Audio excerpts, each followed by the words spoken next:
Kia kara kia tātou, whakataka te hau ki te uru, whakataka te hau ki te tonga, kia mā kinakina ki uta, kia mā taratara ki tai. Ehi aki ana, te atakura, he atua, he huka, he hauhu, ti hei mauri ora. Right.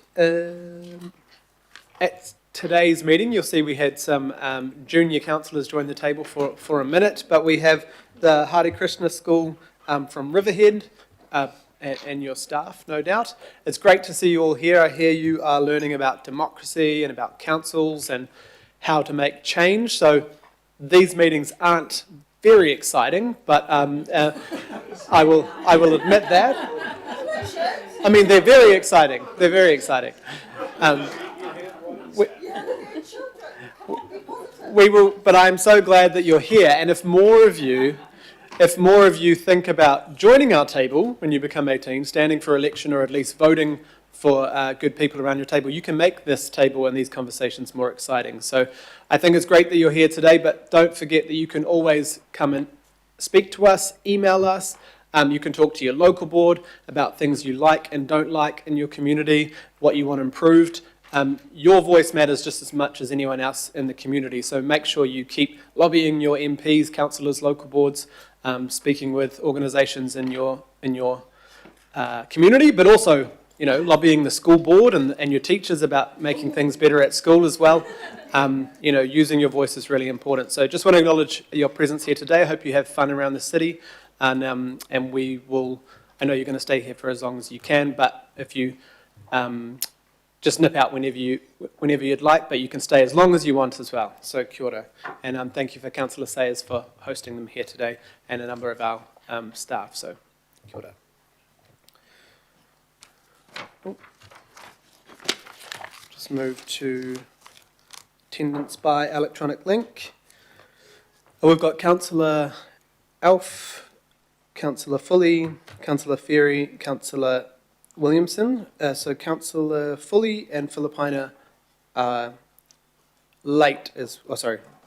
I'll do the attendance. So those are the people that have asked for electronic link today.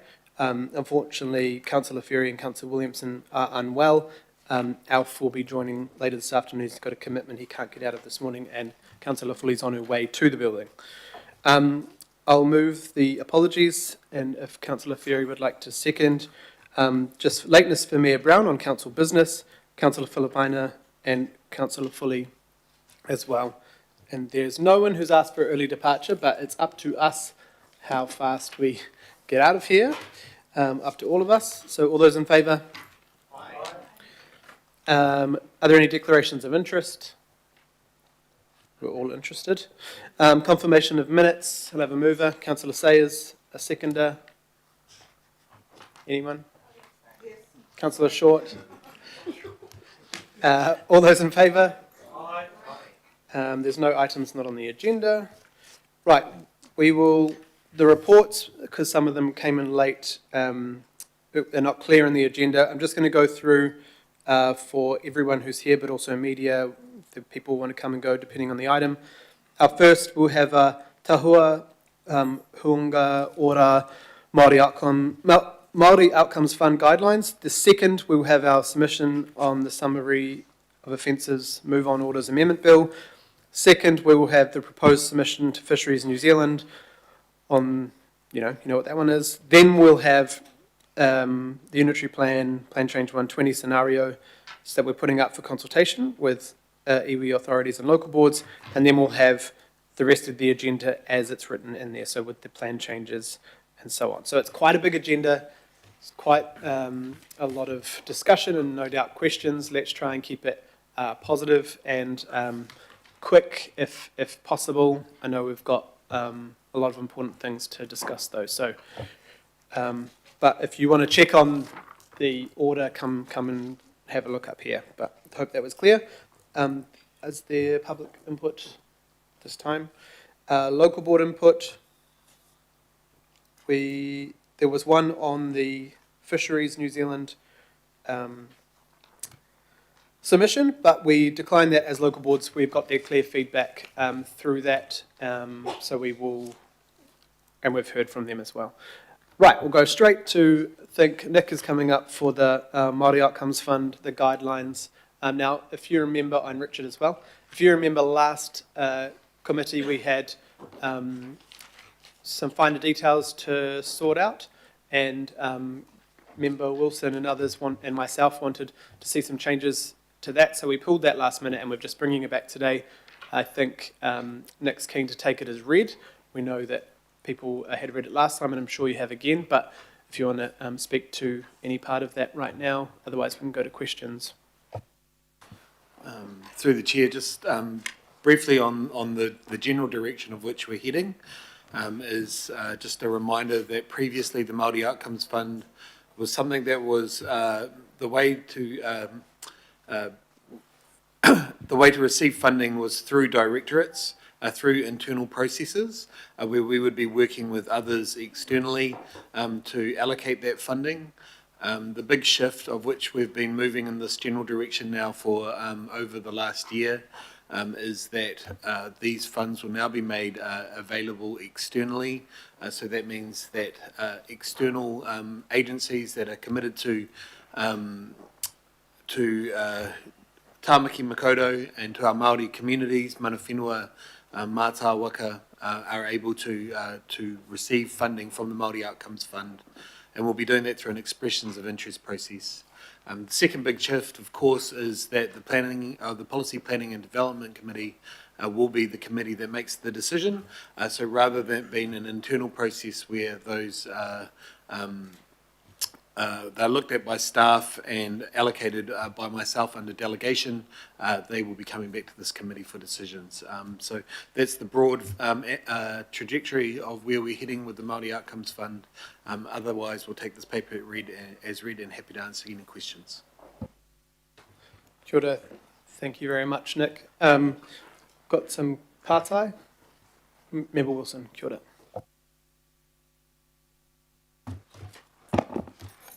Kia ora, thanks for representing the paper. Just a couple of questions just to amplify and clarify some points. My first one, as has previously been indicated, is what support or resourcing is available from Ngā Matarai for those entities that may not have sufficient admin or funding application support internally.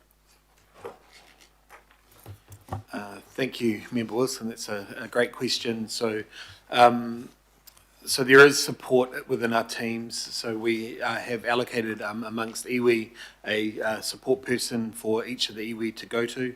Of course, because we're opening it up, it could be for other entities that there might be some work for us to think about how we do that, but we will do that through things like workshops, engagement, good information, communications out. So a long period where the expressions of interest process is open and allowing for us to be able to communicate well in the first instance, and then looking at ways in which we can do that. But certainly with iwi, and you'll note from the paper that iwi order from the Tāmaki order framework is our priority. We'll be certainly allocating staffing resource to support each of those iwi as they might seem necessary for applications to the fund. Thank you. Then the internal application, if that's exceeded on the basis that external demand has been exhausted, what process governs what happens next, and will mana whenua be advised? Yes, the quick answer to that question is yes, mana whenua will be advised. We'll go through a process in terms of their assessment for mana whenua to see all internal applications to the fund, seek their views. If we do go over that target of around that 1.2 million, as we've sort of indicated in the paper, then it will come back to this committee for a decision on what might be allocated over that. And it will only be done if external applications are under... we still have funding available after external applications. Thank you. Last part, if I can. So there's an annual review of the guidelines, and I'm wondering, will the review include what's happened in the past 2 years to enable us to see if it's still fit for purpose? Yeah, that's the general idea of what we're hoping to do. The idea is a process of of continued improvement. So we'll be drawing in from what we have seen previously, looking at the pipeline of projects that are coming, and making sure that every year we can come back to this table and talk to you about the improvements we're looking to make to the fund. And that's about process as well as about allocation of funding. Thank you, appreciate that. Appreciate the representation. Kia ora, Member Wilson, and thank you for your advocacy on this as well. Councillor Patterson-Hamlin. Kia ora, te Marie. Ngā mihi mai oha mō tō mahi. Ko tahi te pātai. What is the logic behind behind the exclusion of permanent staff for the fund? So behind? There's an exclusion for permanent staff. Yeah. Look, I guess what we're hoping to do with this fund is to make it more externally available to reach out into the communities and help them be able to allocate so that it's funding projects driven from the Māori community, Mātai Waka, etc. What we're actually asking all of our departments and directorates to do is to look at their internal resourcing first, making sure they're making the best use of that first before they're actually coming to the fund for things. With staff, we know, I guess there's been a perception in previous years that we're using the fund to feather our own nest to a certain degree. And so we're just making it really clear that this is actually about making this fund externally available. We'll be looking internally for our own resourcing. That's the criteria for it. And I think generally teams are quite open to that.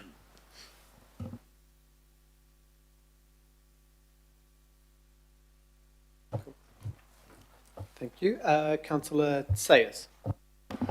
Thank you, Chair. I thought it was a wonderful question by Member Wilson around the application for the grants. I just wanted to tease out a little bit more on your answer there.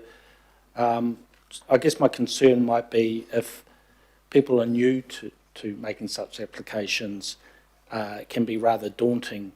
And so how would they, you mentioned about, I think you mentioned about them potentially coming in and teaching them in a workshop, taking them through our process, which I know we've done with other community groups in the past. How would they just ring the council number? Like, how do you think they might be able to access that and know those workshops are on, etc.? Thanks, Councillor. That's a great question also.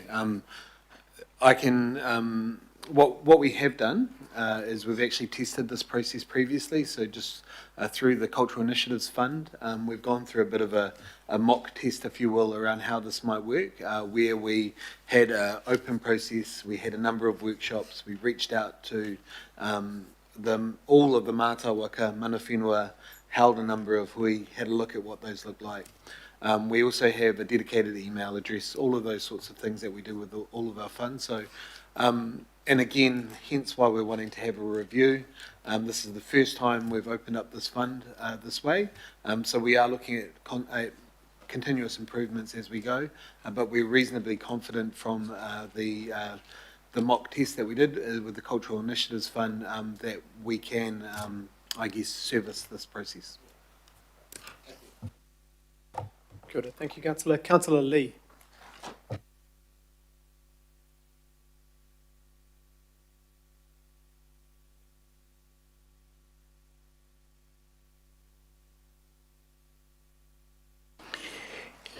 Is the outcome area, marae ora, could that include contributions to practical road improvements to remote marae or remote kainga? Thank you, Councillor. So I think I'm aware of the issue that you're alluding to, particularly over on Aotea Great Barrier, where there is significant roading that's required. We need to be really clear that the Māori Outcomes Fund is not to replace business as usual work.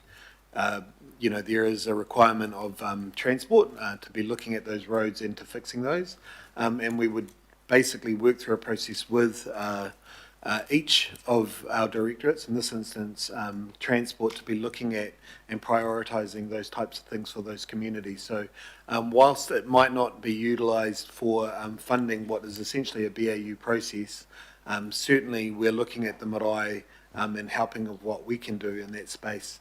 And that could be things including looking at other alternative access on their land or things like that. But ultimately, we would anticipate that it's up to the Transport Directorate to fix that process, and we'd be working really hard with the new Transport Director to ensure that that's prioritised. Just to follow up, so given that, would it be worth an application for funding, and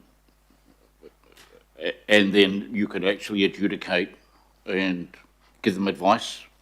Would that be helpful? In theory, in principle, as it were. Yeah, if we're talking hypotheticals, it certainly is something that perhaps an internal application might come. Not to say that we would approve that application, but certainly we would put a bit of heat on the directorate to basically be looking at their internal budgets to satisfy that particular need for a road out to that marae. Thank you. Okay. Thank you, Councillor. Councillor Short. Thank you. During the annual budget consultation, when we heard from iwi mana whenua, the common theme that we kept getting back was is that they didn't have the capacity to do what we needed them to give feedback on, because we know we love a good consultation around here. So I'm just wondering, why isn't that part of this, or is it elsewhere? Does this fund help with that issue or not? So over previous years, capacity for iwi has been has been taken from the Māori Outcomes Fund for iwi to engage with us, for us to have engagement with the iwi chairs, and for them to be able to do a significant amount of business with Auckland Council. So that hasn't changed. In fact, what it will mean for this is that we will be making more funding available to iwi on top of the those capacity grants. But bearing in mind, some iwi, they don't need our capacity grants in the same way others do with where they're at. So it's kind of a way that we're looking at to prioritise capacity for those that need capacity, but where we can, we'd be looking at bigger projects that we might be able to do that meet the requirements of Tāmaki order, as well as things that are good for Tāmaki in general. Thank you. Councillor Henderson. Oh, thanks, Chair. Really great work. Thank you so much for that. Just reading through the paper here and looking at the priorities and the sort of principles that you used to apply it. And I noticed strengthening marae is part of the principles. I think as a West Auckland councillor, you probably know what I'm going to ask, but would this include marae that are not actually physically there yet, but are part of the aspirations, such as Te Hinga? Yeah, that's obviously this committee, as well as others, have contemplated how to support, particular marae out in the West Auckland.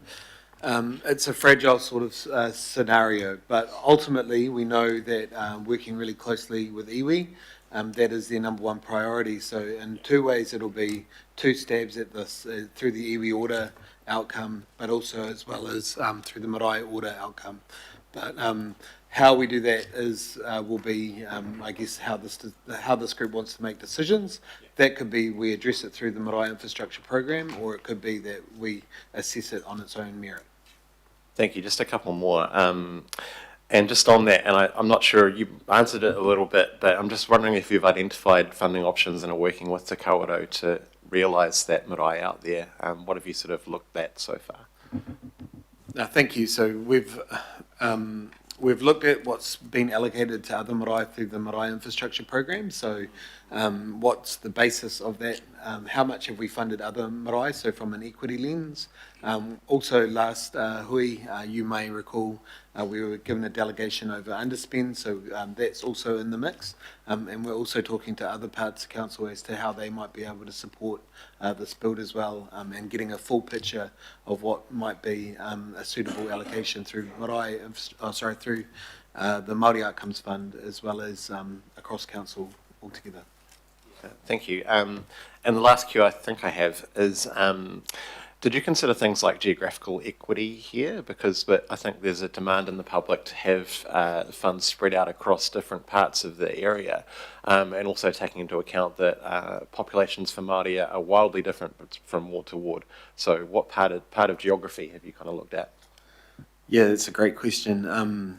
So certainly as part of the marae infrastructure program, we have considered equity, simply because we know in rural areas the money for marae is ultimately sunk into the ground into infrastructure requirements. So in that regard, we've looked at it from that perspective.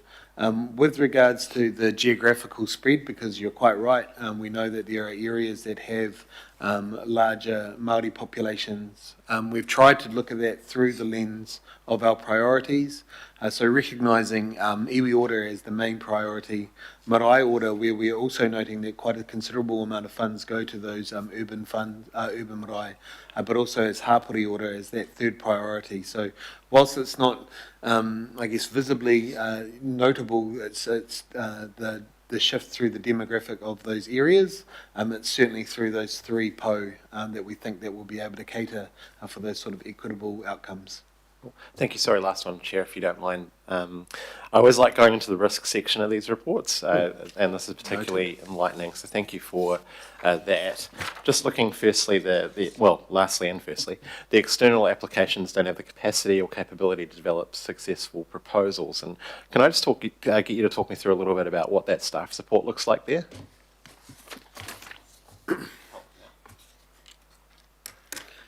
I might ask Richard to get this one. You've got me on a technicality, Councillor. Yeah, kia ora, Councillor. So, I mean, I think it sort of reverts back to what Nick said previously in terms of us doing as much outreach as possible and raising awareness of the timings and, I guess, the work or the detail that we're looking for. So we will just continue to work with applicants, raise awareness, go through that process. I think there is a lot to do, a lot of work to do to develop that pipeline, particularly to determine what impact this fund is going to have. Well, thank you so much. Thanks, Chair. Thanks, Councillor. Councillor Turner. Thank you. On the back of Councillor Henderson, whose comments I fully support, in the case of Te Karau's project, Marae, they're right past consenting, they're at building permits, they're ready, they have to act within a certain period of time. You would have been involved in, Te Marae would have been involved in this up till now, so your answers kind of were a bit generic about, and I want to make sure that we have, we understand that it's building on what's already happened and not reassessing. Going through, we could spend as much money in-house reassessing as we could actually delivering or helping delivering. So being very clear, we have supported in previous years the Te Kawerau Marae program through the Cultural Initiatives Fund. So previously in the consenting space, as well as through some of the design space, they have received allocations of the Cultural Initiatives Fund. So we know that that step has been satisfied. The next step we do know is that they need to go into that building process. We have been working alongside other funding agencies, including Te Puni Kokiri, Foundation North, but of course it's quite hard for us to, I guess, have a full picture of what the funding is available when we've got external agencies, but we'll be continuing to do that. We can do a bit more thinking, Councillor, if that's what you desire, and think about how we might integrate this into the marae infrastructure program, and that might be able to give some certainty. Just noting your question there around timeframes, and we'd be happy to bring back a report to that effect if that's what this committee would like to see. Thank you, Councillor. Right, that's the end of... Oh, sorry, Deputy Mayor. Good morning, Chef.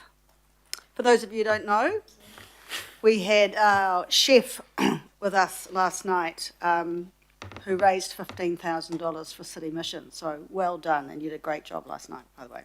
Big round of applause. Thank you.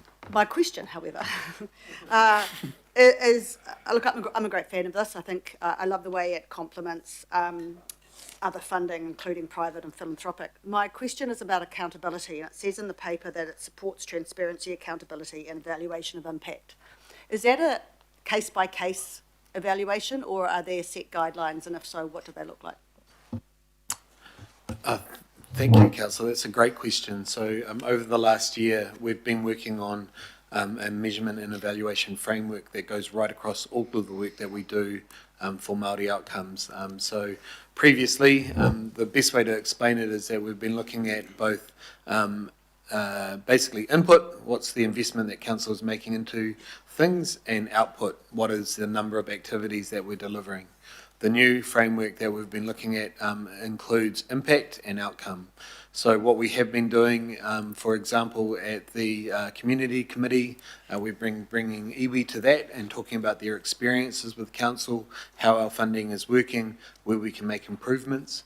We've also been doing assessments on every single program, piloting first to start off with, and making sure that all of our internal projects and programs have an outcome and are impacting the people that it's meant to do, and that's helping us to assess. So with the Māori Outcomes Fund, with any allocation, they would be tied into that measuring and evaluation framework. Thank you, Deputy Mayor. And yeah, acknowledge you, Nick, for the work you did for the City Mission and the good kai you presented. Richard, were you going to say something? I saw you turn on your mic. Sorry about that. Yeah, sorry, Chair. Deputy Mayor, I was just going to note that we're bringing back the evaluation of the Māori Outcomes Fund and Tāmaki Ora to this committee in Q2 next year. Right. Councillor Winiata, our Māori Outcomes lead, has been doing some great work in this space, would like to move. Do I have a seconder on this? Councillor Patterson-Hamlin. Is there any debate? No? Cool, thank you. All those in favour? Any opposed? Cool, carried unanimously. Thank you very much. On record that. Right, we move now to our Auckland Council submission on the summary offences move on orders amendment bill. Yeah. And we're just waiting for our school visitors to head off.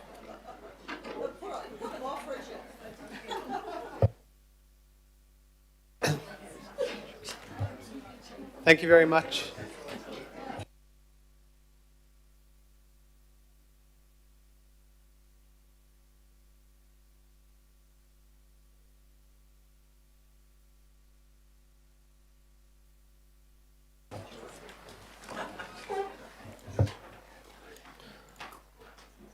Kia ora, we've got Rachel, Rob and Dickie. Welcome. There are some men under the desk here, don't be alarmed. They're just fixing that our monitors aren't working, so everything else is okay. You might see us jump a couple of times. No, okay, thank you very much for coming. I know this is can be quite a heated, it's a very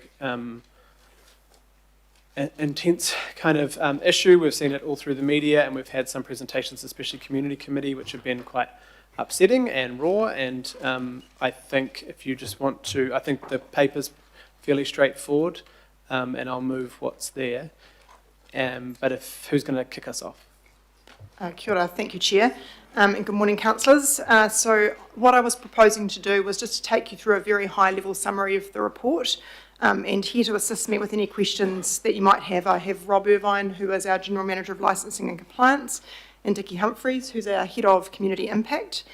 So the purpose of the report is to seek delegated authority for nominated members of the committee to approve Auckland Council's final submission on the proposed amendments to the Summary Offences Act to introduce police move-on orders, and to provide the committee members with an overview of the proposal and some of the key issues that staff have identified that could be reflected in Council's submission for feedback prior to finalisation. So just by way of quick overview, the government has introduced legislation to amend the Summary Offences Act to enable police to issue move-on orders requiring individuals to leave a specified public place for a defined period of time. The amendments are proposed as an immediate tool for police to address public disorder and antisocial behaviour in public spaces. Of particular note is that a new section 8A would provide that a constable can issue a move-on order to a person aged 14 years or older who is in a public place if that constable has reasonable grounds to suspect that the person is engaging in or has recently engaged in any of the following behaviours: behaving in a way that is disorderly, intimidating or threatening, behaving in a disruptive manner, unreasonably obstructing, hindering or preventing someone from entering or leaving a place where a lawful trade, business or occupation is being conducted, breaching the peace, begging or rough sleeping or setting up personal possessions, makeshift shelters or other structures indicating an intent to inhabit the public place. I think it's important to note that a move-on order is intended to be part of a graduated enforcement approach. So if a move-on order is followed, it will not result in any criminal offending. However, a breach of the move-on order may result in penalties, including fines up to $2,000 or imprisonment. Elements of the proposed amendments could support the Council's compliance officers in their roles through more immediate compliance and risk reduction by addressing minor antisocial behaviour and public nuisance before it escalates. This alongside an increase in public perceptions of safety and help to address concerns about the impact of antisocial behaviour on economic outcomes in urban centres could also be useful. We do, however, consider that the specific behaviour criteria of begging and rough sleeping should be removed from the bill, as most people who sleep rough do so because they are homeless. Homelessness and begging are not synonymous with antisocial or disorderly behaviour. Including rough sleeping and begging as behaviour criteria has the potential to displace people who are already vulnerable and will not address the root causes that lead to people being in this situation, and could result in other perverse outcomes, as I noted, including displacement to other areas which are not as well served through patrols or community outreach. It is the staff view that the remaining criteria proposed would sufficiently cover activities that impact public disorder, safety and accessibility. A draft submission is currently being prepared and will be finalised following feedback from the committee.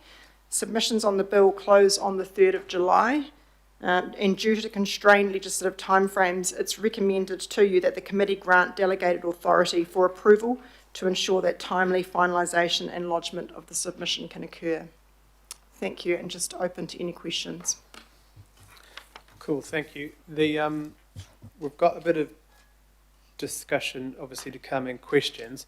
I also,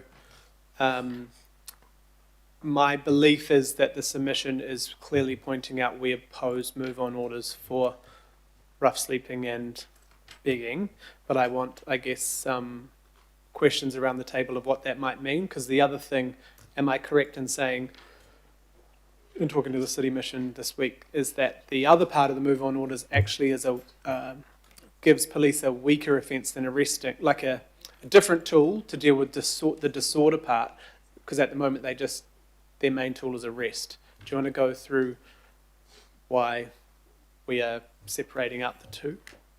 Yes, thank you. And I might try and address this, the response to the first part of your question with a bit of an example. So I had the opportunity to speak to some policy staff at the Ministry of Justice recently, and I posed the question to them why, for example, aggressive busking hadn't been included as one of the behaviours, because we do have issues with aggressive busking, like we can also have problems with aggressive begging.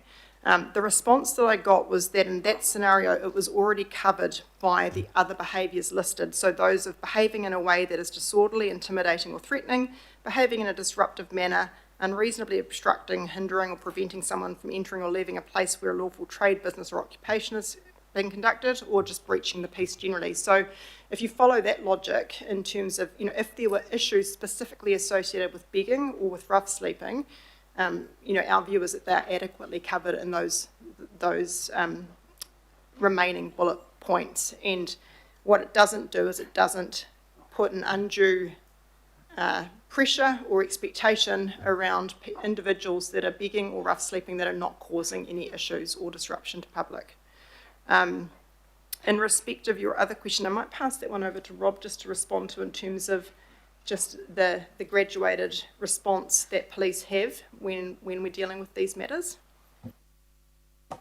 Yeah, basically, effectively, just gives another graduated enforcement level. So a good example would be in a public space where groups congregating and they're creating a public nuisance, they're impacting on people around them. This gives police a tool that doesn't go as far as arresting or detaining them. It basically gives them a tool that says, well, we can issue a move-on order for that group then to disperse under that condition. So coming back to what Rachel covered off earlier, it is that graduated enforcement level that enables the police to have a tool that doesn't go as far as arrest. Okay, so that's been the nuance that I, until recently, missed, is that for homelessness, rough sleeping and begging, which we're saying we oppose, that is an extreme measure, what is being proposed. But for the other disorderly behaviours, which could be anyone doing that, it's actually a weaker, well, not weaker, but a different tool that can be used. Yes, I think the way that I would look at it is being an additional tool that allows that graduated response. So it gives police the ability to direct individuals or a group to move on for a specified period of time. It's intended to be fairly short in duration, so around 24 hours, to sort of a reasonable alternate location, to try and reduce the escalation of antisocial behaviours occurring. Currently, we have other tools available to us. For example, trespass. You can trespass people from public spaces, but those processes are more involved, but also can have more enduring impacts on those individuals, meaning that they can't come back and access services or come back into a location where they've been causing an issue. A good example might be, you've got a group of people that have been out and enjoyed a Friday night, maybe a bit too much. They've left the premises that they were socialising at, and are kind of hanging around and just sort of causing nuisance. This would give the police the ability to direct them to move on. And in the event that they didn't, then they could start that escalation process of potentially an infringement, ultimately an arrest if it came down to that. Thank you. Well, we have two questions so far. Councillor Patterson-Hamlin. Kia ora. I've got two questions, I think. Will our submission tackle the intent to inhabit a public place element? Because to my understanding, that was one of the most confusing and potentially egregious elements of the proposed legislation, because what is intending to inhabit a public place, that seems to just leave it open for random value judgments based on how people are dressed or appearing or whatever. And I've found myself thinking when I've been, waiting for a bus somewhere that doesn't have a shelter or just needing a bit of time out or whatever, thinking, am I exhibiting an intent to inhabit a public place? How is that being judged? So will our submission address that? Thank you, Councillor. So I think, so you're referring specifically, I think, to the last behaviour, which is around rough sleeping or setting up personal possessions, shelters or other structures and indicating an intent to inhabit that space. One way I think that we could deal with the challenging aspects or the issues that perhaps we don't want to see in public spaces around sort of accumulation of materials and things like that is there is already the behaviour outlined that talks about unreasonably obstructing, hindering or preventing someone from entering or leaving a place where a lawful trade, business or occupation is being conducted. That could potentially be amended just to include public areas as well, and then I think you would deal with that reasonably within that behavioural bullet point. So if it was causing a specific issue around obstructing other people from being able to use that place or enjoy it as it was intended, then potentially there was the tool there to require a move on. But I think setting it alongside the rough sleeping does very much tie it into people that are in that vulnerable situation of rough sleeping and most likely homeless. Would our submission ask for clarification around what is meant for that, or simply point towards the existing legislation or existing enforcement tools?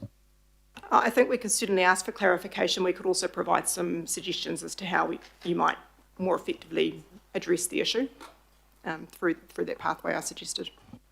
Thank you. And finally, is there an intention in our submission to recommend, improved funding for things like Housing First and the tools that we know would actually make an impact, so there is a viable option to move on to, as it were. Will our submission be recommending investment in those kinds of areas? We certainly will be acknowledging the fact that the move-on orders don't address the systemic issues that are at the root of homelessness or rough sleeping, and in providing some suggestions around what those mechanisms are and what we see as being needed. And Dickie could probably provide some brief comment on that, but certainly we would see that as sort of part of the submission process in terms of just, obviously not directly related to move on, but very important in terms of the pathway needed to support people out of rough sleeping and homelessness. Because, Community Committee, anyway, has certainly been provided with a lot of really robust kind of data and information around, it's not that we don't know what the potential solutions are. It's that they aren't adequately resourced. So that data exists, we have access to it, it's really powerful. So yeah, hopefully that can be part of the submission. I'm done.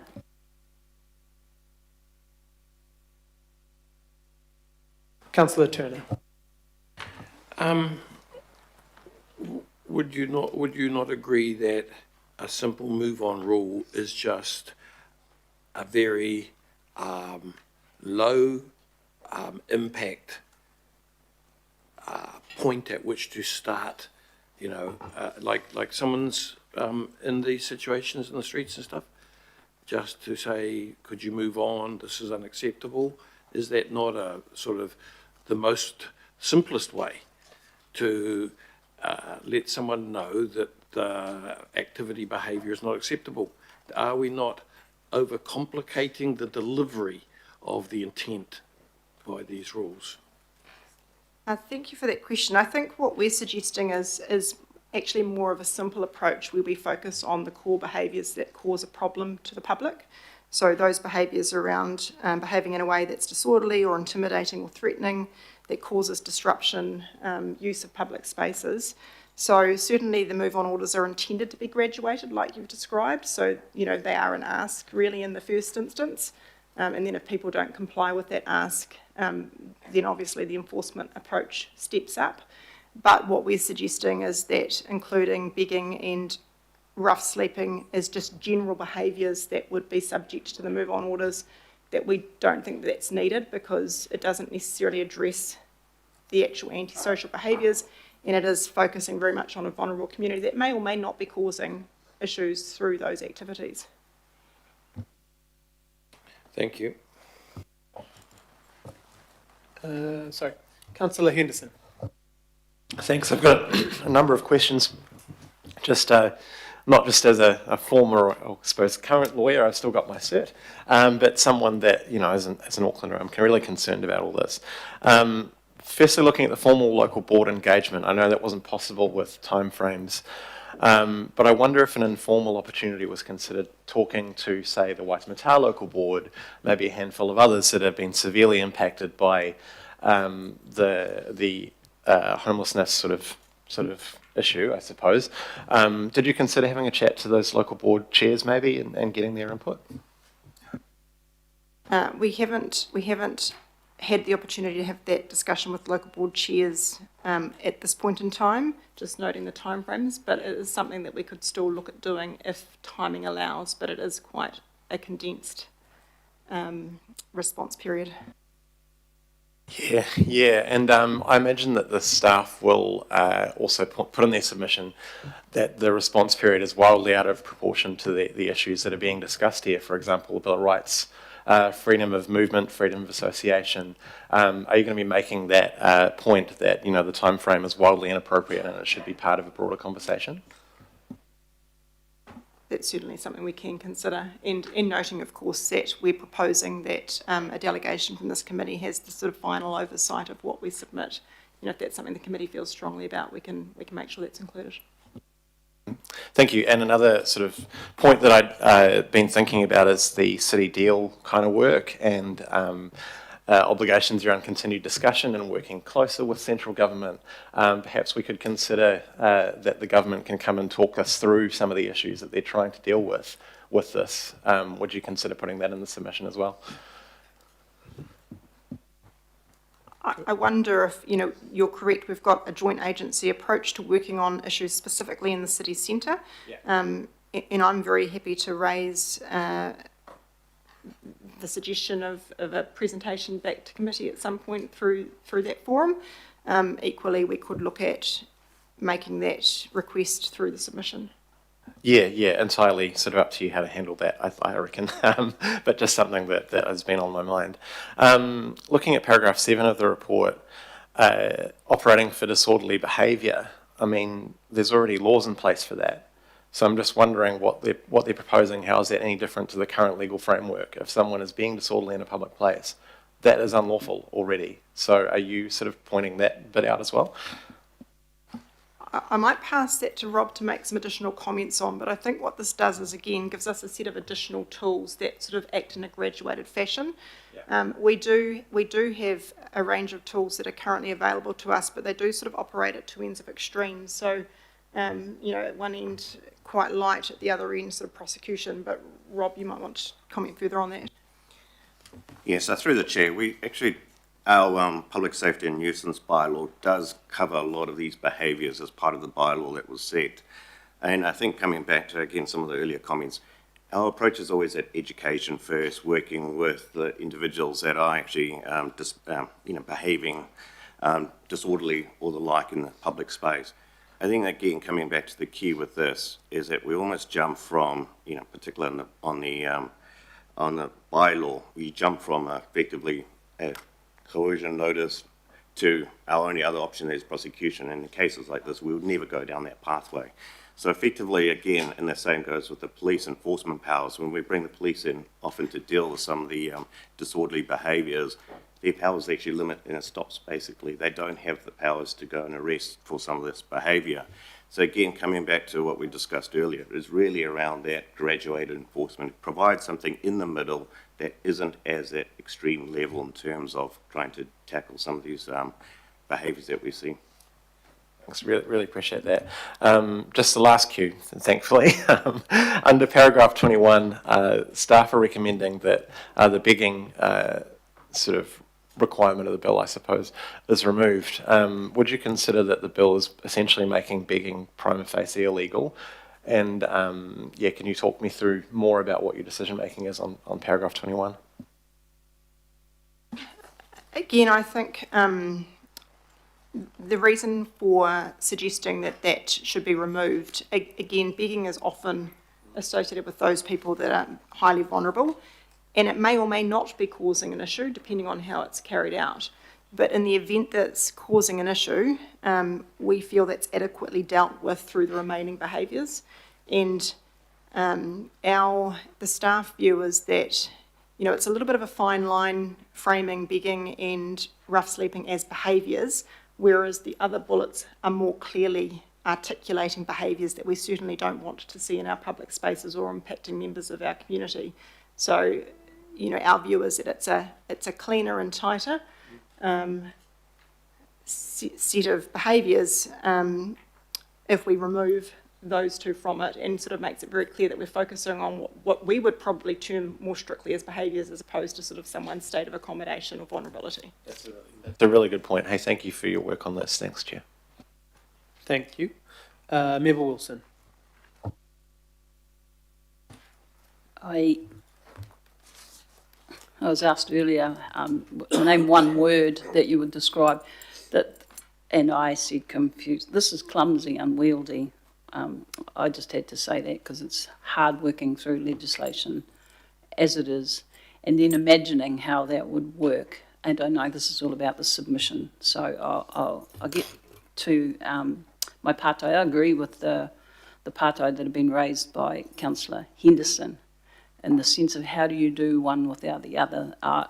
In terms of talking about unwieldy, if you can't get policing there for noise, let alone an order that I'm not sure who puts that order together to enable the police to get it at the right time to move people on, it's very unwieldy. So I'm hoping that the submission does actually intend to point out, does this actually work by doing what is intended to do. There are provisions, as we know, have already been spoken about other people here, that address what are the main concerns. And I appreciate that the notion of separating out is not about the behaviours, but they're still included as part of the legislation. And it is unwieldy in the sense that it's not a graduation to try and find a police person that will move on, a move-on order, when it hasn't been well understood as how they become a move-on order is not practicable. So I don't know how that would be addressed, and it wasn't actually my partai, but I thought I'd just roll them right through before I ask the partai that. But do you agree that that should include some indication of whether this is going to work or not? Is my first partai, and I've got two others after. That's a good question, and I think part of the response is that, you know, it will be up to police to work through how they will implement the orders in whatever shape or form ultimately is brought into effect. Elements of sort of similar types of orders have worked in some cases overseas, but again, I think when we've looked at that, we believe that focusing them in on those core behaviours that are sort of problematic is the right approach, as opposed to focusing on rough sleeping and begging per se. But I think in terms of, you know, how the police will implement the move-on orders in a sort of a timely and efficient way, that really is probably best responded to by them. I understand that. I guess that's why I was sort of adding that.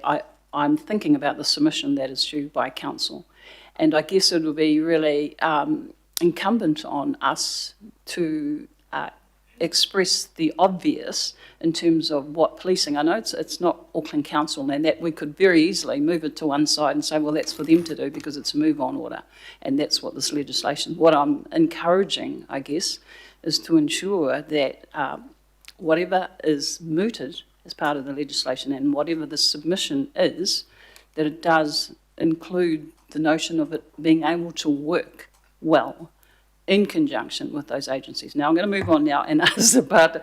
I'm wanting to know does the draft, because we haven't seen it yet, council submission align with the position that Haukura, through our chair, outlined in this letter to the mayor? Thank you for that question. So I would say that our proposed approach aligns in part because the Haukura letter strongly opposed the move-on orders, and it didn't necessarily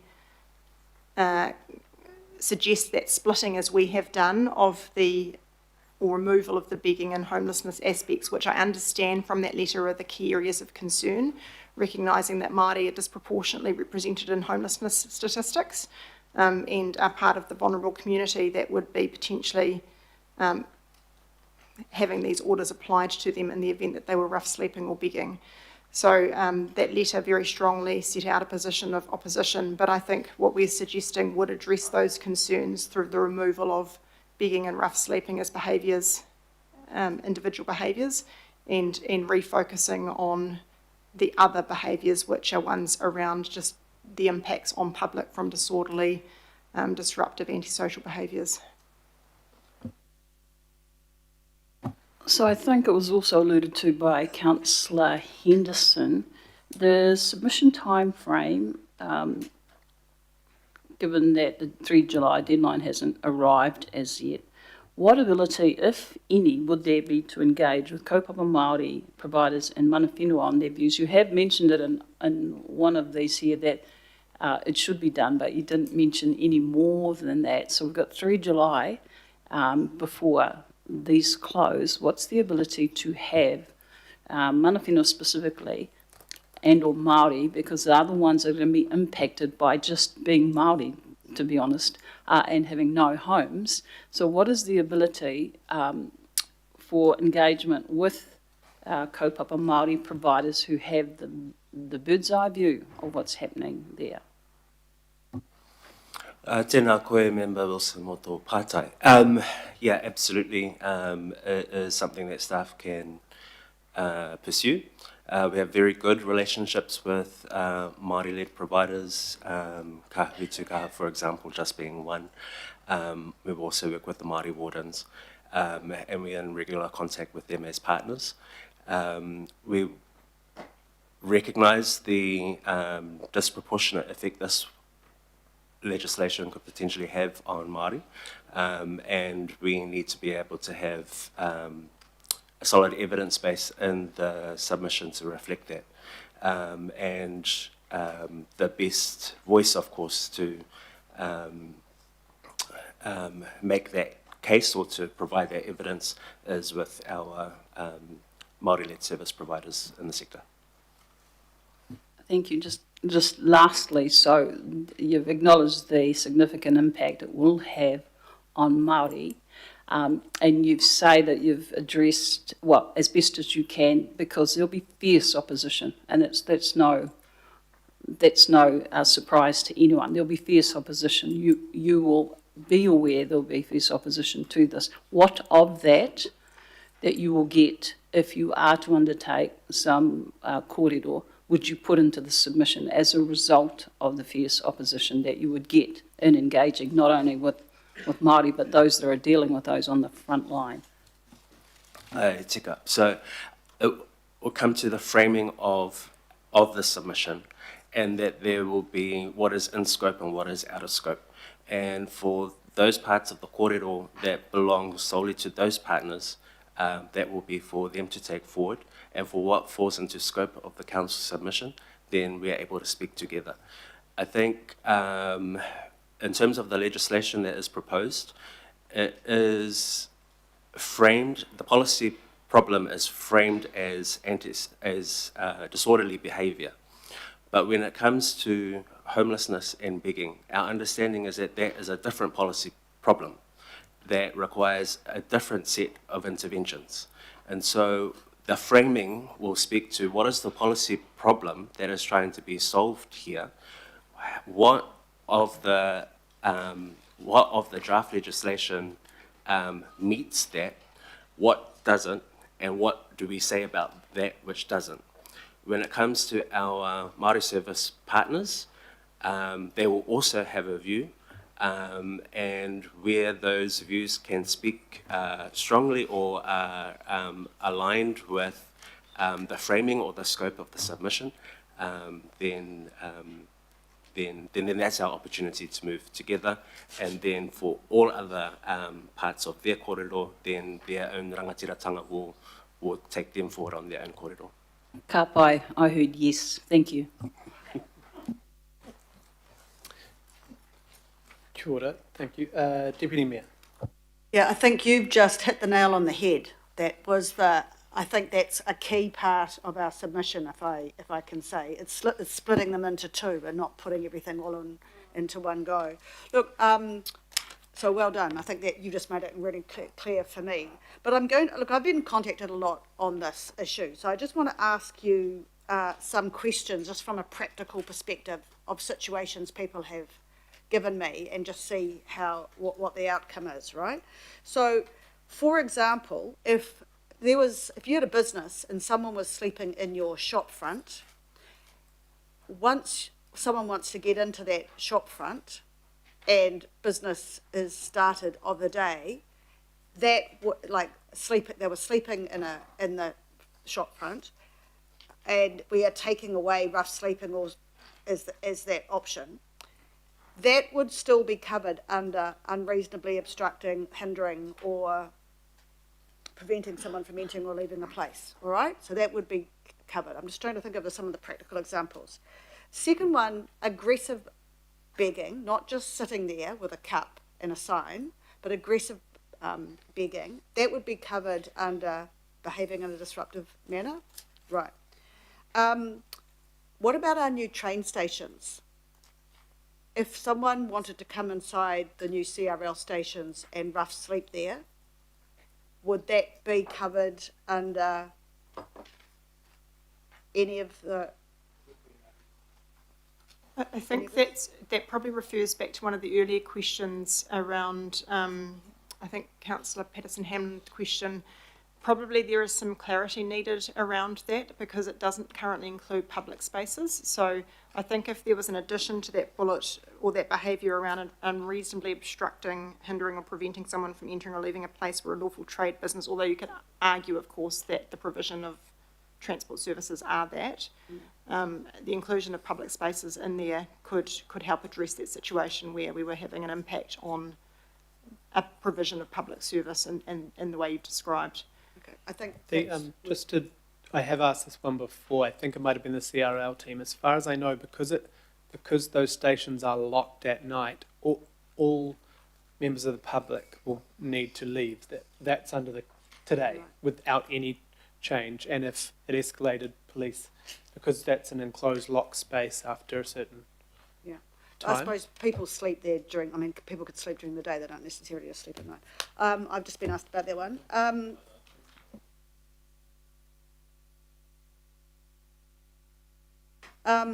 Could you just explain because I think one of the big problems here is the police. I think the city mission, I sat next to Helen last night, giving police the powers. Could you just explain the difference between, say, Māori wardens, our compliance officers, and the police with regards to the powers they have to talk to people on the street? Yeah, through the chair. So our community safety wardens, the ones you see, particularly in the city centre, they operate under our council bylaws. So effectively the powers that are conferred to them sit under our bylaws. And as I outlined earlier, effectively under our bylaws, there's only two really enforcement powers that we have off the back of that. One is a notice and the other one is prosecution, which our wardens, we take a very strong approach around that persuasion. So we actually, you talk about some of the stuff earlier, is that we actually use that as a way to encourage, and if someone's obstructing, the first point is always persuasion to see if they can clean up the area, move on into something, rather than actually taking any strong enforcement action. In terms of then coming back to the police powers really sit more on that where it steps into violence or steps into damage of property, and that's when the police powers step in. So, as articulated earlier, this is actually sitting in that mid-ground in terms of those behaviours that are causing disorder and disruption. Okay, my last question is the submission talking about the need for more wraparound support for our most vulnerable in amongst, obviously it's a feedback on the actual section 8A, but are we actually are we going to cover that as well? Yes, I think the intent, along with sort of recognising that that the route out of rough sleeping and homelessness is stable housing supply, equally that wraparound support, mental health services, addiction services are equally important, because a number of the rough sleepers that we are regularly working with out on our streets have very complex needs in terms of health and addiction services. So, in order to be able to address the state of homelessness of someone, we really need those supportive services of stable housing, but also those health-related services. And are we also saying that if we were to go with the rough sleeping or setting up personal possessions, one of the worries we have with that is, well, if not there, where? Is that what we're saying that in the submission, right? It's all very well to say you shouldn't be here, but if there's no there. Yes, I think there's a real concern. So obviously the move-on orders are intended to be sort of a short duration and to get someone to move sort of a reasonable distance, but not sort of hundreds of kilometres away from the location that they're in. And there isn't actually a strict definition of what's reasonable. So I think there's some further work to be done to help define that. But the intention is, one of the potential perverse outcomes is in asking someone to move on, you sort of lose sight of where they are, and that could mean that they are displaced to another part of the city or a different suburb where, there isn't necessarily the same outreach service, the same safety patrols, the same safety and design in terms of the way that the area is set up. So losing that connection with some of those individuals isn't necessarily a good thing, because that relational approach that we're taking to try and work with our rough sleeping whānau to get them to sort of access services, it can take some time to build up that trust and to sort of ultimately get them connecting with service providers. So there is that potential of displacement and sort of breaking that connection, which I think could be one of the perverse outcomes of these orders.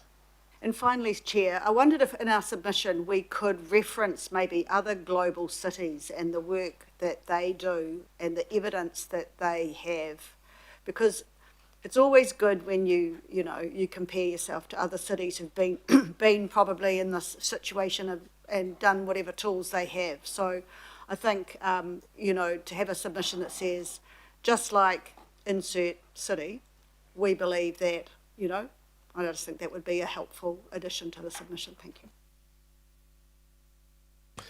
Although I think we're one of the better cities in the way we treat people compared to what we heard at Community Committee in other cities. So just, I guess, acknowledge that.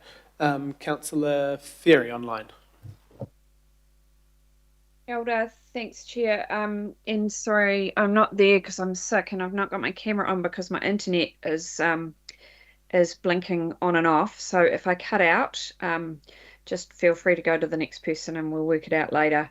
I have got a teenager onto it, so hopefully it won't be the case all day.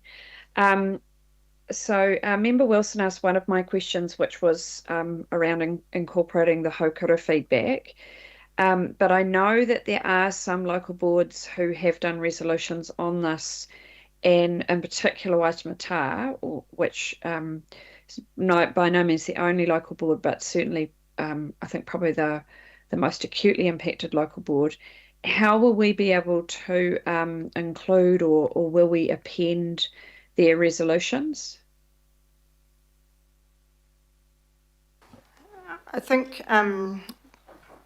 there is a provision to do that in the submission feedback process. And you're correct, we have had, we've got some resolutions from the Waitemata Local Board, and they do attend the joint agency working stakeholder meetings, so have expressed views through that forum as well. We can certainly make sure that those views where we've got them expressed are shared through the submission. Great, and I think it would also be useful to be able to itemise the advocacy that we've done on homelessness issues since the start of the Community Committee last term. And I think also there might have been some stuff from the Regulatory Committee before that, where there were, for example, letters written to ministers asking for support. I would include there some of the advocacy around boarding houses. That's the stuff that's right on the edge of homelessness. And so it would be good, I think, to articulate, obviously the submission is going to be focused on this piece of legislation, but what I'm really keen that we do with this submission is actually flesh out some of the context that this legislation is acting in, because if people think that the tool being proposed is the only tool, then that takes on quite a different tenor as to, whereas actually this is one tool in a toolbox that's already actually, full, and we know which tools do and don't work. And so I think that context of what's already happening and what's already been advocated for in this space over recent years is really important. Is that something you can include in the submission, please? Yes, thank you for that that question, and you've raised some really good points around the range of advocacy and actually current work that we're doing, for example, the staff technical submission on boarding houses, but we also recently discussed at Regulatory and Safety Committee that there is some review work happening on the local government bylaws, including infringement. So there's a range of different things happening at the moment that I think it would be useful to sort of speak to in terms of just the different policy settings and the things that we're trying to achieve throughout them, and the links that they have or don't have with each other. Thank you. And I think the other thing there to make sure that we are articulating clearly is the investment that council is making, working with partners. Some of that, obviously, there's the $500,000 from the mayoral budget and how that's given out, but there's also other regional money that's going in. We had a really good discussion about that at the Hui with Haukura earlier in the year. So again, that's an important part of the context. If what I think it's really important to get across to the MPs considering this bill is that understanding of all the different tools and all the different efforts that are happening in this space. And that will help them to frame up, there's 6 grounds here, right, for a move on orders. If they better understand the context, if they better understand all the work that's happening in the space, and we are one of the key partners coordinating in all places where these issues are the most acute, make a proper assessment of, do all of these things stay in the bill? Are they actually, or are they more effectively dealt with through other means? And I think that's really important. So is that something else you're able to articulate, the work that we are doing and as a partner? So separate from the advocacy or policy work, there is the actual funding that we're putting the pūtea to a bunch of initiatives. Yes, we will include that because when we talk to our suggestion, the suggested approach of removing begging and rough sleeping, I think it's relevant to put the other context around, why we think they can be removed and what else is happening to support people that are in that situation.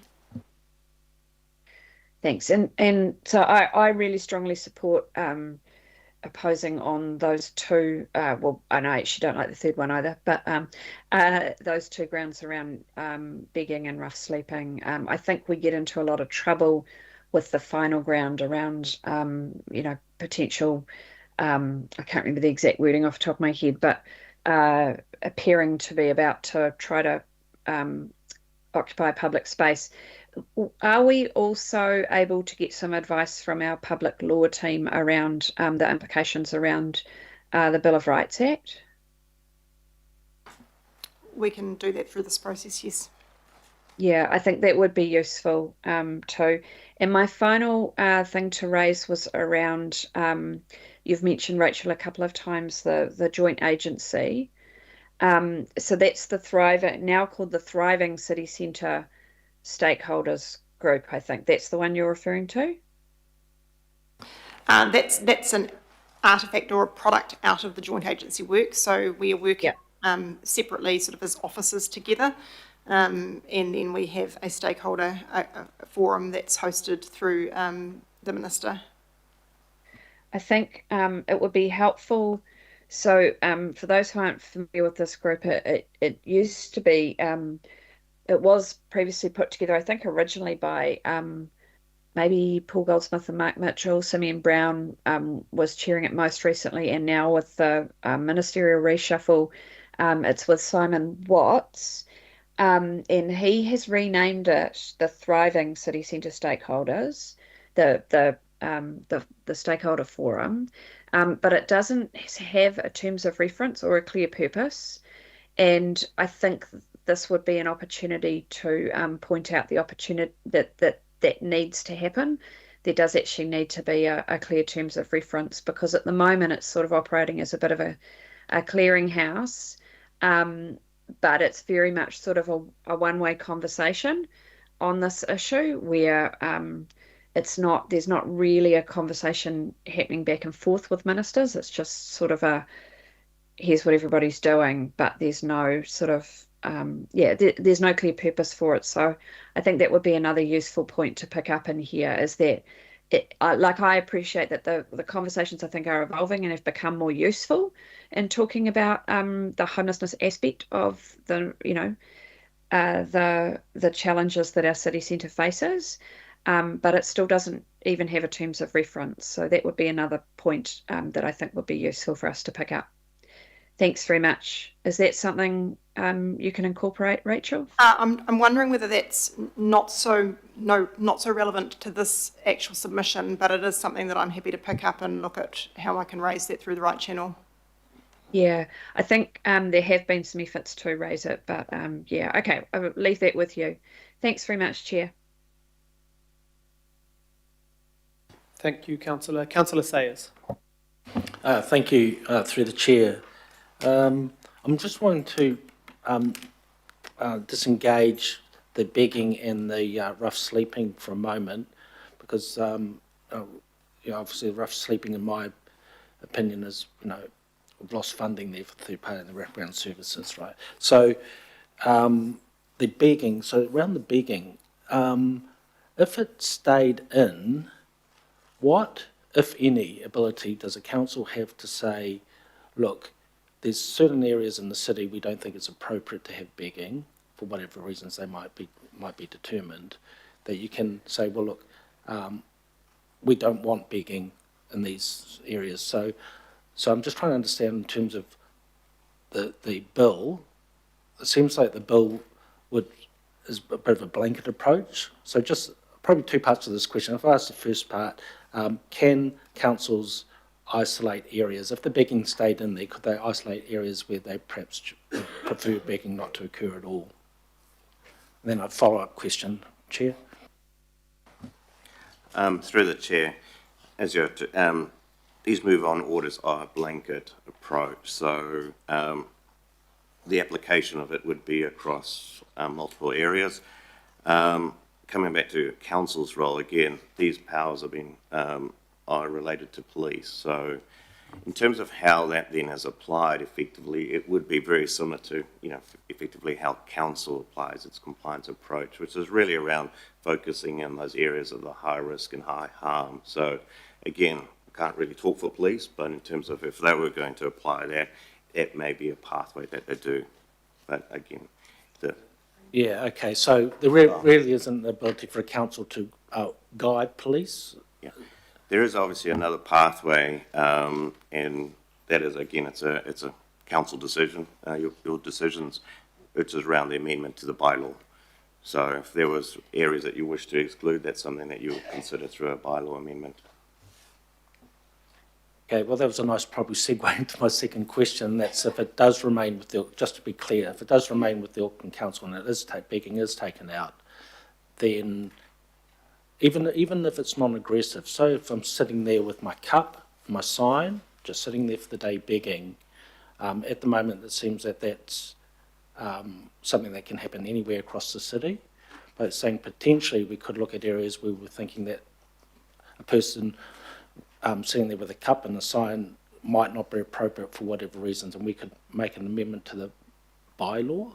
Is that what you're saying? Yeah, so through the chair, so that's correct. Through the bylaw, we could designate some areas potentially as being areas where we wouldn't allow begging. That public safety and nuisance bylaw is going to be starting its very early review process later this year. So that is a review, that is a bylaw that is being reviewed, will be reviewed over the coming year or so. So there is an opportunity to look at that through that process if that's something that elected members want us to pursue. That will be brought to the Regulatory and Safety Committee at the appropriate time for initiation and consideration in terms of what should be in scope.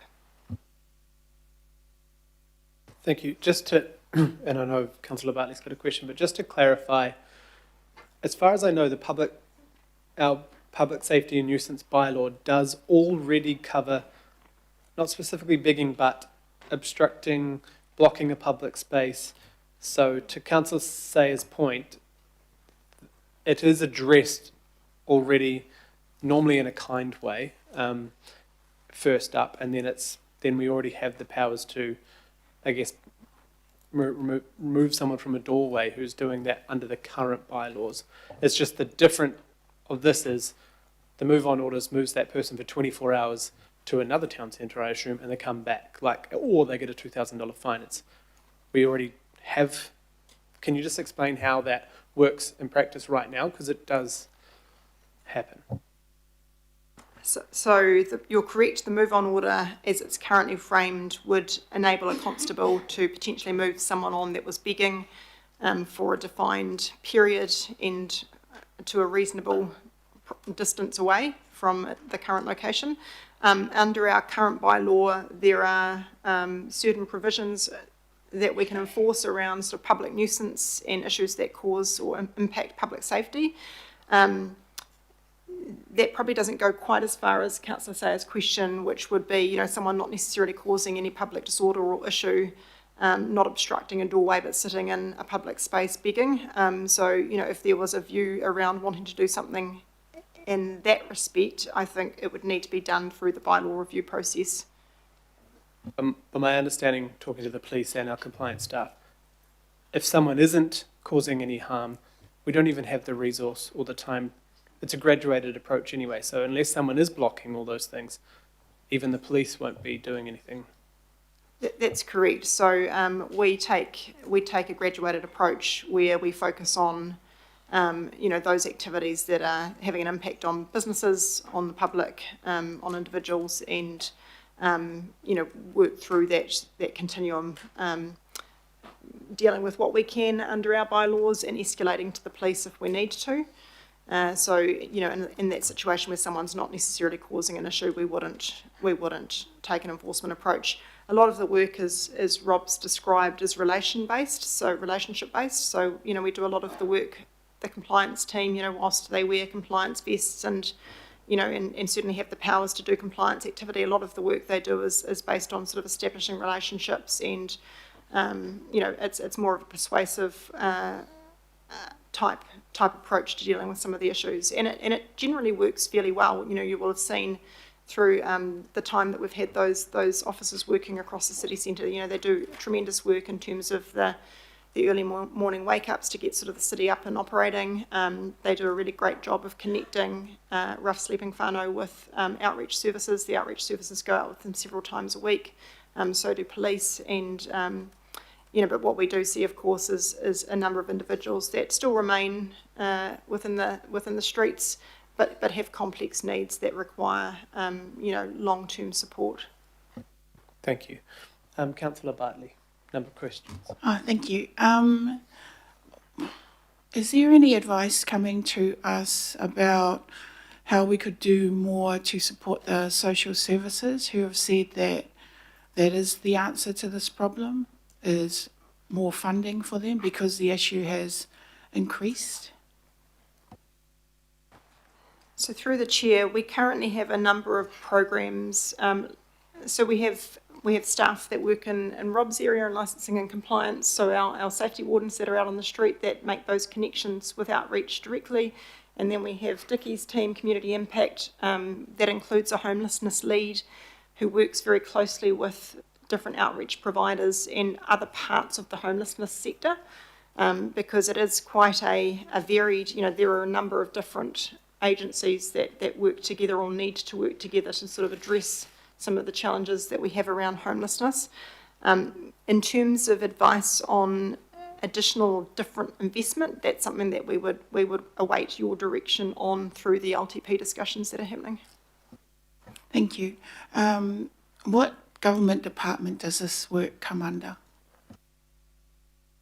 It comes under a number of different government departments. So we have Ministry of Housing, we have MSD, Health, obviously, Corrections have an interest in homelessness in terms of people coming out of custodial sentences. So in terms of the multi-agency work that I'm involved with as sort of a representative for our organisation, MSD, Health, Corrections, Police, Housing. So it's quite a large number of different government organisations are involved in homelessness in some shape or form. Oh, yeah. But in terms of the move-on orders, would it be Ministry of Justice? Ministry of Justice have a role in the policy settings for the move-on orders, but police, obviously, the other agency that would be involved in the implementation of those. Would you be aware of the Ministry of Justice position on move-on orders? I think the Ministry of Justice, they've obviously been involved in helping draft and provide advice into the move-on orders, and there is, of course, the technical report that goes alongside the publishing of the proposed amendments. That would be the best place to sort of refer in terms of that organisation's position. Yeah, if I could just add, their position was the status quo. The reason being that this will result in more imprisonments of people. Do we have any advice on 14 versus 18-year-olds being sent to prison? We haven't specifically requested that advice. Thank you. Yeah, my understanding, the Ministry of Justice, the Ministry of Housing, a bunch of the other ones, maybe Oranga Tamariki, all oppose move-on orders, like have said that it's not a tool they support. Councillor Fletcher.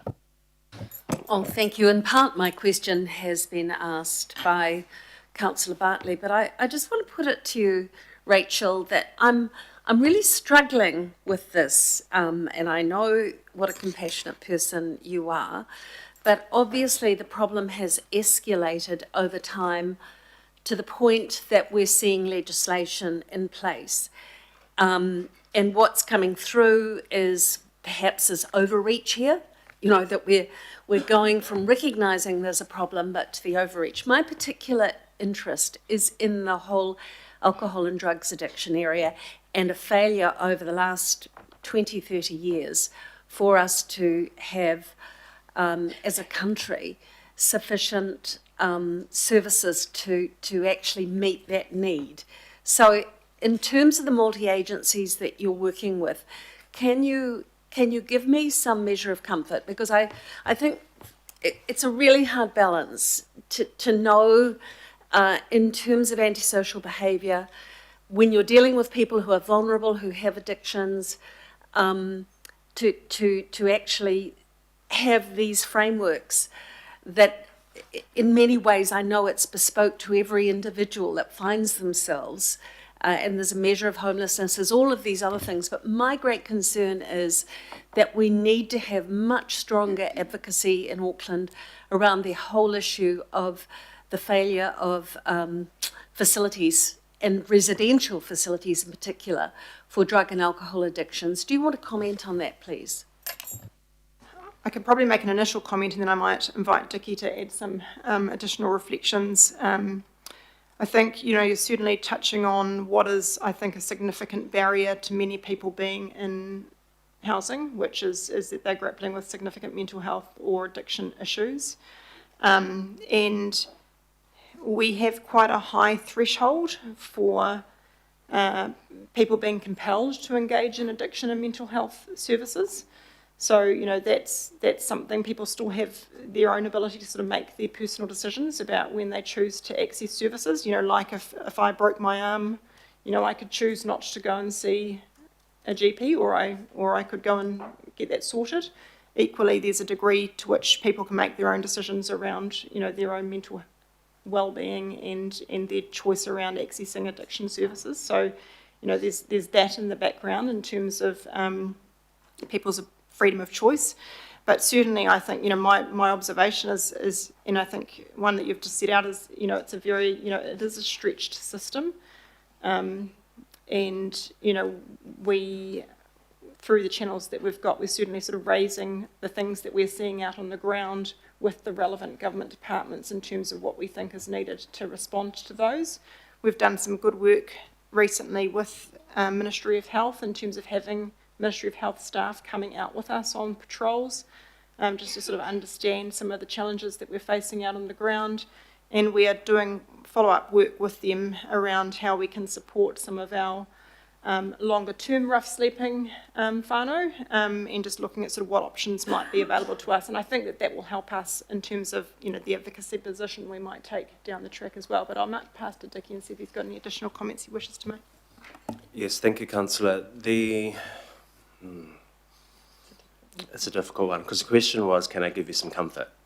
And on this issue, and if I'm realistic in terms of what we hear from the sector, from your framing of your question, how we understand the issue, is that when it comes to the intersection of drug and alcohol harm and homelessness, we know that the evidence says that the Housing First program is the intervention that works the best.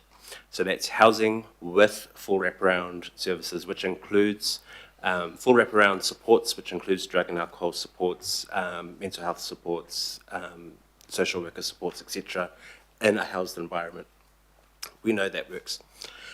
Council makes year on year investments into the sector at large, including to Housing First.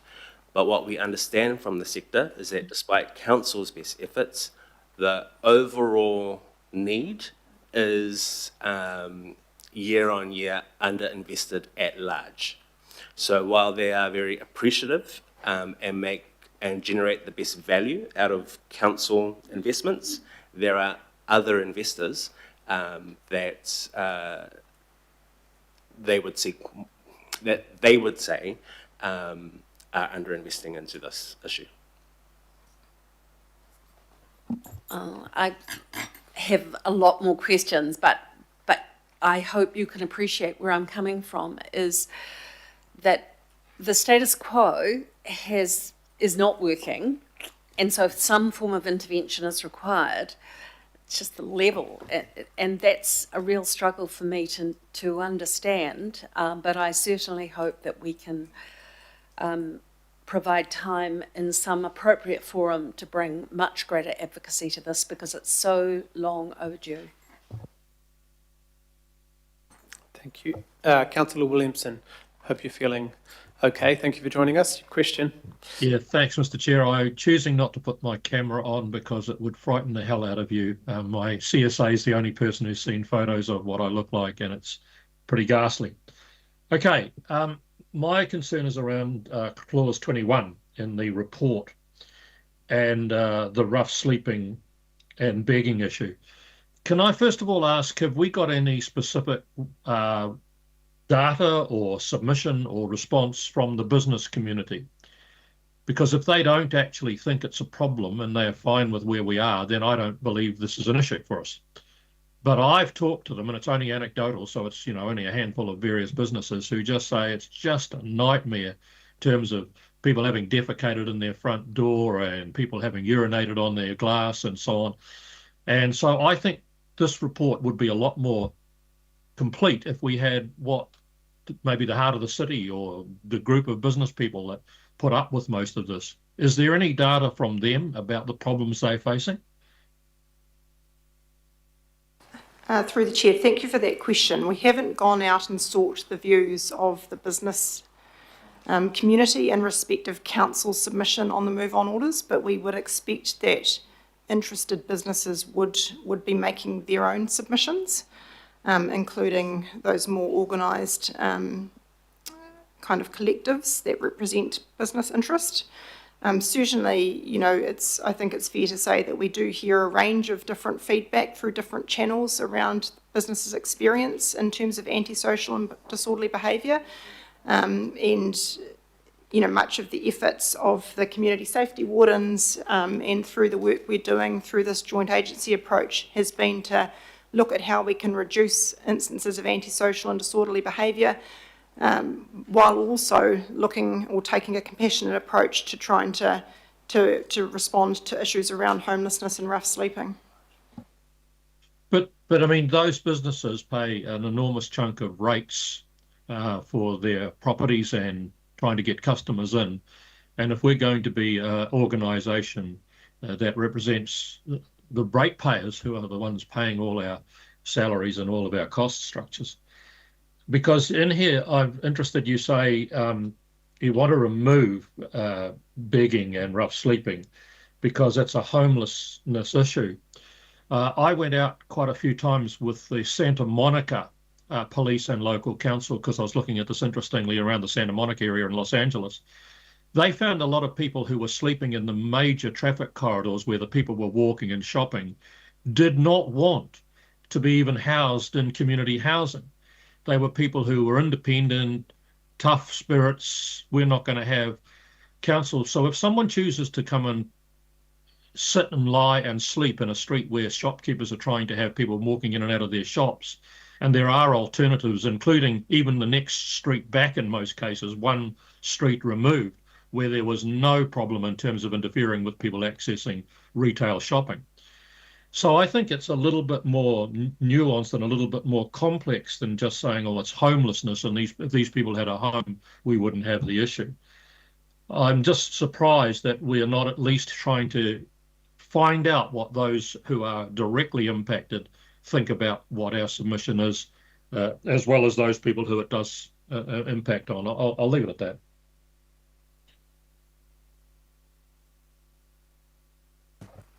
Thanks, Councillor. And at the City Centre Advisory Panel, there was differing views. There's differing views around the Hardest City Board. Karangahape Road Business Association in Uptown have spoken that they oppose them. They think they're inhumane, but also they know that the number of people will end up in their town centre for the 24 hours, then back to where they were, and then back to their town centre. So there are a number of different views from business associations, but they have all written to the government prior to this asking for a coordinated approach around helping people get into homes, not necessarily this outcome. So that's the feedback I've heard at those things, but I'm not sure about every business association. It would have been good to have some of that included in this report. Okay, yes, agree. Councillor Turner, you don't have a question, you've got a comment? Okay. Councillor Sayers, do you have a question? Yeah, just another question popped up in my mind after following Councillor Fletcher's questions and very good answers that were given there. Just prompted another question around the fund. When the coalition government removed some of the funding programs that they had in place, and we're talking quite a few $1 million there, is that what you? So if that got reinstated, from the feedback that you're getting from the communities that you're engaged with, is that still enough money? So if they, like what I'm thinking in terms of advocacy, if the rough sleeping aspect was to stay in or come out, but we still advocated for the funding to come back and that your hearing's probably required. I'm just trying to ascertain the levels that it was at, and now it's been removed. Taking back to those previous levels, would that be adequate, or does it need to be even higher again? Have we got any indications in terms of advocacy we could make around that point? And ideally, probably trying to give a steer on quantum. Thank you for that question. I think just reflecting on Dickie's earlier response to Councillor Fletcher's question, certainly the feedback that we hear from outreach providers is that they need increased investment in housing, and actually that needs to be investment in a pipeline of different types of housing offering. And Dickie might want to talk to that in more detail, but it can't just be sort of, if you fund sort of your immediate access but then don't have sort of your flow through accommodation through to sort of more stable long-term housing, then you still have issues along that sort of journey into stability. So I'm not sure that we'd be able to talk to the actual quantum, but certainly the feedback we hear from partners is that there needs to be increased investment, although recent investment from central government has been welcomed and has certainly made a difference. But I'll pass to Dickie just to reflect on that further. If it's helpful, Rachel, just it's also the wraparound services that go with making sure that people that go into that housing have got all the other needs covered as well. I think it will be, at least for the expectations of this committee, just for us as officers remind ourselves of the time frame that we have to produce the submission. So the financial analysis around a particular number might put this out of scope. However, it's still very useful to articulate the logic.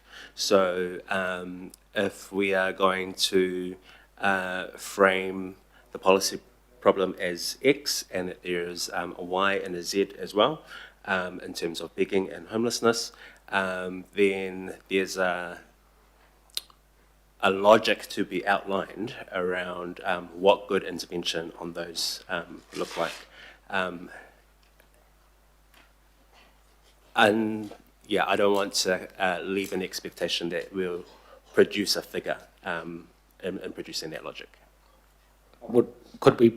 I understand that, and maybe we don't need to produce a number, but what about producing the logic? Yeah, that can be done. Thank you. Councillor Lee. I'll reserve my place for the comments for the debate, Mr. Chair. Thank you. Cool, thank you. You'll be after Councillor Turner.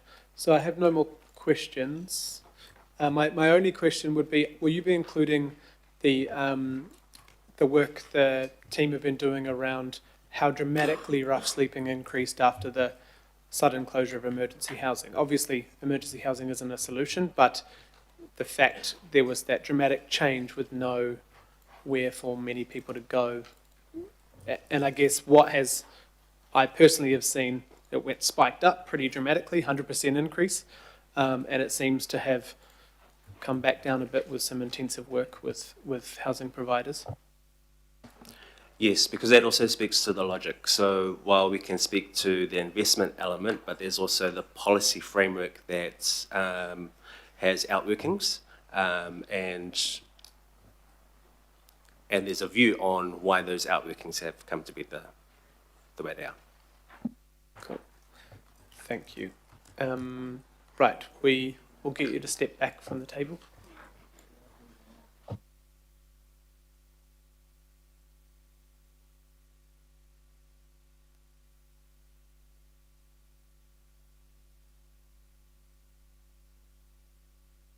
Right, so I've moved this. Councillor Patterson-Hamlin has seconded, and just want to be clear on what we're voting on. We're voting on the parts of the direction that are going to write a submission, then delegating that authority to myself, Councillor Ferry, Hokura and the Mayor to sign off the final direction. What the staff have tried to do is, and I know it's not full throttle support or full throttle opposition, but they've tried to piece together a submission that is clear based on the evidence, based on the experience of the people working on the ground every day, that yes, it would be nice for the police have some less invasive tools for disorder as opposed to just arrest, but on things like homelessness, rough sleeping and begging, and I've heard directly from police members myself how they will possibly move our most vulnerable people in the city down the road, down to Victoria Park, up to Ponsonby, up to Karangahape Road for 24 hours, and what kind of resources that would take, and how you can possibly find someone with no home and probably very little money, $2,000 for not doing so, when actually our teams work so closely with these members of our community to try and help them get better, help deal with alcohol and drug addiction, potential, serious, concerning issues they've faced, in a methodical way to get them into a home. That is the solution here. So they've tried to focus on the parts that are unworkable in our opinion, and I hope that you've seen around the table that we're trying to find that happy medium on what is a very, very tough issue. Right, we'll go to Councillor Turner. Thank you, Mr. Chair. And I've heard what you've just said then, and I'd agree that it is that there's a lot of loose ends to this debate. There's all sorts of strings in there that we need to try to tie together one day. But in our society, there are unsaid expectations which apply to all areas of public life about how we behave, whether it's in a doctor's surgery or a library or a hospital, even just how we conduct ourselves on the beach. You go to marae, there's tikanga, rules and cultural behaviour that is expected before you even step foot on the place. I was driving down Nelson Street in April, and on the corner of Nelson and Cook Street there's a building with a big granite rock outside, and there was a person sitting on that granite rock holding a sign, a highly objectionable sign that that Councillor Watson beside me here has said I should not repeat in this room, despite it not holding any profanities. It was not how our city should look. And if I had been able or had the authority to have got out of my car and moved the person on, I would have done, as a simple message that this is unacceptable. We need the people who are not abiding by the standards of normal behaviour to understand that ignoring those standards comes with consequences.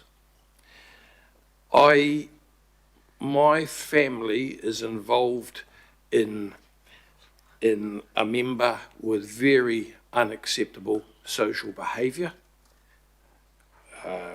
Some of my family are in therapy sessions now that are paid for by the government, and I'm really thankful for that. And what I'm told when you attend, is it's based on tough love and consequences. So our city centres and public places are for everyone, but they come with societal expectations. And I just think that anything that undermines our wardens, our policemen, our people who are walking the streets and just saying, keep the standard, I think that undermining them is I cannot support that. And a simple move on for 1,000 metres, and while you're walking, have a think why you've been asked to do that, is nothing unacceptable in my opinion, and in the opinion of a bunch of people I've spoken to about this since writing about it in a newsletter in West Auckland. So I can't support this submission, because although I agree with a whole bunch of the complications it acknowledges, we're just looking for a simple action here on the street on the day. Thank you. Thank you, Councillor. Councillor Lee. Councillor Lee.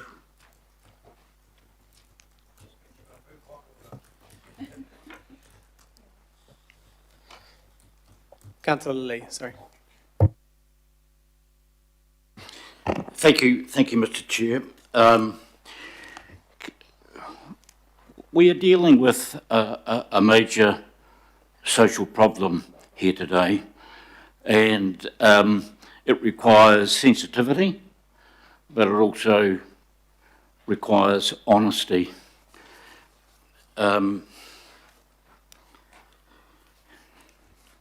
I am the elected representative for probably the most affected part of the city when it comes to this social problem. And I think we have to be honest enough to acknowledge that the government is trying to deal with this problem under pressure from the public. And in some ways, under pressure from Auckland Council, because in the past, in regard to the public safety and nuisance bylaw, when it comes to its enforcement, council staff have said, well, our hands are really tied. Our hands are really tied under the legislation. You know, we'd like to do more, but we can't. And so this indirect pressure comes on top of the pressure coming from the average people who are concerned about this rough sleeping, we'll call it that, problem. I think the problem here is that the question has become political, part of a culture war, the culture war. So on the one hand, you have, say, the government, the right, move on. But the question is, move on to where? And then you have the left, full of the milk of human kindness, saying, leave them alone. It's all perfectly fine where they are. And both sides of the culture war are missing the point, in fact, in denial. What we have here in central Auckland is the manifestation of an epidemic of psychiatric illness. Most of the people in the streets, and rough sleepers are not necessarily beggars, and beggars are not necessarily homeless. But nonetheless, overwhelmingly, most of the people you see rough sleeping and begging are afflicted with mental illness, compounded by drug addiction and alcoholism. And the other distinguishing feature actually is that they are destitute. So we live in a post-liberal era of beggars and billionaires, A-listers, the people who want helipads, and the destitute. And that's a problem we have to face. A sensible submission from the council would be strongly advocating the need to move these people on into what they need is care. If they're lying in the street with broken legs or bleeding, an ambulance would be down promptly and they'd be picked up and they'd be taken and given good care. We can be confident of that. But because their illnesses are mental, our mental health sector is just missing in action. And that's where this council should be putting pressure on. It's no point in saying, well, we can't do anything ourselves, which we could actually, and we have done if there's sufficient pressure, if we're honest. We can't do anything because the law's not strong enough. And then when the law is strengthened, somewhat clumsily, then we are opposed to any measure to deal with rough sleeping and begging. We are totally adrift from public opinion yet again. So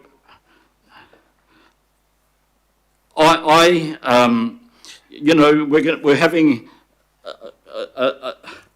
a controversial item further up the agenda where we're going to be voting on intensification, all about housing, potential for 1.4 extra million dwellings and so on.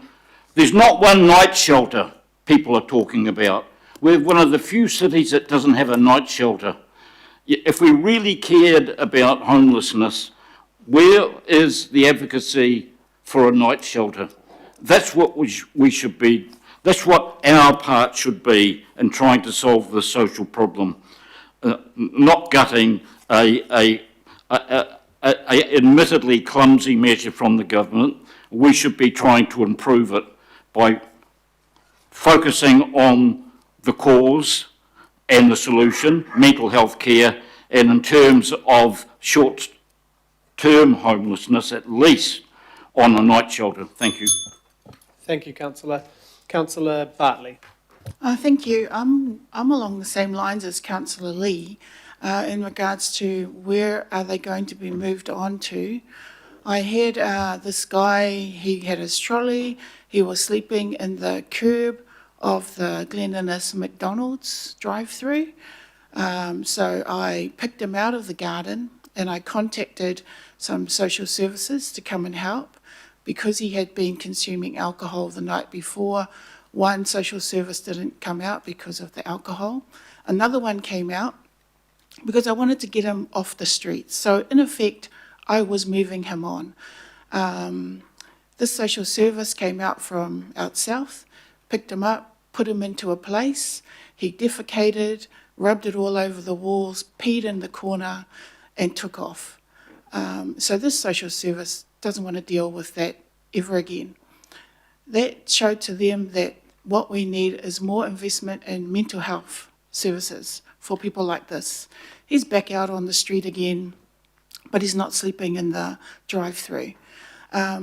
So what concerns me is where are they going to be moved to? And we already hear from the social services that they need more funding to be able to deal with the issues that they are confronted with. And so that's one point. The other point is the Ministry of Justice have said that this will result in more imprisonments. Obviously, people are begging. They're not going to have $2,000 to pay the fine, so they're going to go to jail instead.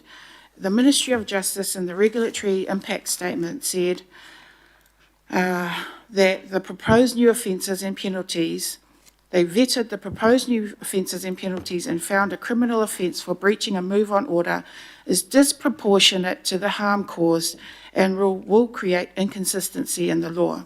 In the regulatory impact statement, it says indicative estimates suggest up to 6 additional people per year could be sentenced to prison for non-compliance at a cost of $120,000 per prisoner per year, which could trigger the need for significant additional infrastructure investment as there is already limited capacity and low resilience in the prison network. We also know that this is going to disproportionately affect Māori and Pasifika because they are high in the numbers of housing deprived. Yeah. So I would rather we oppose this bill altogether, we condemn it, and we push for it to be withdrawn because it is 100% punching down on the vulnerable, it's criminalising poverty, and it's not going to provide any solutions. I just wish the action was quicker in terms of providing the supports that are necessary for mental health, drug and alcohol, substance abuse, than it is for removing people from the doorway of high-end shops in the city centre. Thank you. Kia ora, Councillor. Thank you. Councillor Henderson. Thanks, and Councillor Bartley, really appreciated their contribution. It's an honour to follow it.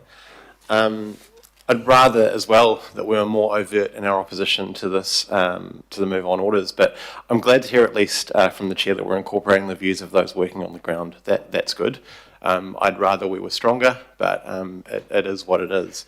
As I alluded to in my questions, the behaviour that this move on order is trying to stop that's harmful to the public. It's already unlawful. You're already not allowed to intimidate people. You're already not allowed to harass people on the street. I worry about its inconsistency with the New Zealand Bill of Rights, freedom of movement, and it's an unjustified limitation in my view. Proposed move-on orders, allowing police to ban anyone 14 or older from a public place for 24 hours. It's not just an attack on the vulnerable, but it has a chilling effect on democracy and freedom of movement. But triggering this ban, according to the bill, involves simply begging, sleeping rough, trying to live on a street in public. Defying that order carries penalties of $2,000 or 3 months in jail, effectively criminalising those that can't afford shelter, making poverty illegal. They can't pay the fines. They don't have the money. They don't have the support. That's why they're there in that position in the first place.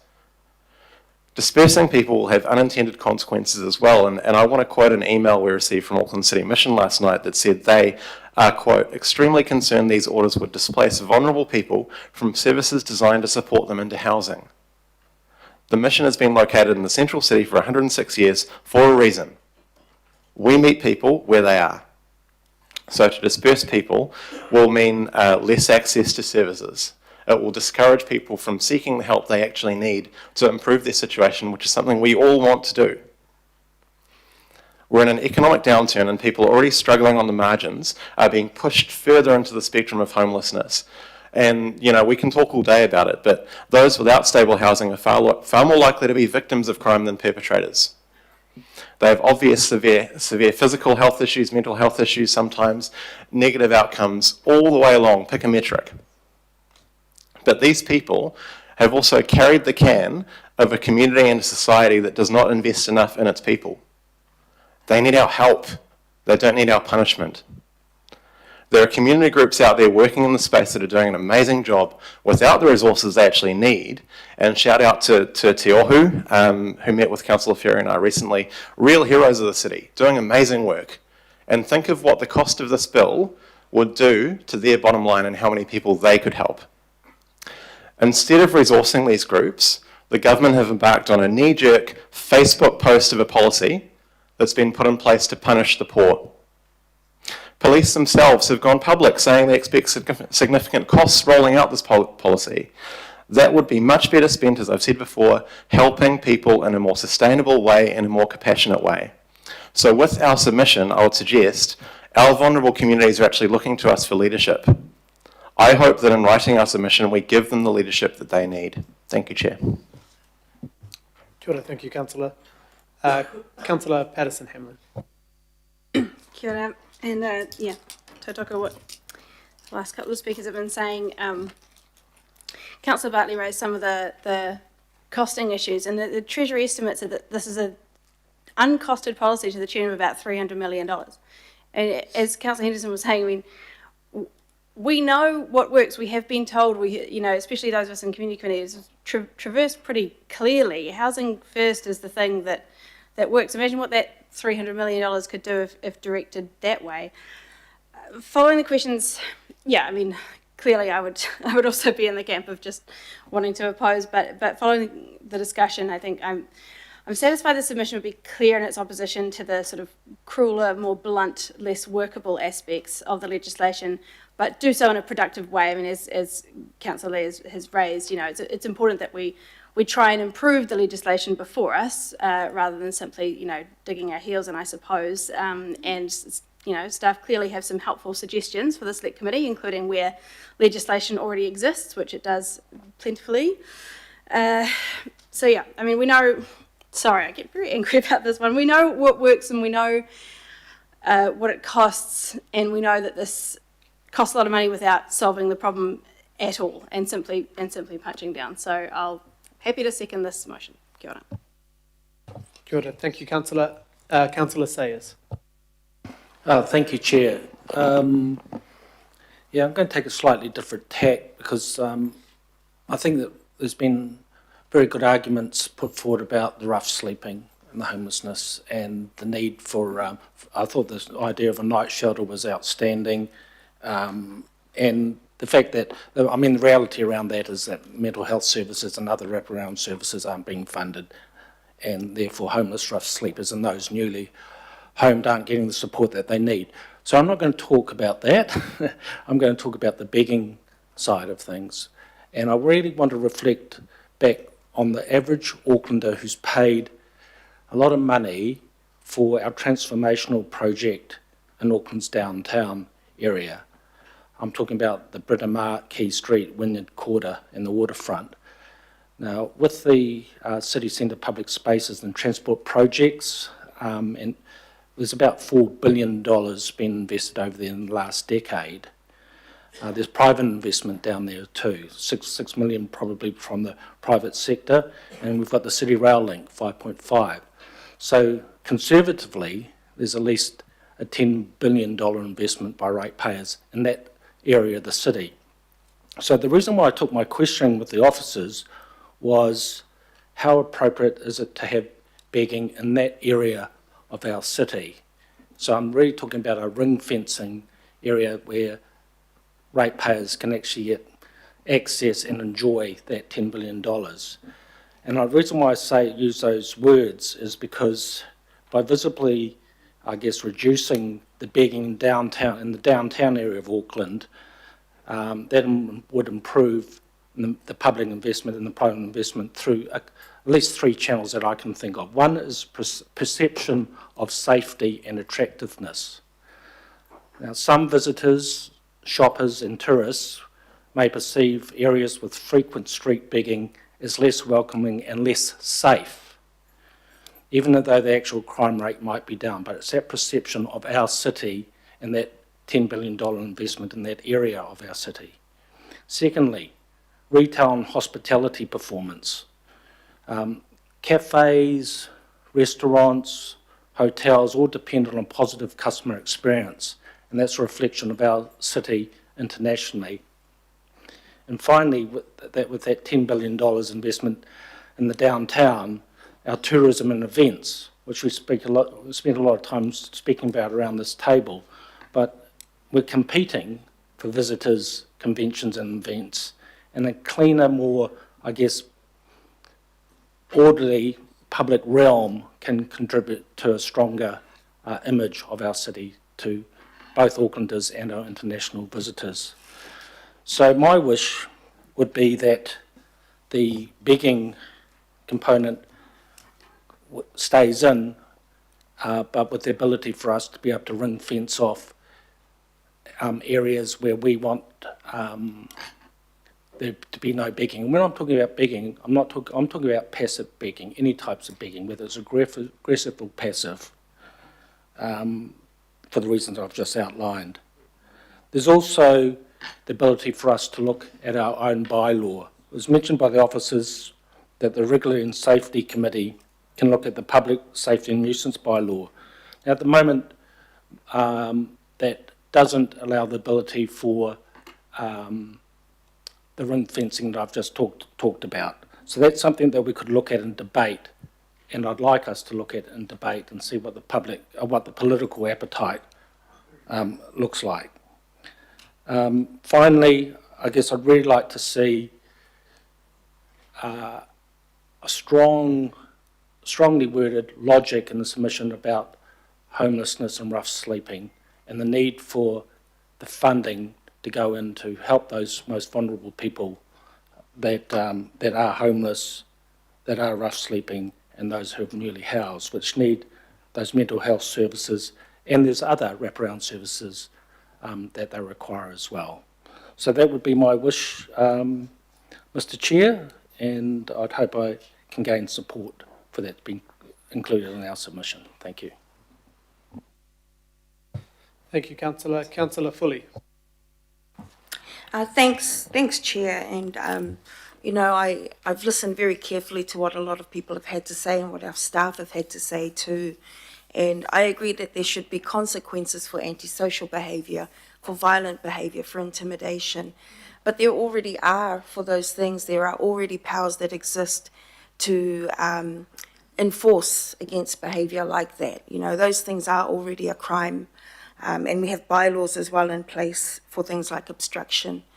And staff are saying that those behaviours in the criteria in the bill, in the submission would remain, and I accept that.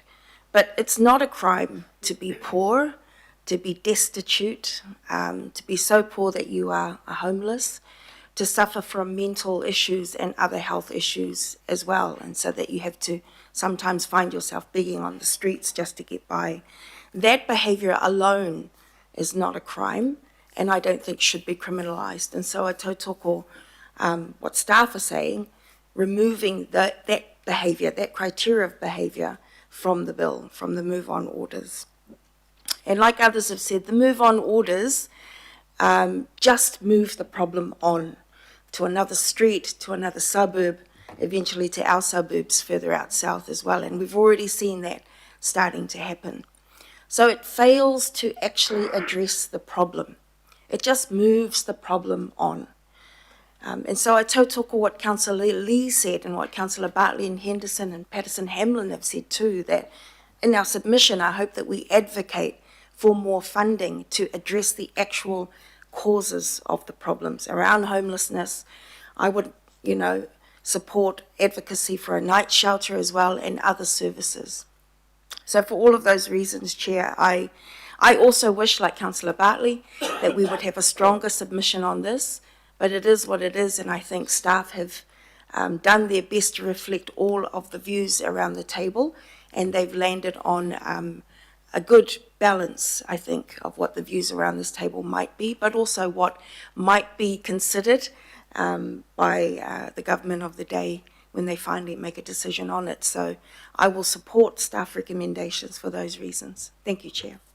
Kia ora, Councillor. Thank you. Member Wilson. Thank you. I don't anticipate repeating the words of Councillors Henderson, Patterson, Hamlin, Lee, Bartley and Fully, because it's obvious and it's a common view, so I appreciate the notion that I don't repeat that.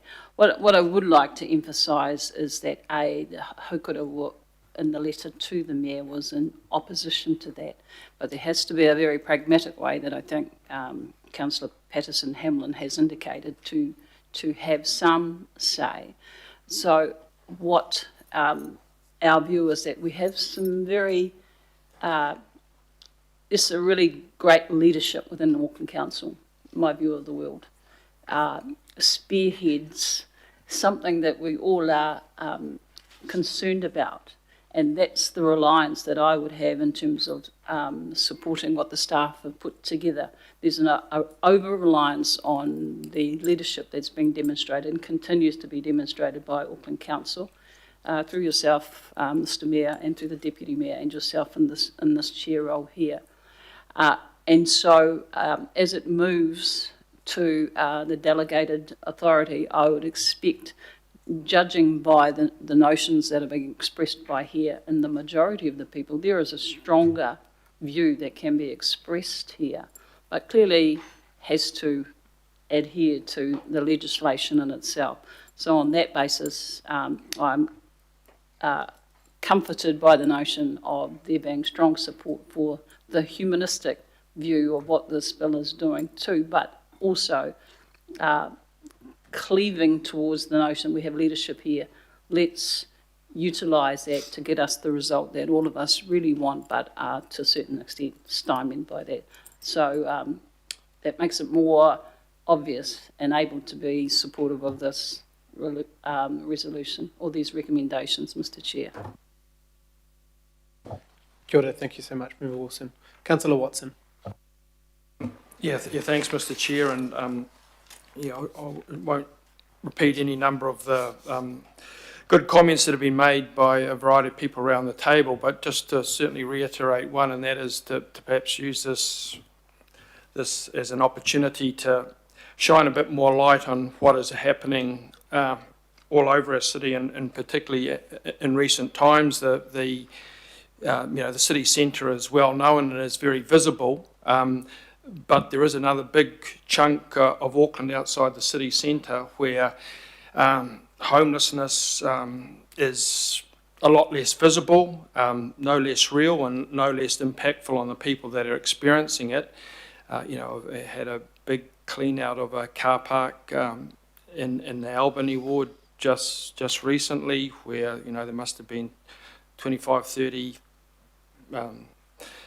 kind of cars and mobile homes and tents and whatnot with people cleared out. Number of the people on the face of it reasonably well catered for, and that they've got a kind of caravan type thing to go in. Other people not so, and some people get placed through the good works of our department, get placed in through various organisations or helpers. Others don't want to, and others who were just quite happy without any of these traits, antisocial behaviour, and now it's been quite an impact on their existence. Similarly, in other parts of the ward, people keep a really low profile if they're homeless. They don't want to be seen, so they're up early in the morning, or their cars parked, on a beachside car park or something where no one's going to see them. So the last thing you would want to see is those sort of people getting hassled to move on just because they happen to be without a home. And there is a danger of that in there with, overzealous policing, and the fact that people can stand out a lot more in those sorts of parts of Auckland. So I guess, Mr Chair, and I don't know if it's your committee or not, but I would like to signal that this is a very opportune time, I think, given the apparent interest around the table, to perhaps shine the spotlight on what's really happening all over Auckland. In many ways, what happens in the city is very identifiable, and in some ways a lot more straightforward to deal with. And Councillor Lee certainly came up with a good suggestion there about night shelters. Further out, it's no less impactful on the people that are affected. I mean, someone mentioned about getting people help into the various housing and service. Some people don't want to go there, some just because they don't want to, and that's a reflection of their mental state. Other people because they don't want to go there because it doesn't help their drug addiction, because there's behaviour there that they're very mindful of. So it is complex, but we have increasing numbers of people who certainly do need help and assistance, and it would be nice in amongst all the variety of work that we deal with in this place, which in recent years seems to have been narrowly focused in terms of, budgets and whatnot, and committee structures have reflected that. If we maybe look out a bit further to the vulnerable, and particularly the vulnerable right across Auckland, many of whom are just not noticed, are just somehow getting by, and I don't know what sort of an existence is. It's not too cheery. So if through your good work, Mr. Chair, we could look to make this something that has a follow-up other than just the immediacy of this submission, I'd appreciate that. Thanks. Yeah, kia ora, Councillor, thank you. And we can either bring something to the full committee, because we have had some information come to Council Ferries Committee, but I think, as you say, maybe a workshop, a combined workshop or something, so everyone can be involved in that conversation. So thank you. Member Blair, kia ora. Tēnā tātou. As a member of Haukura, we must oppose the move-on orders, as has been clearly and obviously stated. It will not solve homelessness. As I walk up and down Te Waihorotu and through Te Pokapū, through our central city, it's obvious to me and everybody ko te nuinga he Māori. Most of our people on the streets have whakapapa Māori. And that's because of our history of dispossession. At 1840, we ran everything, we controlled all of the resources, and we actually housed homeless Pākehā arriving on the shores at the bottom of Queen Street here, and we fed them too. Fast forward to now, I see on the faces of the people on Queen Street their illustrious ancestry, their ancestors behind their eyes that are often glazed over. So these move-on orders will not solve anything, but neither will paternalism, which we've had through the state housing programs, where we're holding people at a level and not advancing them any further in their hope for home ownership. So I just want to challenge, as we hammer the crown here, what are we doing as a council in terms of changing the economic conditions of those Māori? This is the largest Māori city in the world. This is the largest Pacifica city in the world. What are we doing with our $8 to $10 billion investment every year around lifting the economic conditions and pay packets of our Pacifica and Māori people? That ultimately is the way to resolve this recent homelessness issue in our communities. So as you are going through your review of all of these 10-year contracts, I urge you to ask these multinational companies, what are they doing beyond offering a few jobs here and there to our people on minimum wage, which they will probably get, and they won't be getting any further.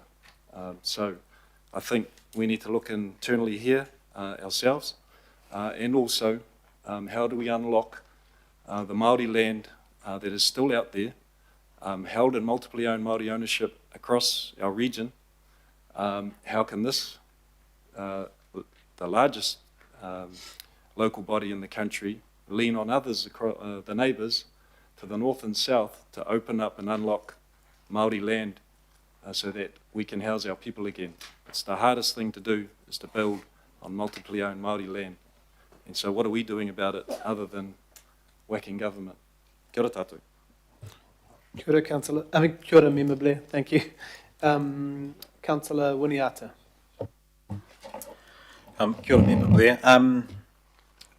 I'm quite stuck in between both, really.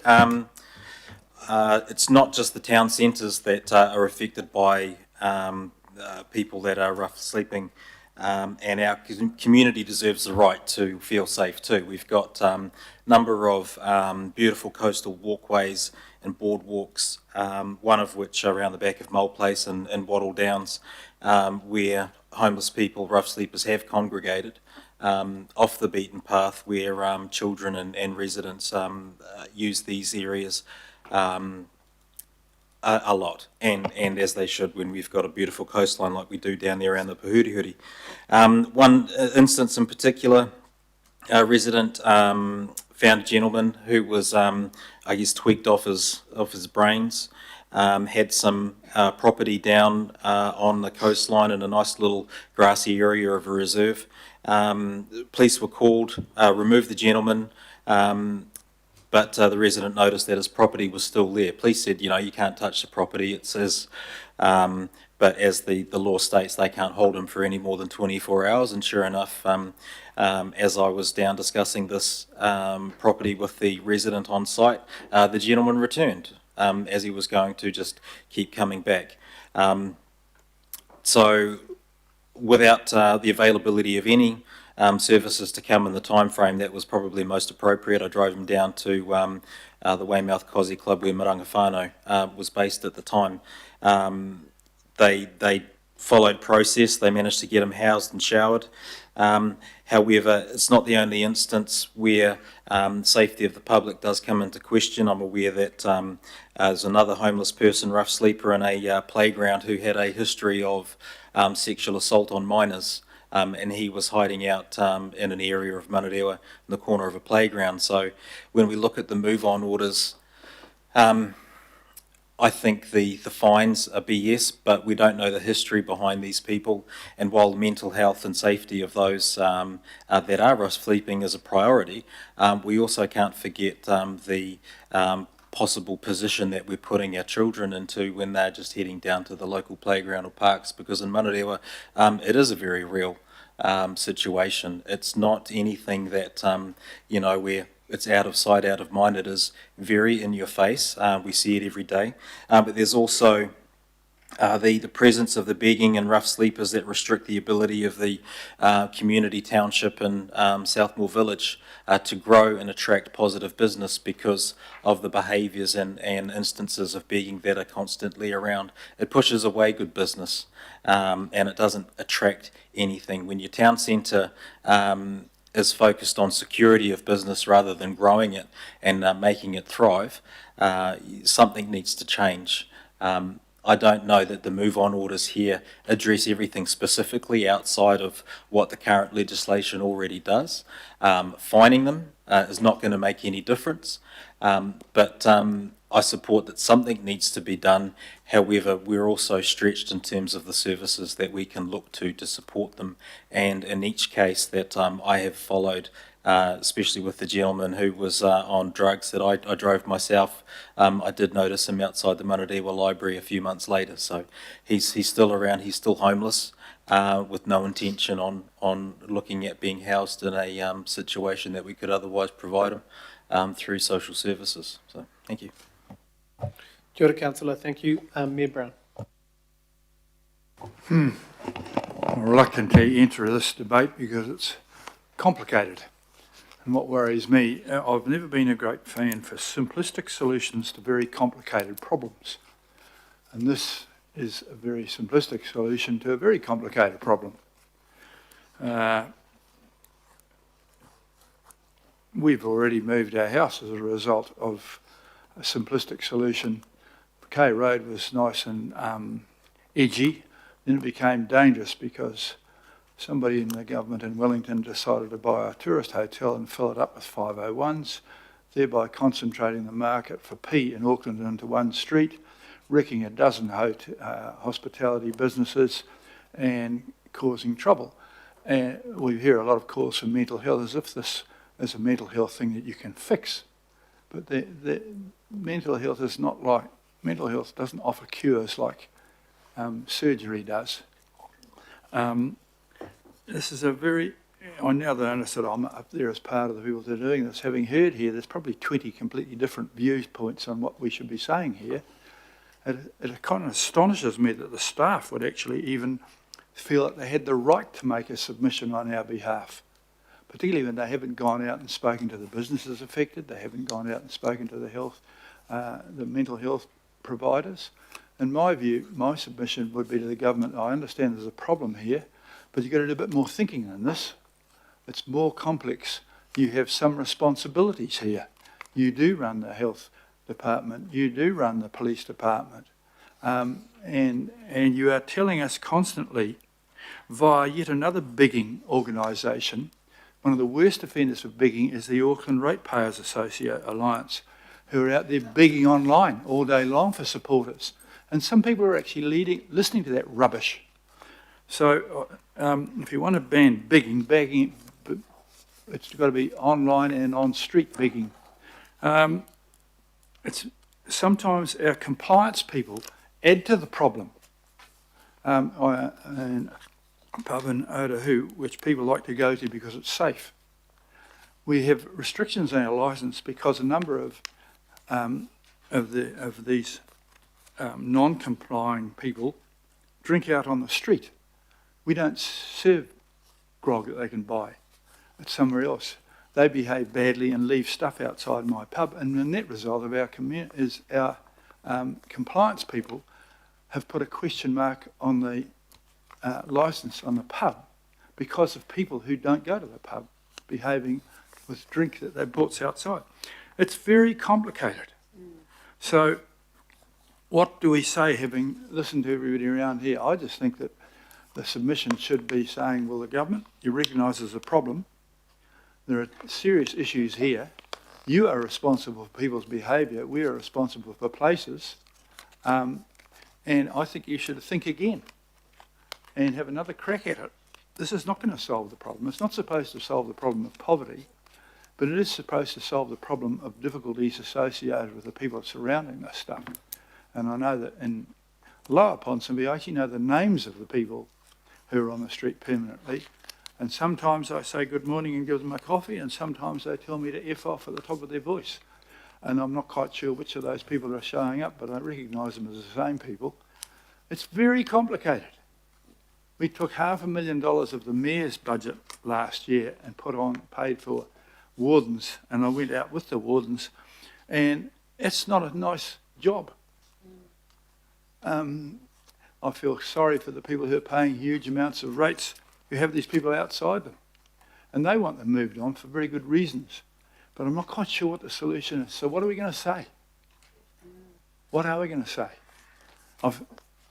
They're very different around here. I think we should say that this is a problem, government. This is your first crack at it. Do better. We know there's a problem. You keep telling us to stick to our knitting. This is yours.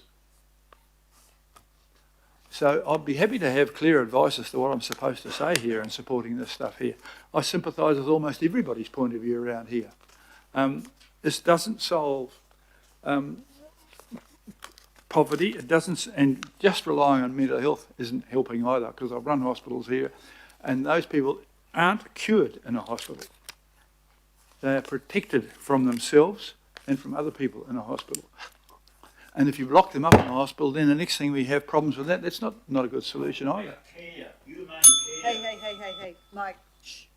Sorry, Chair. Well, you've escaped to an island, mate. I live in this. Councillor Lee, no one has interrupted anyone. That's not a good way to... I'm sorry, that's been provocative. And you're not? Well, okay. It's part of democracy. No, well, It's not a schoolroom. that's okay. But right now I'm the chair and I've asked you to stop yelling out across while other people are talking. So I'm just seeking some guidance because it's very complicated. And I think it is a simplistic solution to something which is way more complicated. But I don't think removing bigging and rough sleeping is that in itself can be provocative. The lady I know in Ponsonby manages to rough sleep in a manner that doesn't upset people's businesses. Other ones do. And so there you go. So I don't like bigging bowls, and I particularly don't like the Auckland Ratepayers Alliance bigging bowl. It's a very complicated issue, so please give me some clarity about what we're going to do for this thing. Thank you. Thank you, Mayor. Councillor Baker. So I guess the reason we're talking about this is that the public have made it pretty clear in some ways that, that you know, they want the government to act, and they are doing that. And whether we like it or not, they are trying to do it. I guess the problem that we have is that we don't have a submission to actually look at and look at. And so we've sort of got a reference to themes. But, you know, what are those themes? And so it would have been easier potentially to have actually a draft submission to look at, so that we're not sort of just making it up and then leaving it for people to rattle out something on our behalf. And because all I've heard today is just a mix of everyone's got a different view. I think, and Morris made a really good point before, and Shane talked about the heroes, and the people that get involved in that sort of stuff are heroes, but so are the people that employ people and have businesses and add to the vibrancy of the city. So they're heroes as well, and so we do have to have a balanced approach to this. And I hope, like hell, that our submission is balanced. I take, you know, what the staff said before. This is just providing a tool for the police, because at the moment they're pretty limited tools. And so, you know, if they want to react to complaints or things like that, you know, really they're left with having to arrest someone, which isn't a great outcome for just about everybody. And so this provides a tool to enable them to sort of try and do things in a softer manner. It's not just a city centre issue. And, you know, this is something different. If we continue to do the same thing and expect a different result, you know what that leads to and what that's called. And so, you know, we've got people who have moved to Pukekohe and Waiuku because they've moved out of here because it's easier. And so every little town, every little place has these issues. I think this is a response to a demand from the public, and we just got to get on and do what we think is right. I hope that we have a balanced approach in our submission and don't try and send a political message to the government who we might not like their policy for some, but I think we need a balanced approach for what is right for all of Auckland, not just a certain sector. So that's what I hope to see from our submission. Are there any other speakers before I just finish up? No. So yeah, to Mayor, I guess we did traverse a lot of what will be in the submission. The paper is very clear on the direction of what will be in the submission. I know there's been differing views, but we haven't had amendments to add or change the direction in the paper. This is us trying to be as balanced as possible, but also taking the views of what is and isn't happening.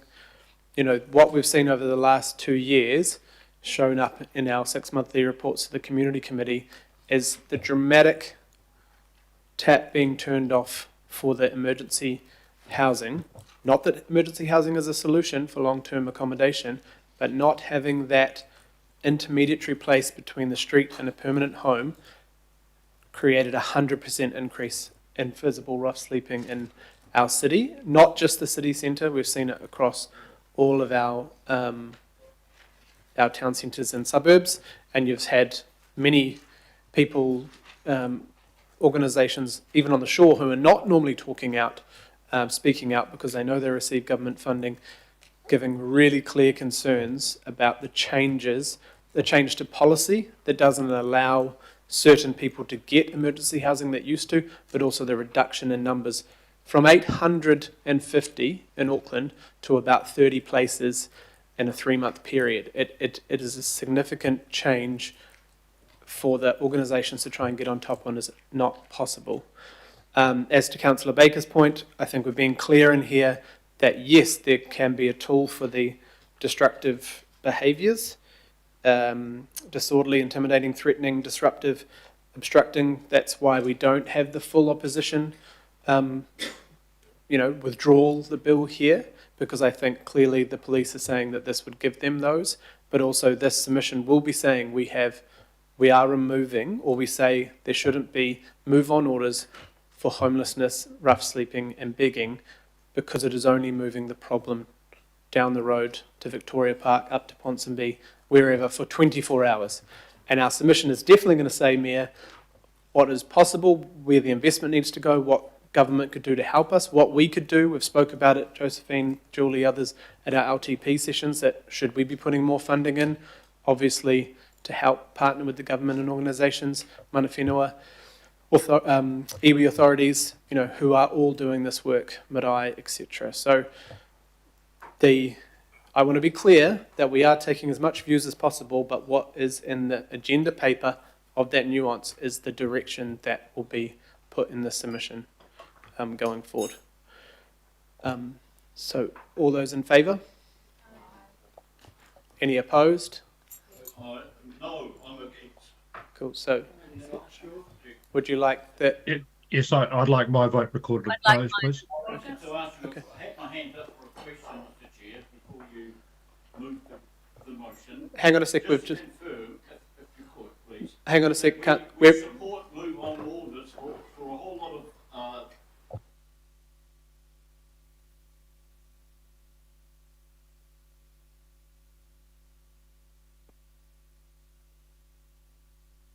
So this is out of order. We've just voted on it. We had questions and comments. So we had. Could I please have hands up who would like their names recorded against putting in submission?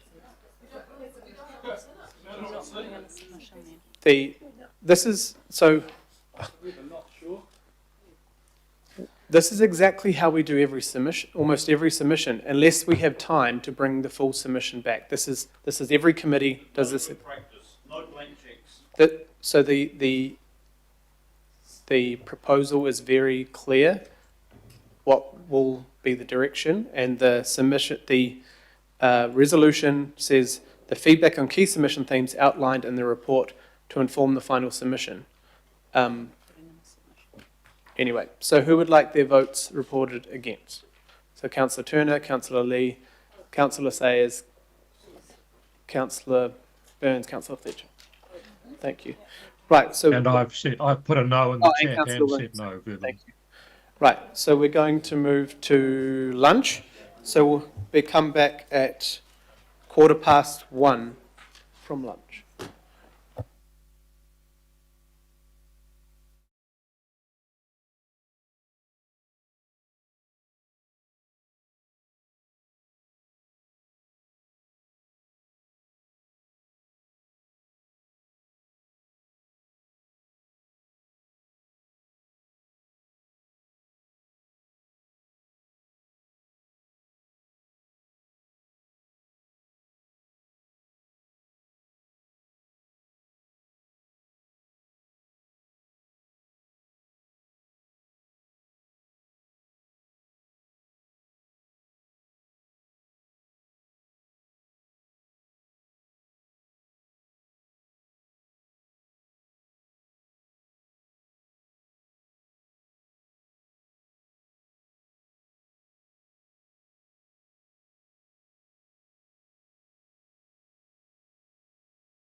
If we're just wanting everyone to come back to the table, we'll get Dave to come up to present to this item.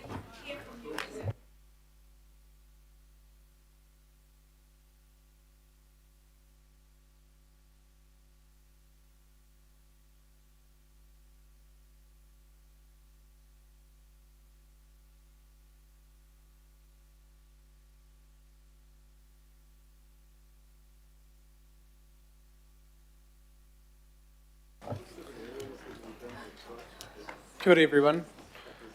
So just to clarify, you've seen this on your tables. Obviously, there's been a lot of feedback from local boards, asked for advice yesterday from Dave to help put together, together for option 3. Dave will still present why option 4 on this. He'll go through the presentation why they've chosen option 4 and the ins and outs of that, but I've been clear that I think the local board direction, and I think for most around here, is option 3, but also talking about what it means, such as areas like kina and oysters, which currently have a daily person limit of like 150, why those could be carved out of that and the issues, but not trying to make it so complicated under option 4, in my opinion. But anyway, we'll let Dave take off. We can ask questions based on why it's option 4 in the proposal, but Councillor Short is keen to second the motion, and then we can ask questions on that as well. So, thank you. Good afternoon again.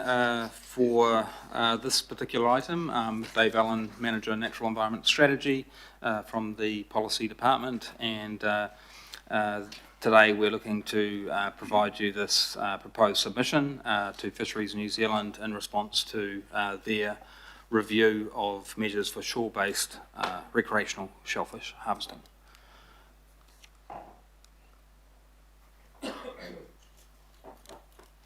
And we'll just see if we can get this clicker to work. There we go. Thank you. The key point to take away here is that the review is focused on the recreational shellfish harvesting activity from hard shores. This has been an item that's been quite topical for many years, and staff have been advocating with Fisheries New Zealand to have this review for several years. And it was included within the management plan for the Hauraki Gulf, but at the time we made it very clear that it speaks to the whole region, and we've been using this opportunity to sort of prioritise the regional response.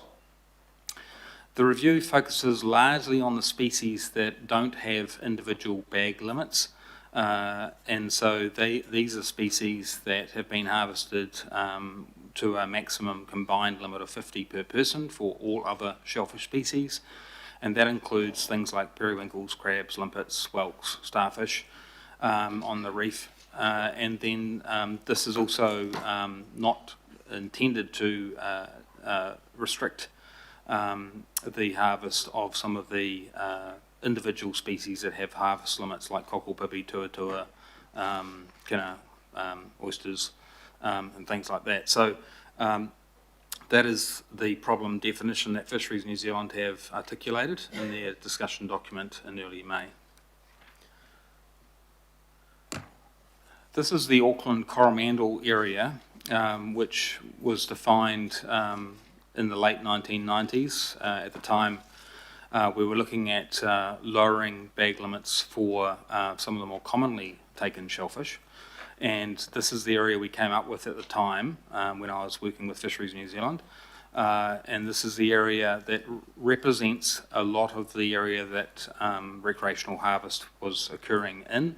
And it effectively covers both west and east coasts across to the Coromandel. So this is a fairly broad geographic area that has many different features in terms of what shellfish is found where.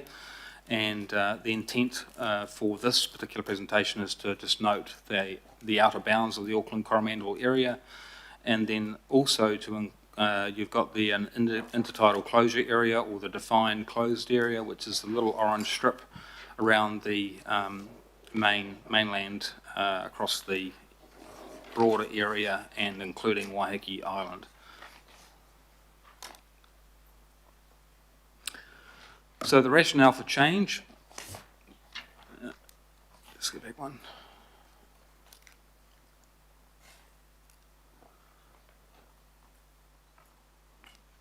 Do you want to go back a slide? Can you do that, please? Thank you. The rationale for change is to basically, firstly, look at the purpose of the Fisheries Act, which is to provide for use while ensuring sustainability.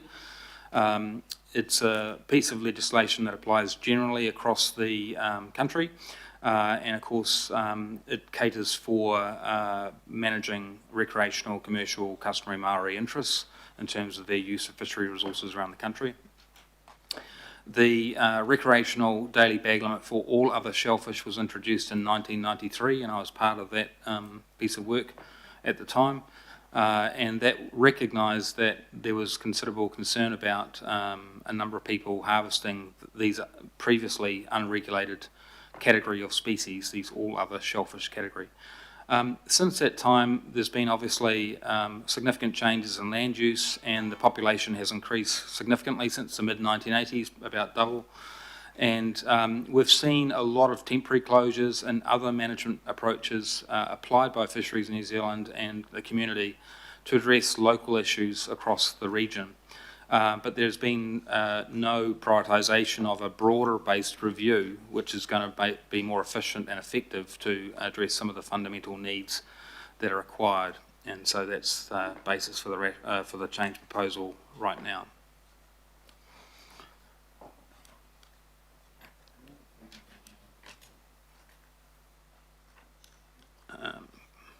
So if I could have some assistance with the slides again, please. So the management options proposed is to firstly look at the bag limit or the daily limit of 50 per person, and what's proposed here is to reduce that bag limit from 50 down to 10 for all other species. This will ensure that the level of harvest that is witnessed is significantly reduced in a lot of these accessible coastal areas, whether west or east coast, and across through to the Coromandel, where this is also an issue. There will also be some opportunity for some people to collect that level of shellfish outside of the closed defined area, and that's where that bag limit will apply. But within the closed defined area, there will be some further restrictions here, which are quite significant to effectively prohibit most shellfish take. So what the intention is to look at is how well that defined closed area restriction is basically put in place to ensure that the hardshore species of shellfish are addressed in terms of ongoing sustainability.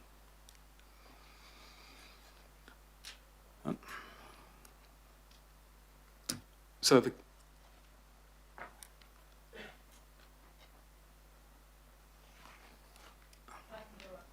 thank you.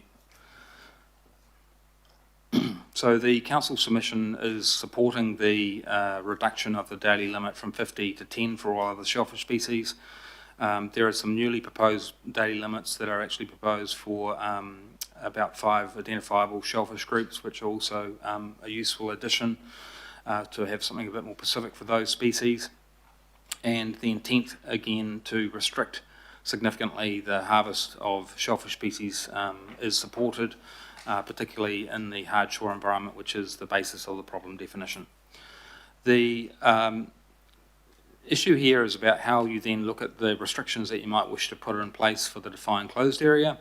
The defined closed area includes all the coastal areas, not just rocky areas. So effectively you'll be looking to encompass some of the restriction or prohibition across the species with individual daily limits, whether they're things like rock lobster, paua, oysters or kina.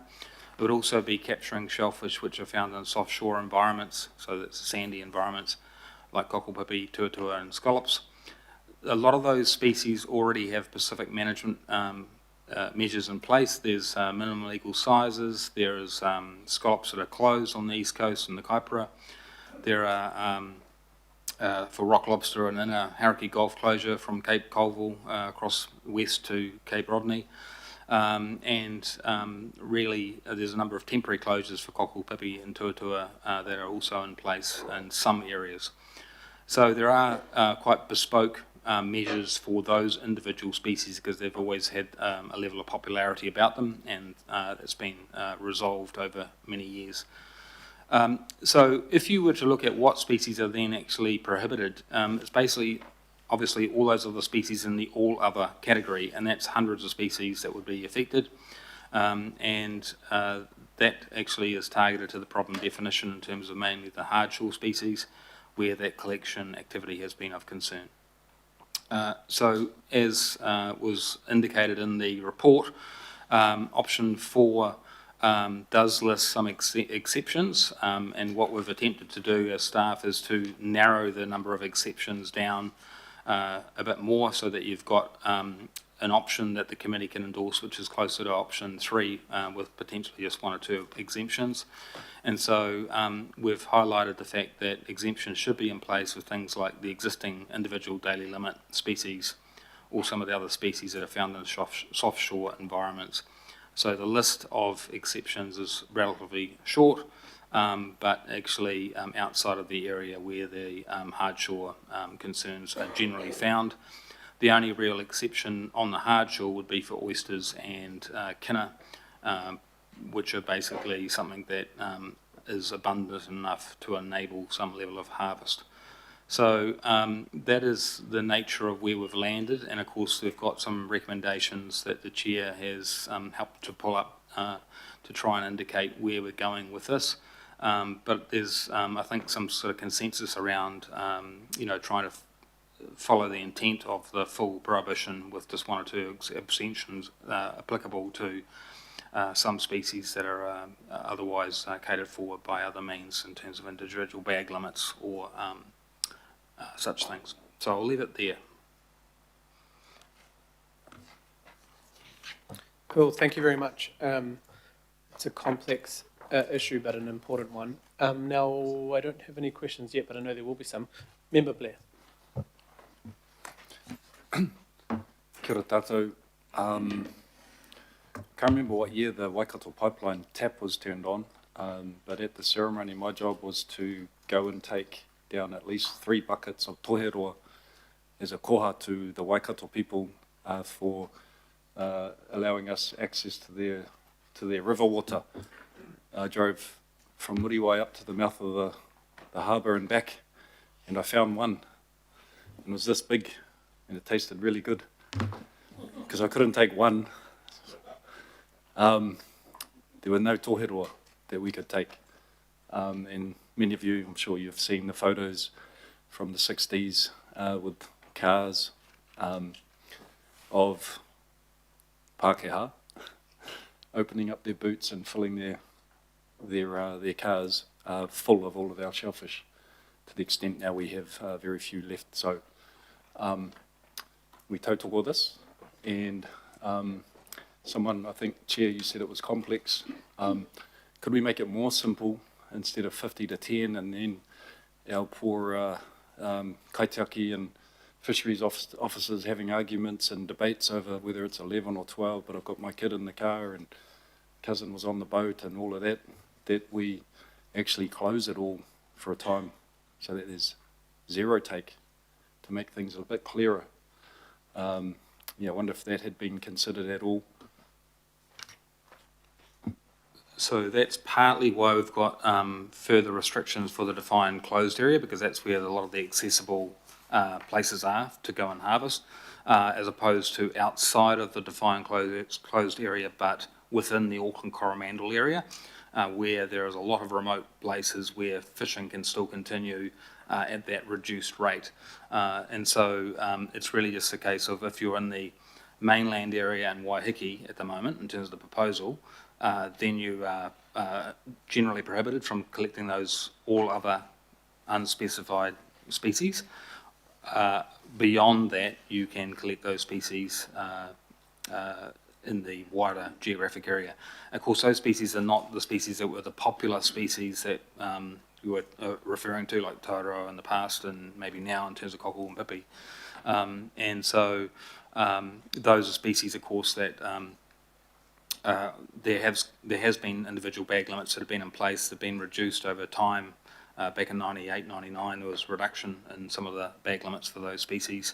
And so what the Fisheries New Zealand and Mana Whenua, I think, are probably of the view that some of the limits for those have been reviewed and are set appropriately, and in fact they've been applying rahui and other tools as appropriate for some of the beds where applicable. So I think there's a range of complementary measures that need to be considered here. I think that's still possible.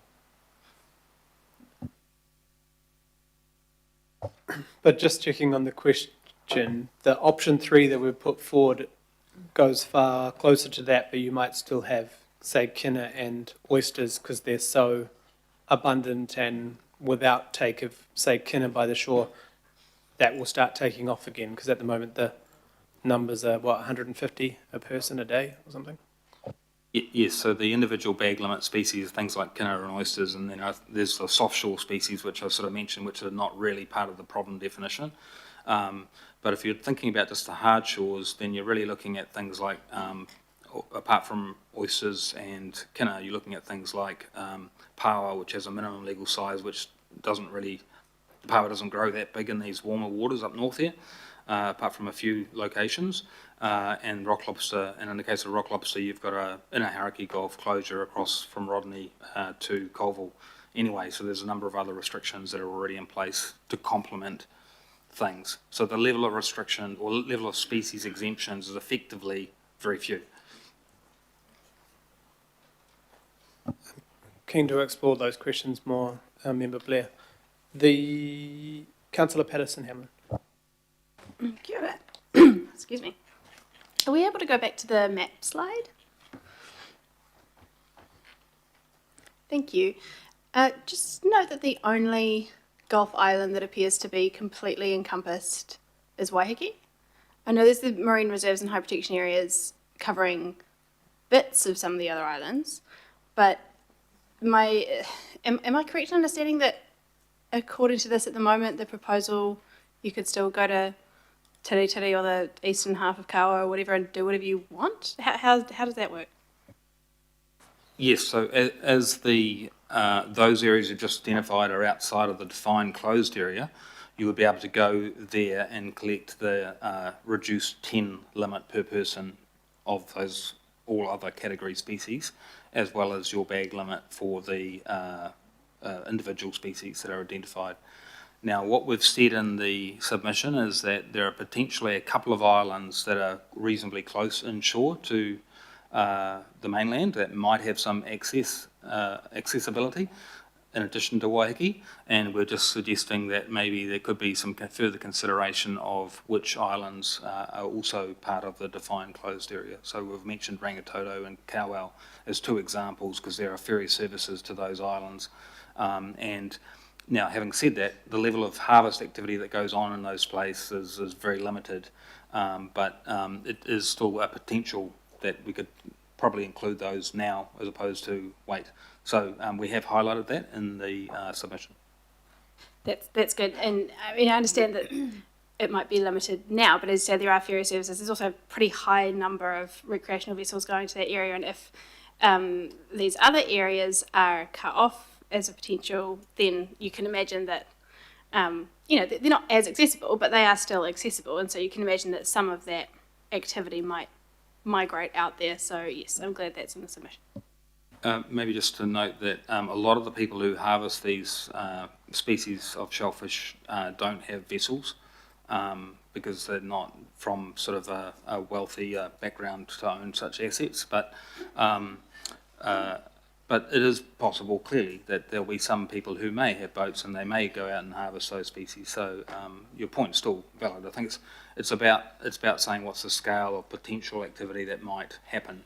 And I guess what we're trying to say in the submission is that could you just have another look at the likely areas that you want to include in the defined closed area to make sure that there's no other, reasonably close areas that should be included as well.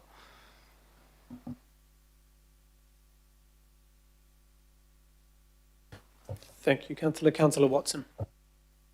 Yeah, just speaking a little further to Member Blair's very valid point about trying to make this as effective as possible, Dave. Obviously, one of the issues, no matter what we come up with, is ensuring a high degree of compliance as possible. And in our submission, we make the statement that the Council requests that Fisheries New Zealand and Central Government commit to additional resourcing for the purpose of compliance, monitoring and enforcement in the Auckland region.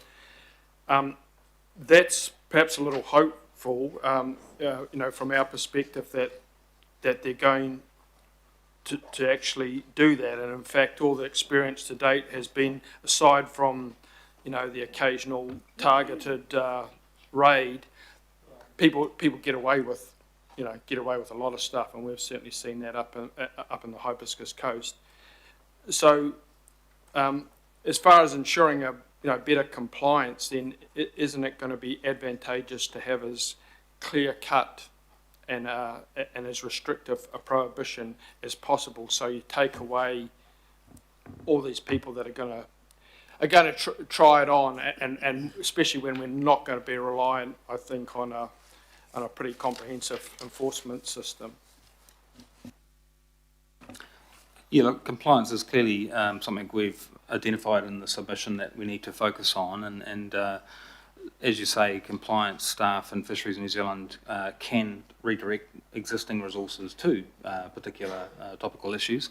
And I think the other comment to make is that there's already extensive recreational limits and in place for a whole range of different species of fish as well as shellfish. So it's quite a broad level of compliance expected of the people participating in this activity. I think the other thing is that the species that are exempted are readily identifiable species, so the oysters and the kinner, and so I don't think the same level of concern from a compliance perspective is there.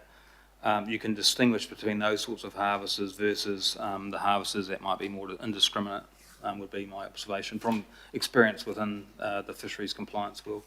So one of the issues that's emerged up in Whangaprawa, where we do have a full ban in place, is people have been using species like kinner to hide other species that they shouldn't have. So I guess what doesn't perhaps fully emerge from the huge growth in population, it's nearly doubled, but also within that population that's grown, we have different practices that were never foreseen back when this legislation was introduced, where it's effectively on almost a, you wouldn't call it a commercial scale, but it is almost semi-commercial in terms of the take that's been taken out and the practices that are being employed. So I guess that being the on-the-ground experience, I think that that points more to that need for a more kind of prohibitive regime. And I just want to check that I did my adding up. That was a message from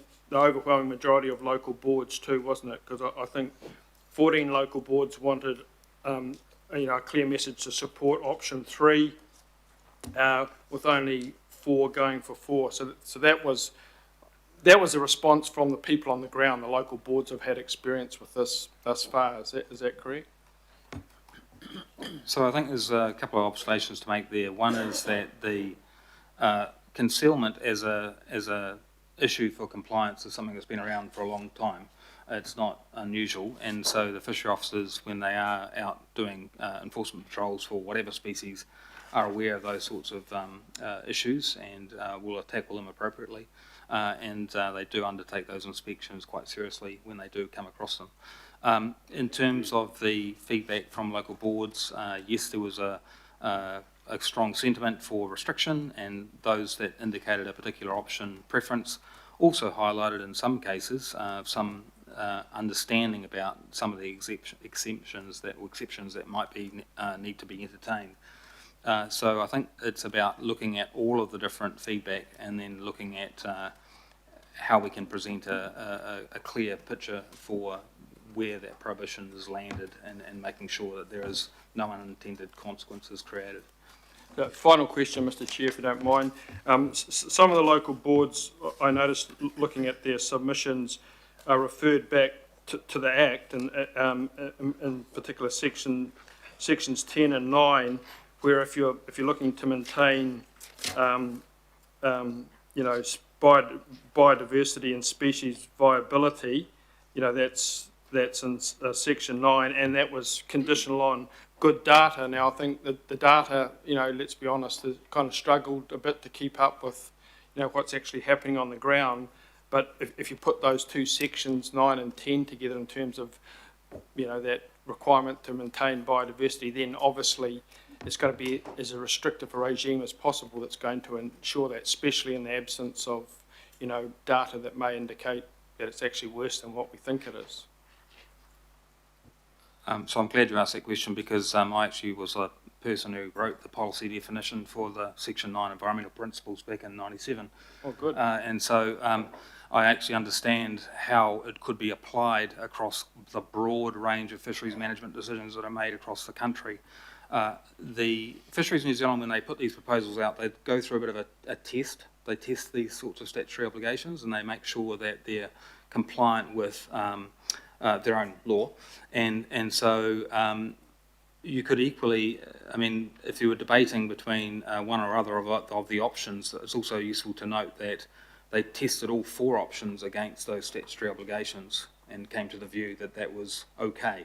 Now, given that this is moving to a much more restrictive environment, regardless of how far you go, it's actually going in the right direction. And so I think in terms of the Section 8, Section 9 and Section 10 obligations, I will acknowledge that, yes, of course you would be great to have a lot more information and data to say what's happening with species X, Y and Z.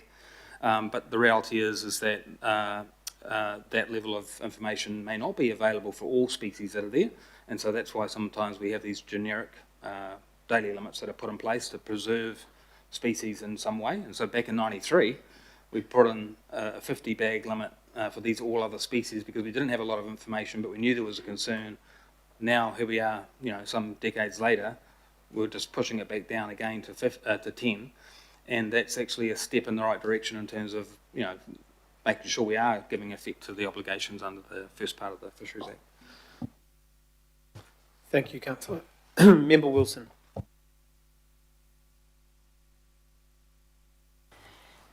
I'm just going to reference the MIS and specifically para 55 that says that this has no direct Māori impacts associated with the Council's approval of the submission. And I beg to differ. What was it that was intended to reflect?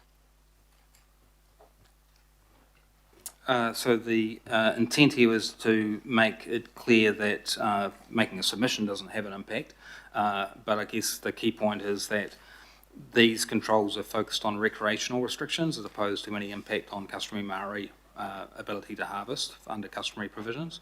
Now, we also appreciate that they can do that under the amateur regulations as well, but this won't affect their ability to undertake those customary fishing activities. Yeah, I guess it might be an internal musing. It is based on your experience. And so this, in a general sense, is the impact of Māori from Māori.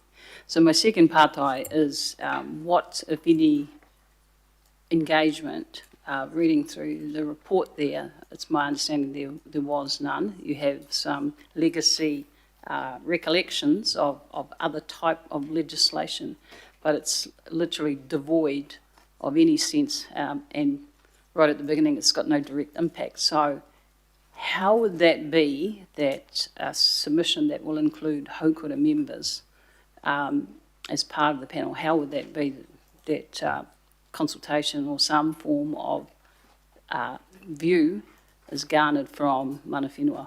Because it appears that that's not the case in this report. Okay, so yes, I certainly went back and looked at all of some of my understanding of where particular iwi have been. Fisheries New Zealand, in their consideration of their proposals, had some initial socialisation with mana whenua through late 2025, so they had some engagement, but that wouldn't have been very widespread, I don't think. but so your point's still valid. We did notify all mana whenua groups on the 7th of May, the day this document came out, to indicate that there is the opportunity to liaise with us about any views that they wish to bring to our attention. I'm also very familiar with, obviously, a lot of the mana whenua views around the use of certain shellfish resources in certain places around the Auckland region, because I've been involved with a lot of the shellfish restrictions since 1990, where mana whenua have played a role. So I'm familiar with that. And in Para 57, I sort of make observations about their clear, perspectives in a general sense to see these resources looked after and to give an effect to that. So I suspect that once the submissions are made, that Fisheries New Zealand will check in probably again with mana whenua about what they're looking to propose to the Minister, would be my suggestion. One of the things we can suggest is that there's further engagement by Fisheries New Zealand with mana whenua about the proposals to help with that process. Yes, it is indeed a brave person that seeks to give the views of mana whenua that aren't mana whenua. I make that observation absolutely as it relates to this item. If it's following the normal procedure that we use here, that we're used to utilising as members of Haukura, it is that there is some engagement, regardless if it's a fisheries submission or not, because the submission will be put through on behalf of Auckland Council with Haukura involved as well. So my pātai really is what is planned in terms of engagement once there's notification of this process by Auckland Council.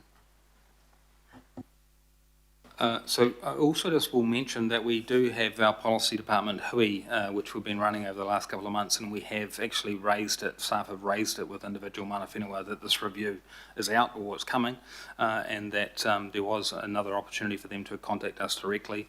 That it wasn't necessarily availed, but we have made some attempt to ensure that mana whenua are aware of the proposals and that there is an opportunity to talk to us about what their views might be. I guess in terms of beyond the submission phase, we can certainly encourage for further dialogue between Fisheries New Zealand and also us and mana whenua if that's the recommendation. Just more commentary later, Mr Chair, rather than toing and froing. My pātai have been asked. Thanks. Kia ora, thank you, Mayor Wilson. Mayor Brown, and then Deputy Mayor afterwards. Okay, I just want to make it quite clear that if what's proposed with the variation, option 3 would just stop everything. And but I think we've got to think. I want to make sure we can still harvest kina and oysters, but there is a gross oversupply of kina, and if we don't start harvesting it, there'll be no fish. And so stopping harvesting kina is not a wonderful, planet-saving, good idea. It's basically dumb, because the kina barrens out there, we need to harvest and eat a lot more kina.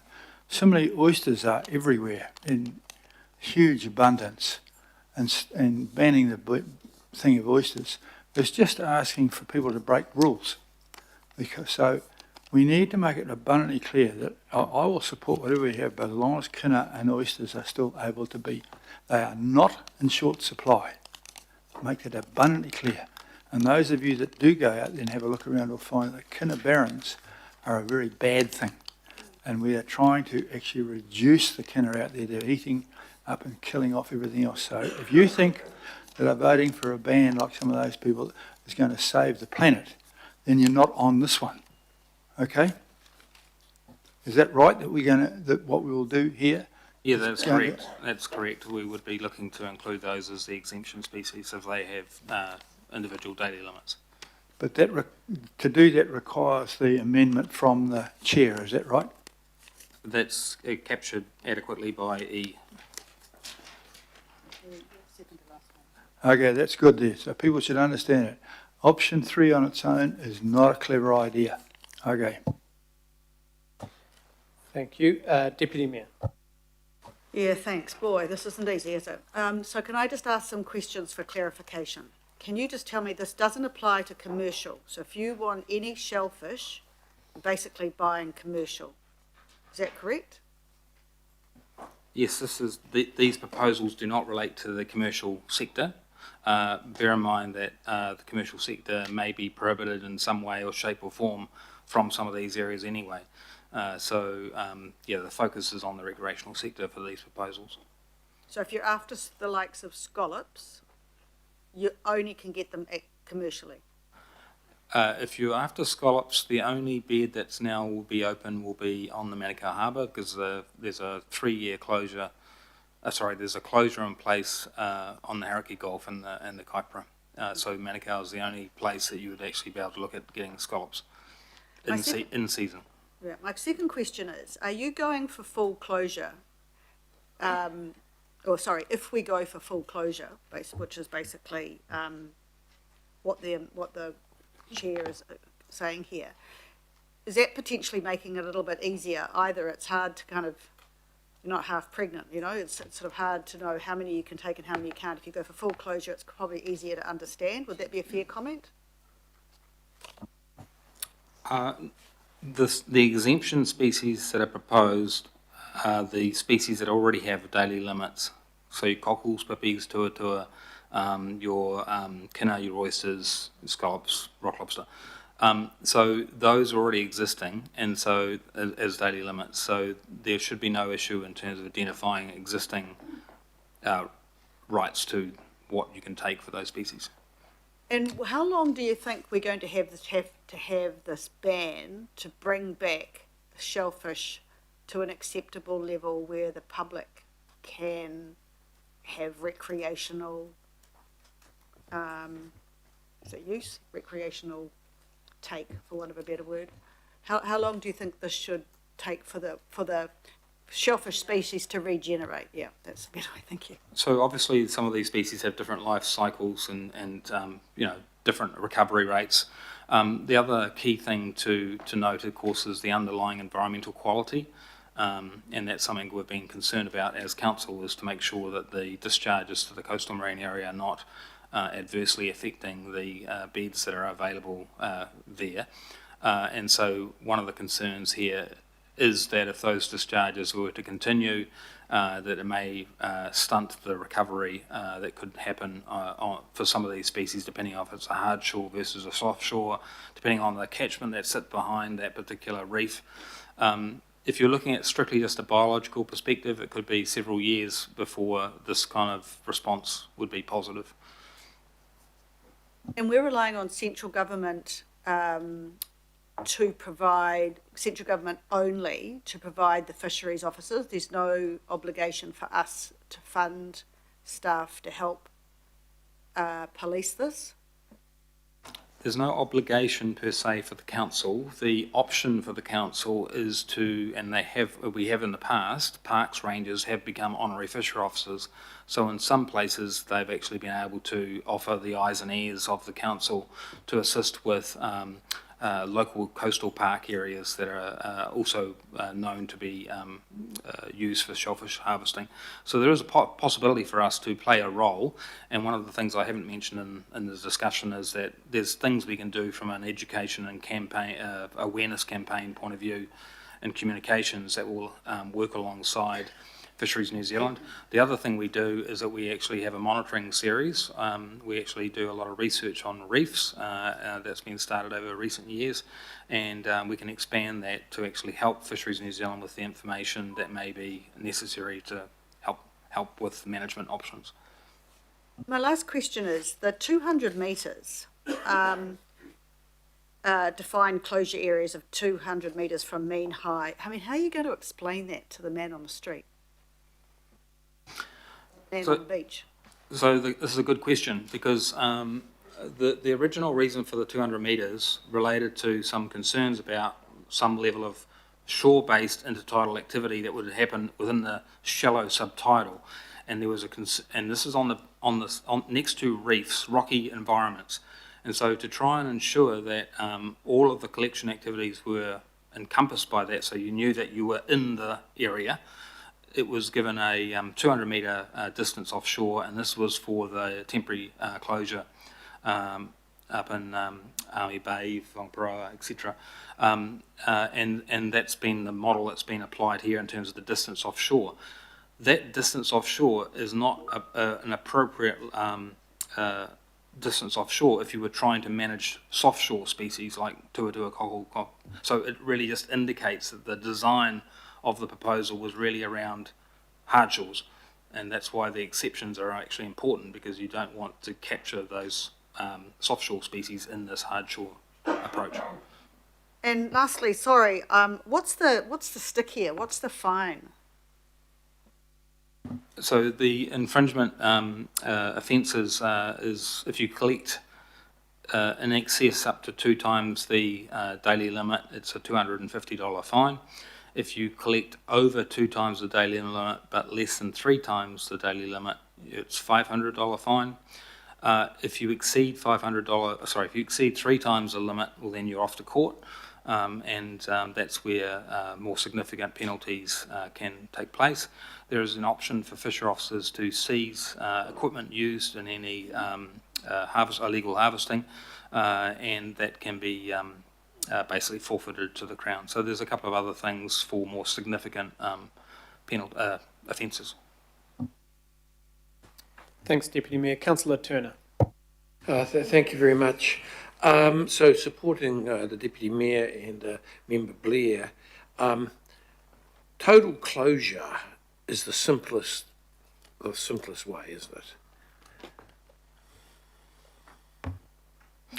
So again, it comes back to the problem definition of what you're trying to achieve, and so just to be clear, is the problem definition here is largely around trying to solve an issue that's prevalent on the hard shore, not the soft shore, and so the measures as such go a long way to do that. And if you've got some level of exception for some small number of species, then that's still manageable in terms of how that's complied with.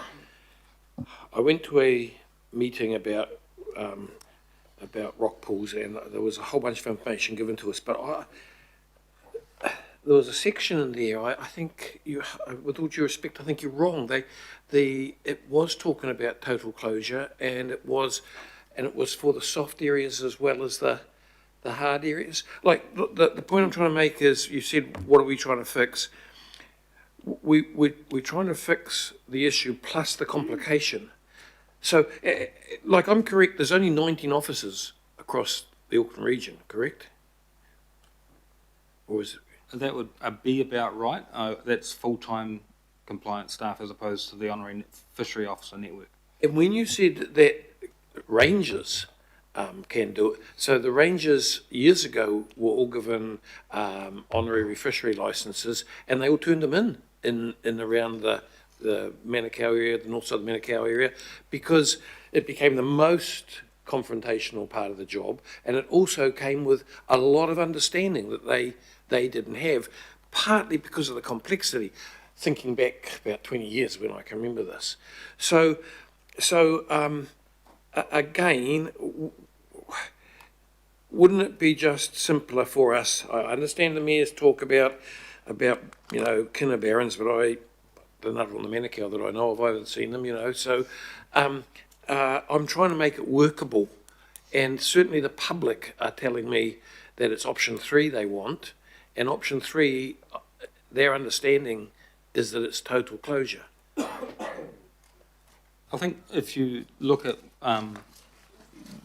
the range of species that would be potentially available as an exception species that might still be taken on the west coast there, it might be things like oysters, which we know is a problem in terms of blocking channels and in the Manukau Harbour, for example. So the range of exceptions, so to speak, in the Waitakere area would be very limited. So I don't think there's an issue with sort of making this not workable per se. I did have feedback from some of the rock pool people in West Auckland that won't have seen these amendments, and they were very, as part of those 14 boards. It would be, and as you just said before, decades ago you did a limit reduction. The recreational take hasn't reduced for years, has it? There's been no change to those take limits for ever. Not for the all others category, but there has been a reduction in 98 and 99 for the more commonly taken shellfish. So your pippies, cockles, tuatua, mussels, they have been reduced in 98. And so since that time, since 1993 for the all other categories, there has not been a change. Are these exceptions for limited number of exceptions for taking, is that for cultural reasons for mana whenua, is it? Only? No, it's not. It's just for recreational use. These proposals don't relate to customary fishing. See, because I see on your map up there, there's a little orange, purple spot on the coast above the Manukau Harbour, which I think is Kerikeri Beach, which has had a rahui on it since 1998, correct? There's over a dozen different places around the Auckland area that have temporary closures or permanent regulatory responses.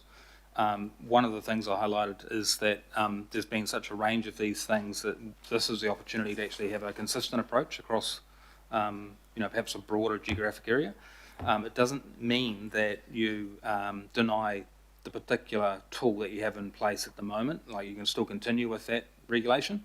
But it's just saying that this is about trying to have a broader based set of measures across the entire Auckland Coromandel region. But yes, there is a dozen odd areas that have these sorts of particular local restrictions. So last question, although I might have more after others.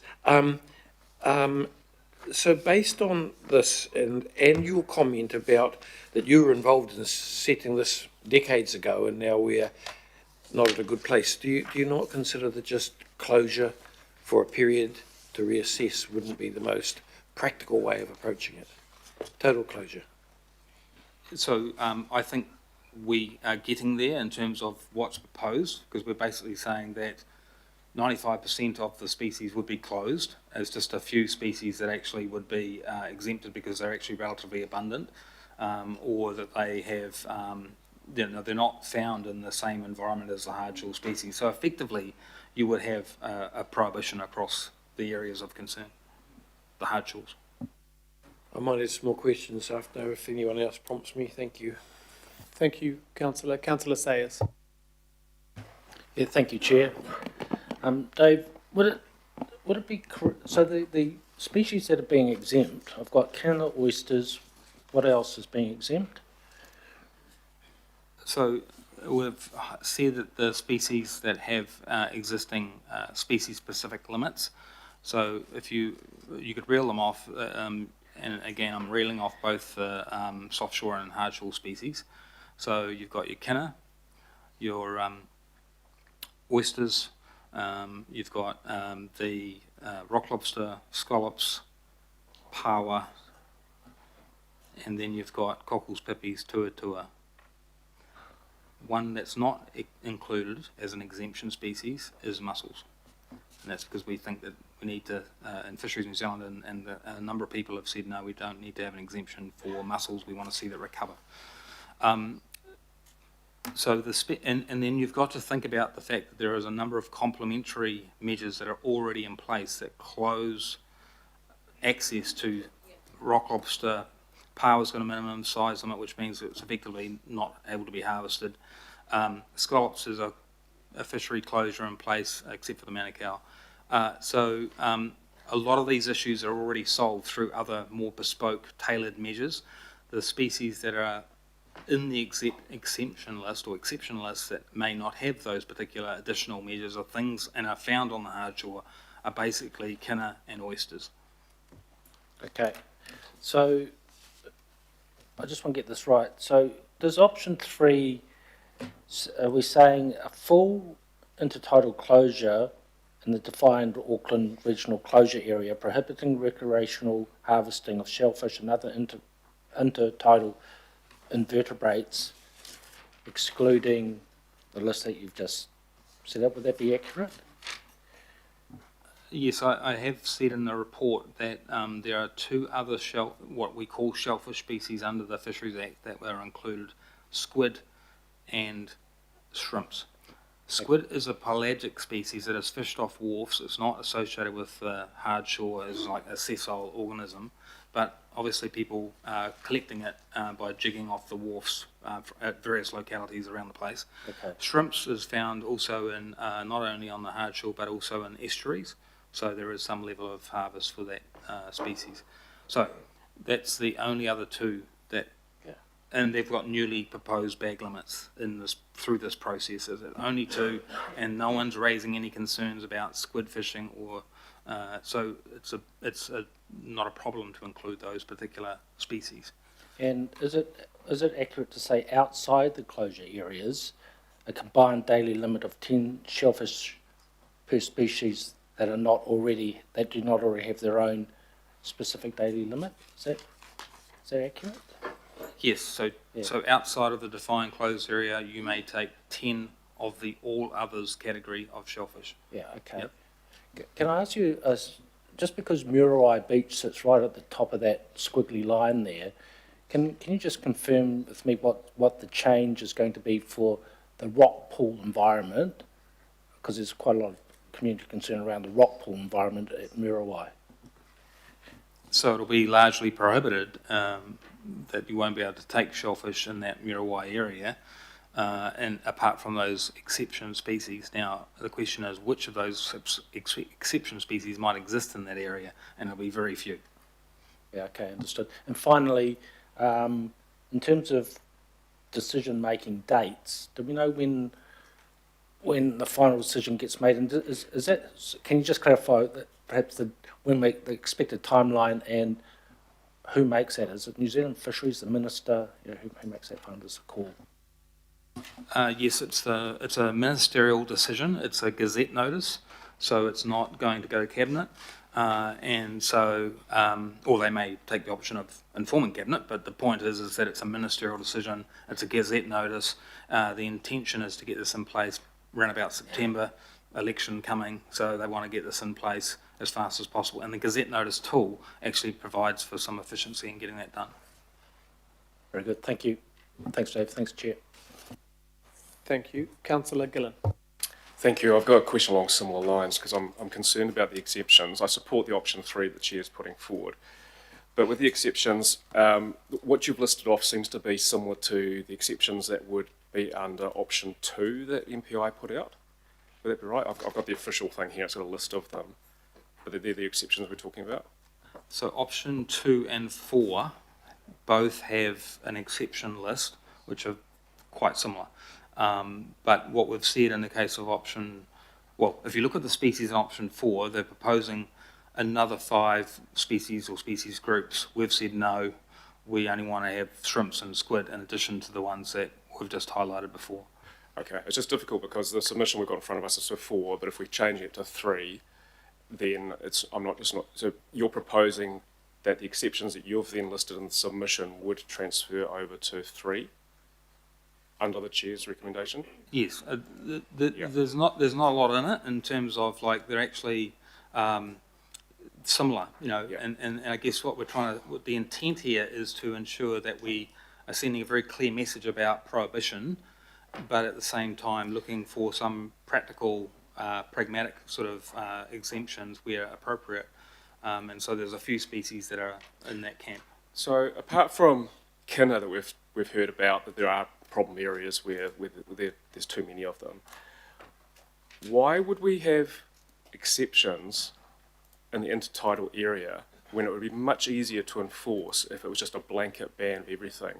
I mean, you've mentioned how there's already existing limits on some of those species, but MPI were proposing an option 3 themselves for a blanket ban, so it must be possible for us to have that blanket ban under our option 3. Why even bother with the exceptions unless we want to specify something like, Kina in this location, but everywhere else, just a blanket ban? So firstly, it's about understanding what the problem definition is trying to solve, which is one issue is that's focused on hard shore species. It's sort of captured the soft shore species and going through that process. and that's stated in the document from Fisheries New Zealand. The exceptions proposed are reasonable species that actually are easily identifiable and able to be harvested. They are not necessarily the kinds of species like whelks, whelks and chitons, etc., that are actually found on your reefs environments, apart from your kinner and the oysters, basically. So those are easily identifiable species in terms of a targeted fishery. They're not sort of indiscriminate species that can be taken.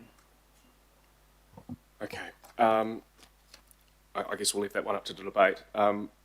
My last question is, do you actually have time to do a submission for us on option 3 if that passes? Because the cut-off date is Friday, I understand. Yes, so you've got a draft submission in front of you, and it wouldn't take much to amend that to give effect to the committee's decision.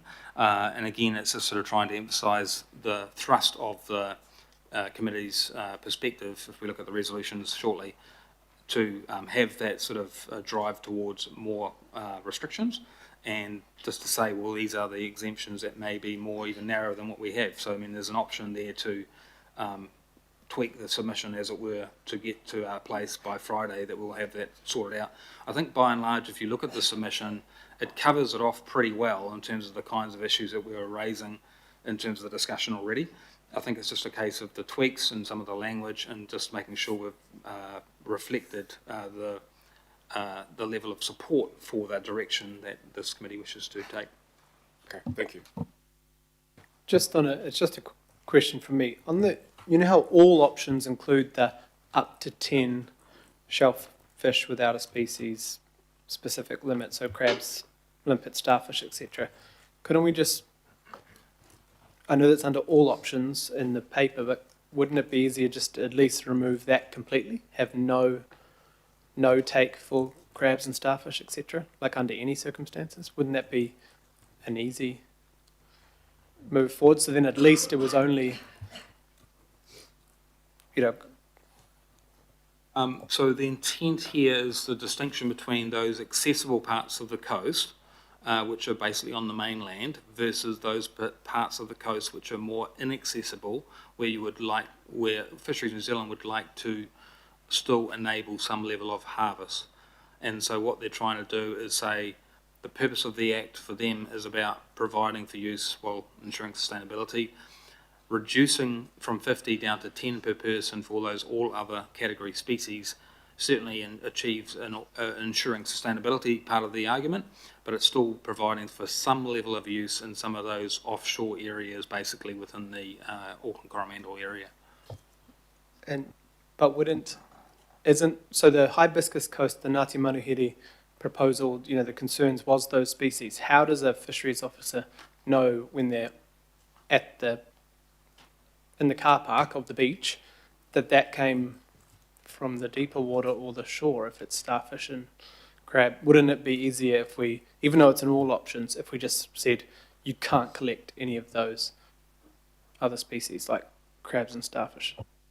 So a lot of those species are associated with the shore, so therefore, understanding that they were taken from that 200 metres, within 200 metres of the shore is possible. So I think there's not too many issues there. There are, and again, some of these people are seen collecting and or at car parks. It sort of is kind of obvious. I'll wait for the questions, but I'll see if I'm happy to put that in, because I know that's been a big concern. I think that would help us be clearer, so you're not having a gamble of I only took 10 starfish instead of it's just you can only take no starfish. That might help, even though it's under every option. But anyway, Councillor Fletcher. I guess it's sort of following on in a way. Can I say that this is a really good moment? I'm sure Roger Grace, the late Roger Grace, who was a great hero of mine, would be very happy we're spending time debating it. But few staff in Auckland Council have your deep institutional and historic knowledge of these issues. And I think back to my early foray into trying to get public acceptance of change. It was with Dennis Marshall and trying to get closure around the Hahei Marine Reserve and just how hard that was. So I'm calling on your skills, expertise and understanding of implementation, because we can all be activists for what we want, but it has to work. Do you feel that we've got the balance right with this in terms of public understanding and acceptance, but implementation, given all of the challenges and obstacles? I'll put that in a rather clumsy way, but I really do want to understand that you have an opportunity to speak to that freely. I know you've been under a huge amount of pressure to get this work here, but is there anything that we have overlooked or that we have not, you know, we don't know what we don't know, that we haven't asked of you? Is there something you'd like to add to this to help us ensure we are acting in the right way? I think I would note that we've been advocating for this review for a couple of years, and the first comment I'd make, and this falls out of the advocacy following on from Sea Change and Revitalising Our Gulf, and so we've been trying to get this on the operational work program for Fisheries New Zealand. We've done that. We were very strong in terms of our desire to see further restrictions. The exact shape of these restrictions were unknown until obviously recently, and what I can see through the proposals is that these are workable proposals.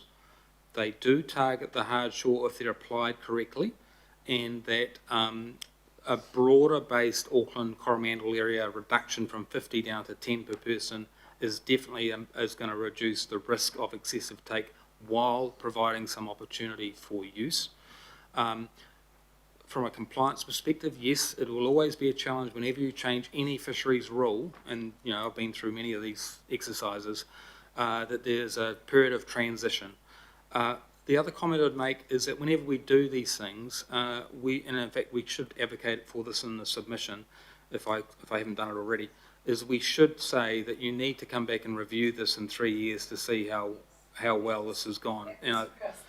And so, sorry, I think I did include that in the submission, it's just that was last week. But the point I just wanted to make is that what I see as one of the challenges with any of these changes is that if they're not adequately reviewed over time, then you get a lot of the polarisation within the community, which is completely understandable.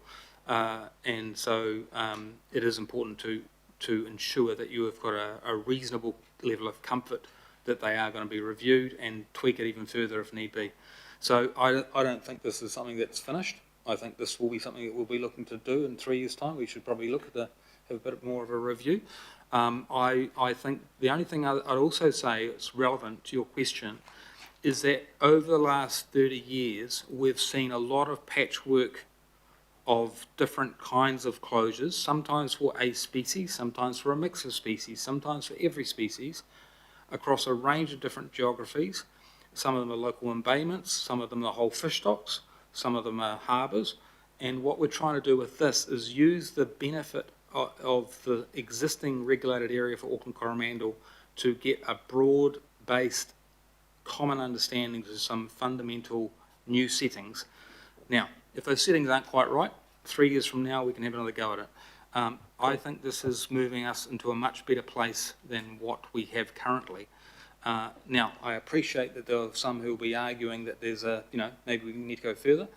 And I think this is about understanding, I think, whether or not the exceptions are reasonable species to actually enable some level of ongoing use. And I think for the species that have been identified, they're okay. And they're not, when I give you a list of 10 species, half of them have probably already got other complementary measures in place, and it's only if they're only found in a few places where you'd probably want to have some. So Kenner and oysters are the two most obvious in terms of ones that don't have additional restrictions that need attention. We'll make sure there's a review clause in the submission. I don't think we need to put it in recommendations, but Dave, and we'll make sure there's a review in the full submission. I don't now need to speak, but I really would like to record my sincere gratitude to Dave. I know he's been under immense pressure, and I've put him under further pressure for a pre-meeting for the Hauraki Golf Forum members tomorrow, but I also know that he hasn't had either breakfast or lunch today, and he's been working around the clock. So I just want to say thank you very much, Dave, on behalf of all of us.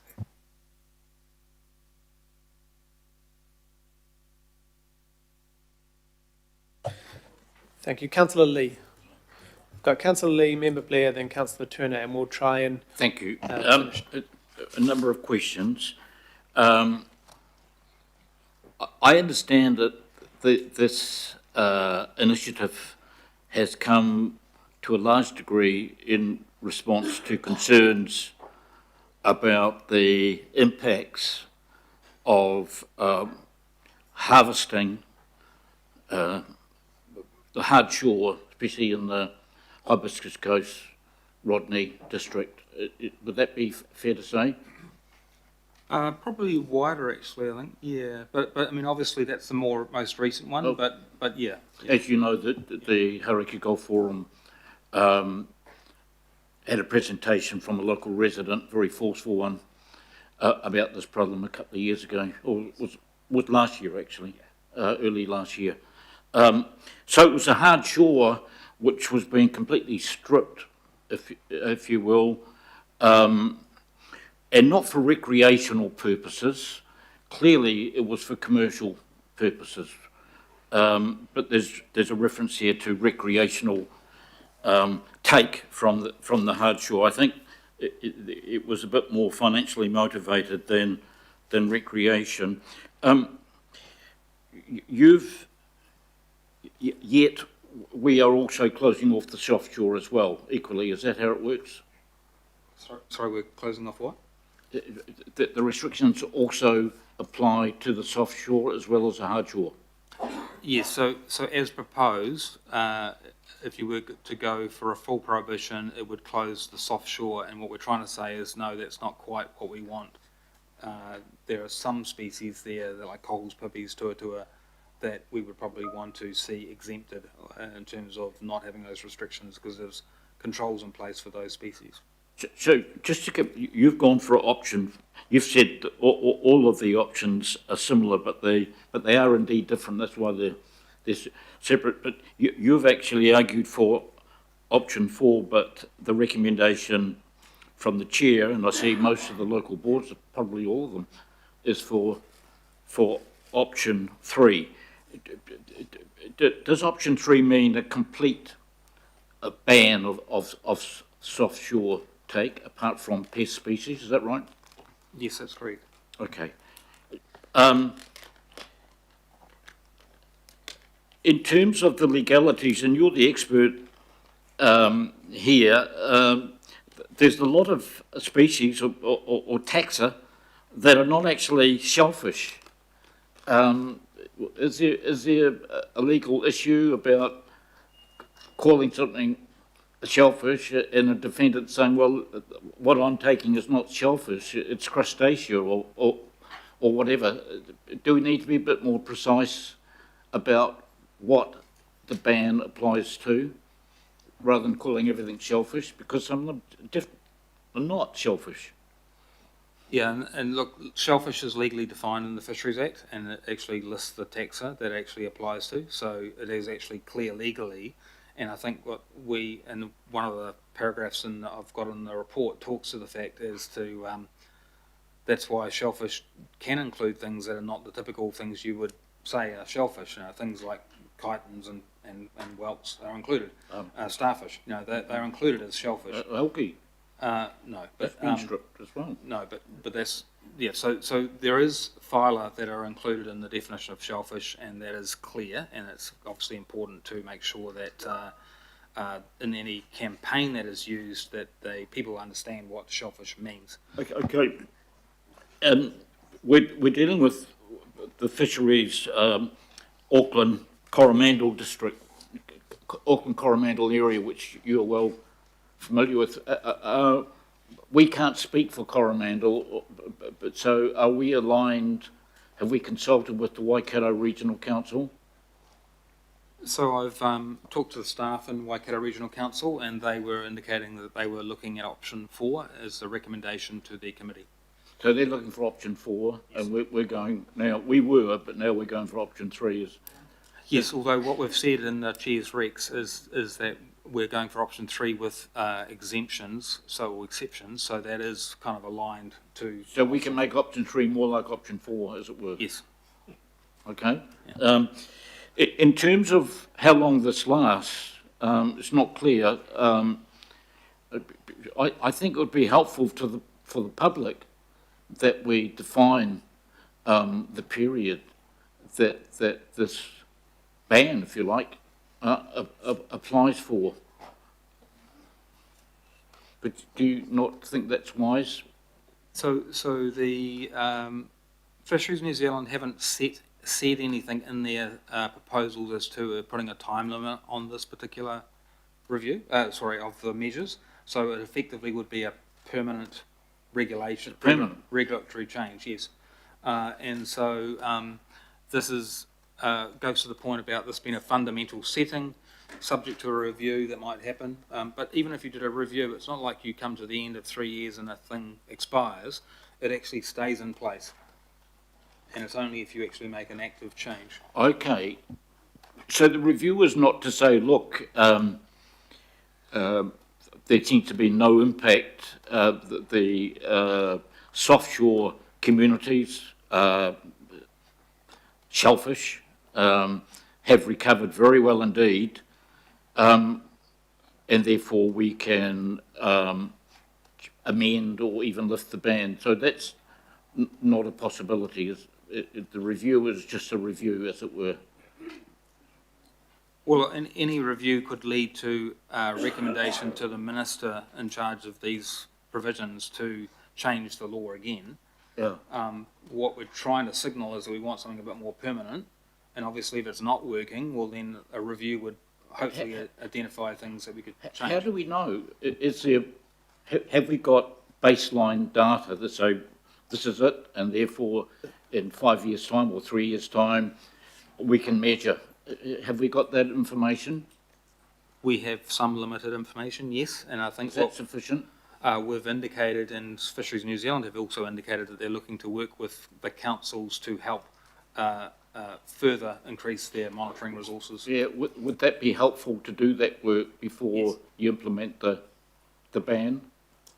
No, we'd probably have to wait too long. I think the point is that we've got enough information to say that we can move on these restrictions, but it's probably more a case of what additional information would you get in the next 3 years that would be better to apply those learnings. Thank you.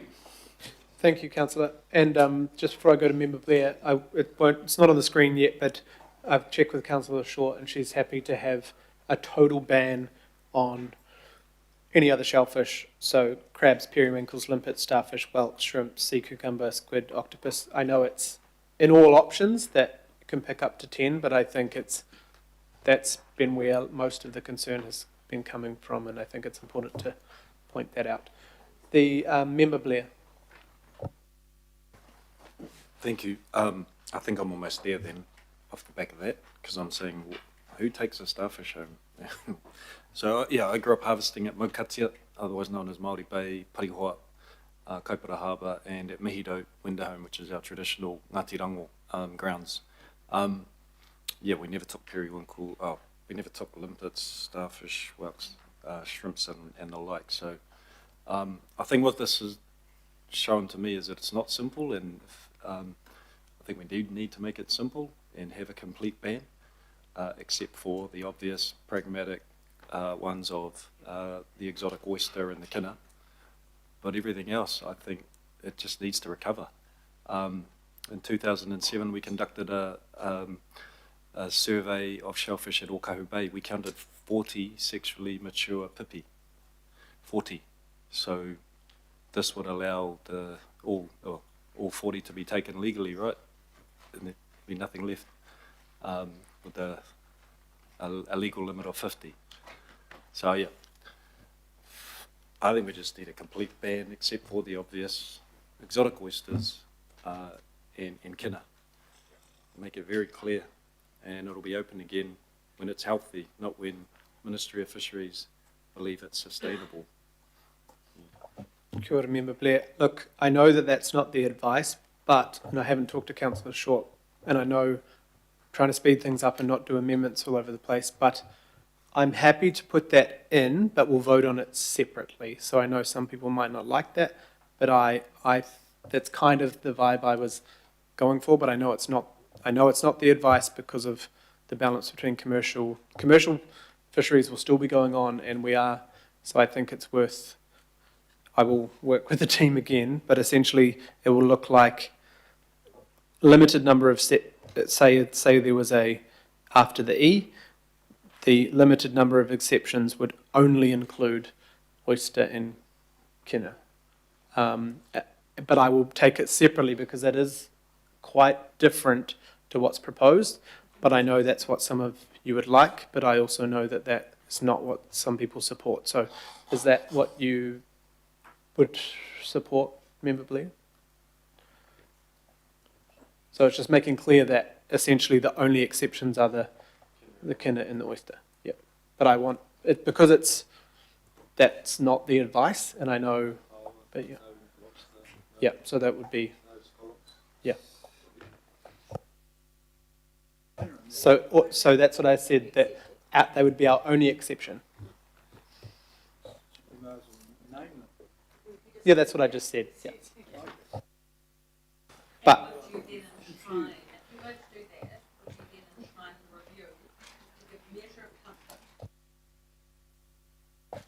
yes, absolutely. So the review will be part of that. But remember, we're not the decision maker. We're just giving feedback. But I think it's clear. Well, I feel the vibe is clear that is where people want to go. I know that is against advice, but if we put that up, I'll keep it separate so then people don't feel like they have to vote against the substantive and the. But I don't want to do amendments, and we all have to go through 2 debates on this. If that's all right. Cool. Councillor Turner, you have more questions? Please, thank you. I'll be quick. You should have had breakfast. It gives you the stamina for total closure. Just you talk about. All of us received a big email this morning, like a huge email from the Piha Rockpool people that I visited the other day, and a couple of things. You talk about problem definition, but that's kind of your construct, is it not? Because actually, I've been trying to catch up on it here while we were talking. There is several points of rationale in there for why it's being closed. It's 27, I think, points of rationale on why we're closing it, or why close you would. And then the other thing, at the very end of the email, there's a table, and the table that they provided, and they put heaps of work into this, they provided a comparison between Regulation 60 and Section 11 closure, because the Section 11 closure, which I understand from this, is actually the closure we're talking about, is it not? We're talking about a Section 11 closure in that document, which comes with heavier penalties and all sorts of stuff. Am I right? Section 11 of the Fisheries Act is about sustainability measures, and it's given effect through Section 297 in terms of the regulation-making power. The penalties that would still apply would probably still be the infringement notice offence penalty regime that I mentioned earlier. The thing about a Section 11 measure for sustainability is that you can have different timeframes inputted, or you could have it as a permanent regulation. Typically, it's a permanent regulation. So, yeah, I think that answers one of your. I don't know if I'm asking the question entirely right, because last question, very small one. My dear old dad used to say, easier to start hard and get softer than the other way around. Was he right? Well, we're certainly getting a long way there, and I think I want to emphasise the shift from what we have now to what's proposed here. It is actually a significant shift, and I think that's all we're really debating is sort of some of the exception species and where they might be in terms of around the region. But I think the intent here is definitely going towards, moving towards a level of prohibition. But basically, there's just a couple of species, or not a couple, but a few species I've talked about, which would be appropriately exempted. And some of those already have other management measures in place. So your rock lobster has a closure in place, your scallops have closures in place, your paua have minimum legal size, and then it comes down to the soft shore species like pippies, cockles, tuatua. Again, not things you find on the the hard shores. So in terms of the Waitakere areas, the hard shore species there are mostly covered. So in terms of being prohibited. I won't go any further. Thank you. Thank you. Thank you. So we're just going to take a brief break to sort out, because I don't want to confuse people, and I especially don't want to put the staff under pressure to get this right. So we're just going to take a 5-minute break, get these points clear, and make sure everyone feels comfortable in the way we're voting. Thanks.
Just cleaning up the wording there.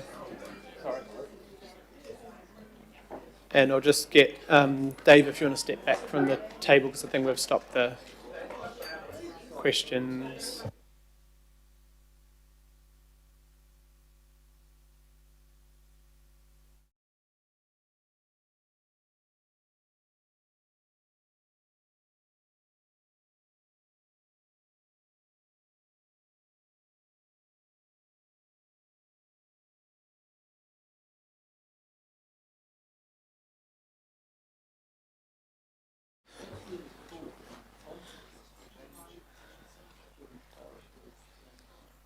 Cool. So just to be clear, that is where we kind of got to with the conversation. F is actually stronger than option 3 was, because it removes any other species completely to make it clearer. And we've been clear that we're exempting kina and oysters. Yeah, thank you. So there were no other questions, so we'll move to debate. So I think we're good. Thank you very much, Dave. I know it's highly complex work. Now, do we need debate, or are we happy to? Okay, cool. There's no list, but happy to speak. Councillor Watson, and then Councillor Gillen, and then Councillor Watson. Just want to indicate online if you want to speak. Thank you, Mr. Chair, and thank you very much for that change up there. I'm very happy with that. What is happening on our coastline at the moment is completely unacceptable. I remember when sea anemones, starfish, crabs in local rock pools along the North Shore coastline, and it wasn't that long ago. And I'm told that there was much more of it before my time, but it's now virtually all gone. And while past harvesting, sediment from developments and sewage spills have had their toll, what we're seeing now is a wholesale removal of all the remaining sea life, and it must be stopped. In some cases, hundreds of people are descending on beaches and filling buckets. Harvesting sessions and locations are advertised online, tour buses are turning up, rock pools are being stripped of all animal and plant sea life, chisels are being used, piano wire is being used, until nothing is left. People are even doing this in the middle of the night under torchlight. There is also some evidence that sea life that is being collected is being sold on the black market. This is not sustainable. Local prohibition doesn't work because it just shifts the problem to the next bay. We need full protection of our coastline. I attended a public meeting last night in Milford, one of several across Auckland, filled with concerned local residents. It was very clear that maximum protection is wanted and needed. I want to acknowledge one of those speakers, Mark Lenton from Whangaparoa, who, through his hard work over a period of 18 months, helped to raise this as a significant issue for Auckland beaches. And I was at the event earlier in the year with Councillor Sayers, Councillor Watson, and Hibiscus and Bay's Chair, Alexis Poppelbaum, that helped put community pressure on the government to look at changes. And I'd also like to acknowledge Ngāti Manahiri, who formally applied for a temporary closure that is now in effect, although it is only for Whangaparoa. We're now at the point where we need a full closure around the Auckland coastline. What we actually need is a 10-year moratorium to help the rock pool life recover. That isn't one of the options in front of us, though. The option with the most protection is option 3. It is also the easiest to understand and the easiest to enforce. And so I'd like to acknowledge the local boards who have provided substantial feedback on this topic, with 2/3 supporting option 3. And in the north, the Devonport Takapuna Local Board, the Kaipariki Local Board, the Upper Harbour Local Board, the Hibiscus and Bays Local Board, and the Rodney Local Board all support option 3. So thank you very much, Mr. Chair. I will be supporting what you have up there. Thank you. Kia ora, thank you, Councillor. Councillor Watson. Yeah, thanks, Mr. Chair. And just following on from Councillor Gillen, yeah, certainly support the direction there, and thank you for your initiative in that. Obviously, as we're told in the report, you know, our population is nearly doubled between 1985 and 25, and within that doubling of the population, we also have other trends that have emerged in terms of harvesting the sea life basically on a kind of industrial scale. Now, that's totally different from anything that was anticipated back in the 80s, and it really is, and it's had its effect. So that's why there's been such an overwhelming response around Auckland. People might be willing to take all sorts of impositions, but certainly this issue has really struck a chord amongst people east, west, north, or south. So it's been driven by the community, and has got overwhelming support. For it to work well, then it needs clarity, and we mentioned the difficulties with compliance, and I would just say for some of the people that perhaps not familiar with what happened up in Whangaprae, there actually is a ban in place. Thank you very much to Ngāti Manahiri and our locals like Mark Lenton and the local board. But even with that, and with all the publicity, there's still a lot of illegal activity that's been taking place. So there's people going out late at night and first thing in the morning. They're still trying to get away. People walking around with suitcases full of stuff from the rock pool. So even with that, they're still trying to pull it off. And in some of these areas, we're not talking about 10, 20, we're talking about hundreds of people, literally hundreds of people that are all coming out at the same time, day after day. They're actually organised trips. So that's the level of what we're dealing with. So anything that simplifies the enforcement and simplifies the message, then there's obviously a lot to be said for that. I would just say in passing the planetary remarks about what planet people are on as far as kina goes. Hand harvesting of kina might have a relatively small localised effect, but it does very, very little to, if anything, to address the kina barons, and certainly the research by Auckland University has been quite adamant that simply having people collect a few kina for food does not remove enough to make a noticeable difference at the scale of a kina baron. So that's a scientific fact. But on this kind of challenge that we've got before us, we've made, I think, substantial movements, and I think certainly that's going to be a good outcome for all our communities, no matter where they are in the years to come. And it'd be good to have the kind of review and monitoring to see what's happening on the ground, because thus far that's been lacking. But this is certainly a very good start, and I think it'll be greatly supported by people right across Auckland. Kia ora, thank you, Councillor Turner. Thank you, Mr. Chair. Really kind of a question on F, which is new there. The total ban on harvested species in the any other shellfish category without a species-specific limit. So that means no to those things, does it? Yes. Yeah, good. No, thank you. I support this. Thank you very much. Thank you. Right, so I'm going to take, I think, A to D. All those in favour? Any opposed? Then E. All those in favour? Any opposed? And F and whatever was after F. I know what was after F, but I can't remember if there was more than one. Sorry. F and G. Sorry. F and G. What sounds? All those in favour? Any opposed? Oh, cool. That was easier than I thought. Thank you. I think it's that is passed. Thank you. Right. We will just take I think we can move straight on at least to questions, and we could probably have a break after questions. We will move on now to Plan Change 120, the scenario for consultation with iwi authorities and engagement with local boards. They're behind me.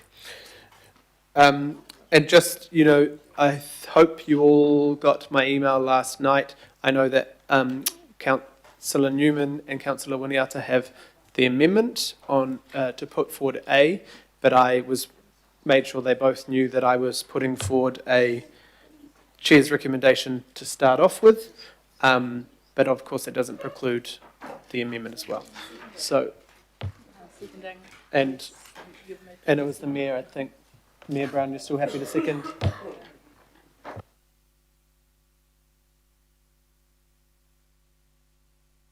Yeah, the Mayor was seconding A and B. So just being clear, the recommendations that are on the table are to put scenarios A and B to iwi authorities and local board. That doesn't preclude, obviously, conversations about other options, but those options will have the detailed maps and map viewers for everyone to understand, to get feedback, and then we'll come back in July. The staff will still present on their recommended option, which is B, and then we can go to questions. Kia ora. John and Phil, thank you. Right. Kia ora koutou. Good afternoon, members of the committee. So, short presentation. Do have Phil Reid here, our Auckland-wide manager, who will do a little demonstration of the GIS viewer that's developing for engagement with local boards, iwi, and then ultimately the public when your decisions are made in July. So, clicking through.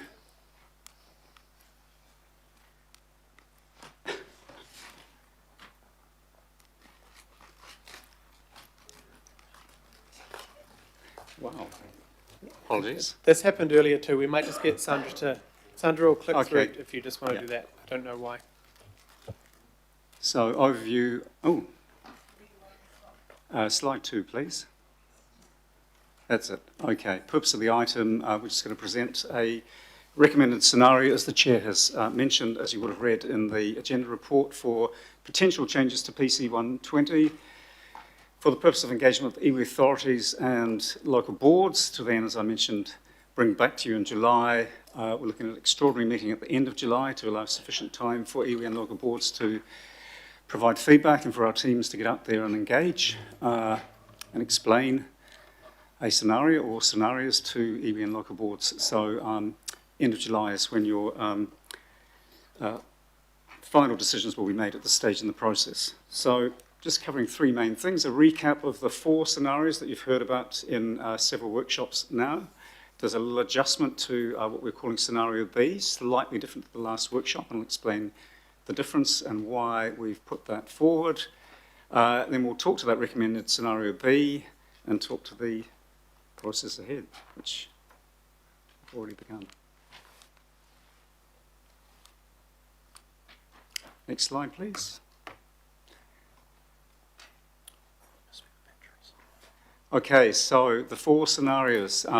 Scenario A is what we've referred to as essentials only. So the government does require, through this process of potential changes to Plan Change 120, to still implement the National Policy Statement Urban Development, which has those core things around the walkable catchments of the city centre, the 11 metropolitan centres, all of the train stations, the busway stations. So all of the scenarios include those bottom line government requirements. The other key government requirement is now that overall capacity for new homes has to be 1.4 million, at least 1.4. Current unitary plan is saying about 1.18, I think from memory, so just under 1.2 million is what the unitary plan already allows for.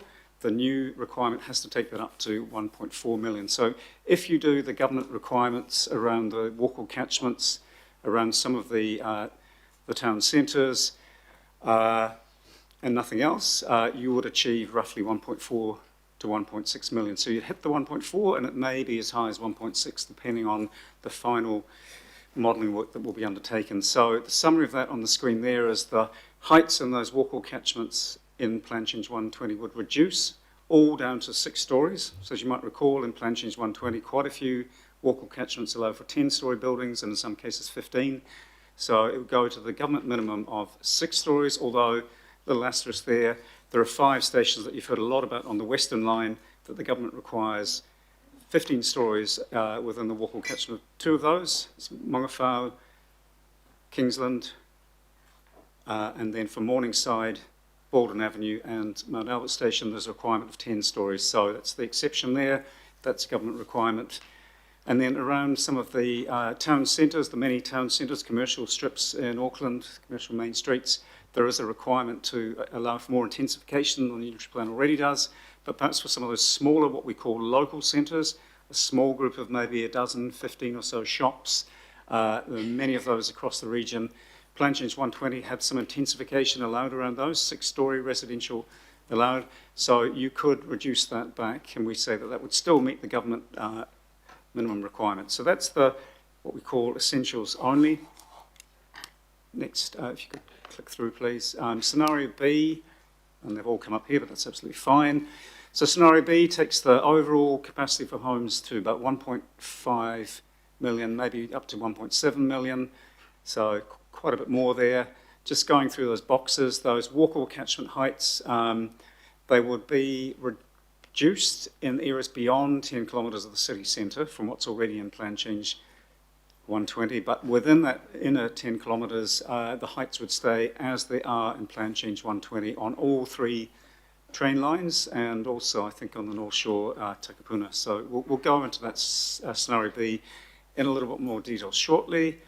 And in terms of those mini sort of town and local centres, the scenario B would continue to allow intensification around not just the larger town centres, but also some of those smaller shopping areas. The intensification around those would still be retained as per 120. Out to about a 200-metre distance. Those bus corridors that were sitting in Plan Change 120, allowing for 6-storey apartment development along many of the bus corridors, the scenario B removes the outlying bus corridors but retains that intensification opportunity for more development in the inner part of the region.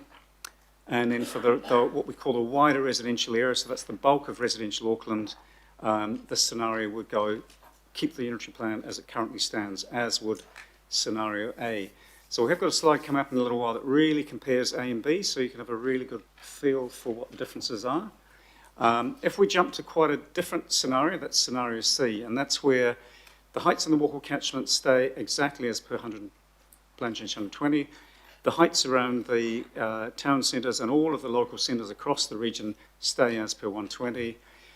The bus corridors would drop away, no intensification outside of the 10 Ks, and within the 10 Ks, instead of allowing for 6 stories, this scenario talks about allowing for generally 3 stories along those bus corridors within the inner 10 Ks. And in that wider residential area, there would be a sort of full reset of the unitary plan, looking to align the residential zones, the different level of density they allow for, based on the access to public transport, shops, amenities, employment, and so on. So we had a tool that did that for Plan Change 120, scenario D. Scenario C would adjust that a little bit. You would see less of the 3-storey mixed housing urban that seemed to cause a lot of concern for some or many submitters. So you would, under scenario C, see less mixed housing urban, 3 stories, but it would be a full reset of that wider suburban residential. So it does have widespread changes across all of the region. And scenario D is keep Plan Change 120 as it is. All of the heights in the walkable catchments as they are, all the intensification around all of the centres as they are, all of the bus corridors inside 10 Ks, outside 10 Ks as they are, and the wider residential had a lot of 3-storey mixed housing urban to get that capacity up to the 2 million. So that's the scenarios. Next slide, please. So just going to build up scenario B. Sandra, if you wouldn't mind clicking on. So this is the recommended scenario in the report. Apologies, this does require a few clicks, so I'll have to sort of say, click please. If you just pause there. What this does is it first of all shows those walkable catchments. So that's all of the walkable catchments required by the government to allow for at least 6 stories. What scenario B does is for some of those locations, it keeps the Plan Change 120, 10 and 15-storey heights. You can see it in green and blue there. It's generally within the 10 kilometres, starting with Smales Farm and Takapuna in the North Shore. We've got New Lynn, Avondale, and then we've got the mandatory stations in the west coming in from Mount Albert to Baldwin Avenue, then into the green area in the west. Should probably see if the pointer works. So we're now sort of coming in the western line. You'll see that's the mandatory government stations in here. Then around the city centre, there would be generally enabling 15 stories, not just the mandatory 6 stories. And then as you come down the southern and eastern lines, you'll see exactly as Plan Change 120, 15 stories around some of the stations and 10 around stations like Orake, Meadowbank, Sylvia Park, Panmure, I think is 15. So I can certainly take questions on the specific stations. They are listed in the report, but it just gives you a sense of keeping Plan Change 120 as it is, whereas under scenario A, the 10 and the 15 stories would only be on that western line. They wouldn't be around the city centre or the southern eastern lines. If you can click through, please, Sandra. Sorry. One click will bring in the many town and local centres in Plan Change 120, so there will be no change. That's that retain tick there. So you can see them coming through, generally allowing 6-storey residential around all of the town centres and all of the smaller local centres across the region. If we can click again, please. The frequent transport corridors, so there's bus corridors that allow for 6-storey intensification under Plan Change 120. They would be retained, but only in the inner core, so that's Sandringham Road, Dominion Road, Mount Eden Road, Great South Road, New North Road, Ellerslie Panmure Highway, Remuera St John's Road. I think that's just about covered them all, but you can see them coming through there in Erasmus and a few on the North Shore as well, Oniwa Road, and I think is that Birkenhead, Northcote Road. So no change to Plan Change 120, but we're saying so that's basically retain as per 120 in the inner 10Ks, and then outside of it, those bus corridor ideas would fall away in this process. One more click, I think, and we're covered off just about on this slide. And in the wider residential area, what we brought through there is essentially the unitary plan as it stands, with all of its different residential and business and other zones. There are some refinements in terms of hazards in that wider residential area that Phil's here to just recap on some of those. Effectively, you're seeing the unitary plan come through for the wider residential area. So percentage-wise, for scenario B, that wider residential is about, get that right, it's about 85% of the region is in that wider residential. So if you can do one more click, you'll see, so 15% would be going through some sort of change as part of PC 120 under scenario B. And the white area would be retain unitary plan as it is. So if we can move on, please. So why at this stage in the process would we recommend scenario B? Well, through the various workshops, we've had a range of views from the committee, and we've really just tried to sort of pull that together into some sort of balanced, coherent approach, building on the range of perspectives we've heard. We've heard support for doing a bit more than A. We've heard support for doing quite a lot more than A. We've also heard the perspective of just keep with the bare minimum. So we've built on B a bit by bringing in those bus corridors that was missing from the previous workshop. We think that if there was a single scenario, it might make it easier for iwi and local boards to respond to it, but it was always our intention, it still would be our intention, to present all 4 scenarios to iwi and local boards as a bit of context to explain where the committee has come from. But rather than ask, sort of pick and choose which of the 4 scenarios do you think is the best, local boards or iwi, we're asking for more general feedback around a preferred scenario, but we'd certainly explain the other 3 in case there's a strong preference for one of the other scenarios. From a city outcomes point of view, I guess B, relative to, say, A, is allowing the 10 and the 15 stories on the other train lines, not just the Western line. There's always been something that just doesn't feel quite right about just enabling 10 and 15 stories on one of the train lines when the other train stations within that inner 10Ks also benefit from CRL. They also have close travel distances to city centre. So it gives an equivalent approach, not just the named stations on the Western line.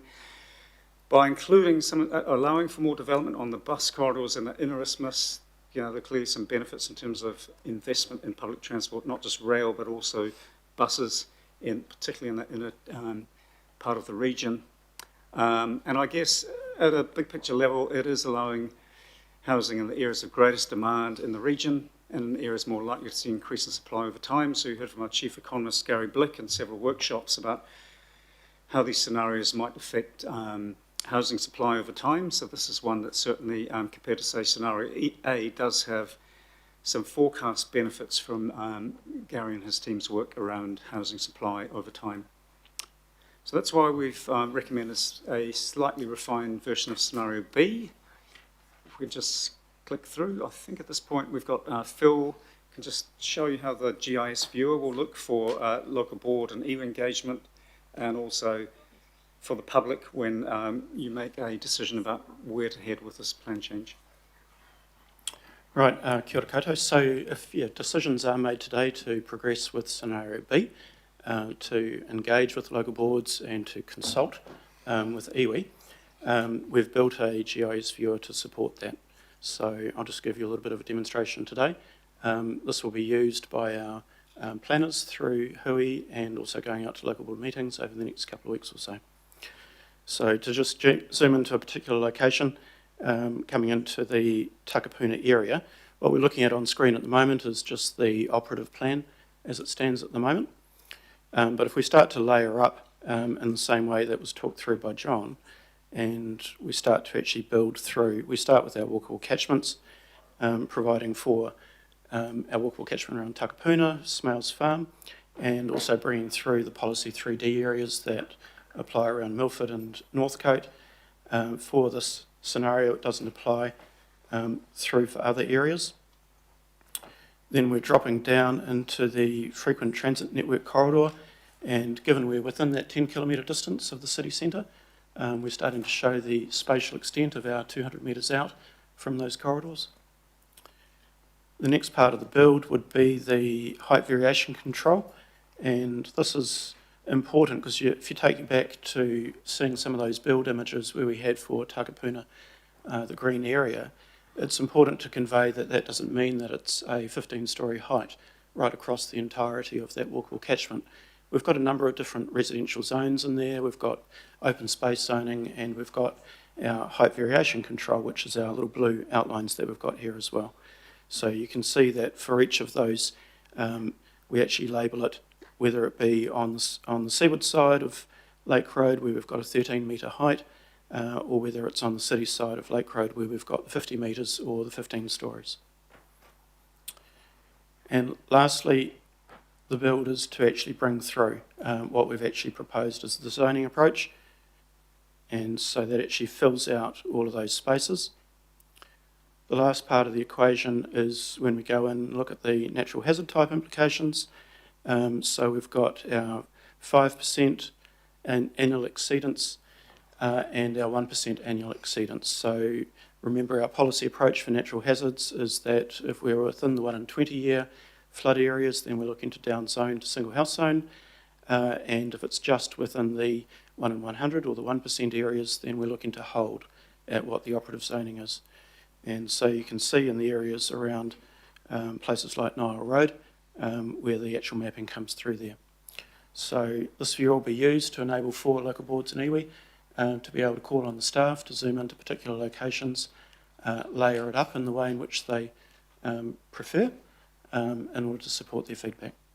And without the context, under Plan Change 120 that's currently notified, that did have some downzoning and some controls, but actually this is a further step, what actually further shows the, it needs to be data-based, and I know myself and Councillor Ferry have been pushing hard for more work on this, but I think this is starting to show that the downzoning shows up on top of the, however many 100 pages of policy show the restrictions in building and hazard zones. Yes, and when we get to that slide on the main slide pack for natural hazards, I'll talk to some of the site and capacity implications of that downzoning. That's it for the viewer. All right. So Sandra, if you wouldn't mind just flicking back to the PowerPoint. Yeah, next slide, please. And That's one view of scenario A and B next to each other, but the better one is actually if you can click one more time. So click to the next slide. So scenario A, essentials only, so that's the extent of change. So the white area on this one is about 87% of the urban area. So 13% of the urban area of Auckland would have changed proposals, mostly directed by the National Policy Statement of Urban Development, some changes because of hazards, and that gets you to about 13% of the region changing. If you can go to scenario B, which just builds on that a bit, if you do a click there. So scenario B has brought in those bus corridors down Sandringham Road, Dominion Road, etc., in the isthmus mainly, and a few on the North Shore that Phil mentioned. It brings in 23 local centres as well as all of the larger town centres with 6-storey development allowed around those local centres. As I mentioned, it brings in 20 frequent transport corridors inside the 10Ks, and it does have the additional height on those walkable catchments around the train stations on the southern and central lines, eastern central lines. That's the difference there. But as with the previous one, the white area is an area of no proposed changes. So unlike Plan Change 120, which was proposing changes right across the entire urban area, all of that white was in the mix in some way, shape or form for some sort of zoning changes. This one here concentrates it, just like scenario A, to about 15% of the region. So the last one was about 13%. This has got a little bit more change, mainly because of those bus routes and the centres. So it's about a 15% of the land area of the urban area changing, as opposed to the other one had about 13%. So not a massive difference regionally, but some significant changes with the bus routes and the local centres. So that's just to try and explain the difference between A and B. They're the closest of the two. Once you move to C, it's a very different situation with a lot of that white area going through some form of zoning change, as with scenario D, which has a lot of change in the white area. And I think we're just about there. Oh, sorry, we've just got a little bit on hazards here for Phil. Right, so firstly I've got Mark Tamura behind me. Mark is our lead expert at the moment on Plan Change 120 going forward on the natural hazard side of things for both the coastal hazards and flooding. So if we do get into technical questions, I'll bring Mark forward. If we get into technical questions, I'll bring Mark forward. Okay, so we've followed through, we've implemented the policy approach that we've workshopped with you. We have now mapped the 5% and 1% floodplain areas, and it's the areas of high and very high risk that we actually show with respect to those two sets of floodplains.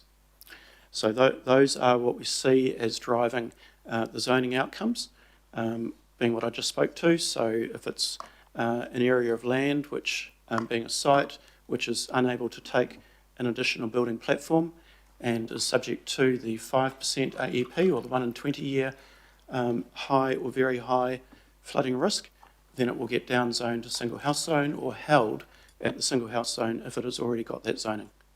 And then the same equivalent for the 1% return period with building platforms, and if it is unable to actually sustain an additional building platform, then it will hold what the operative zoning is for that property.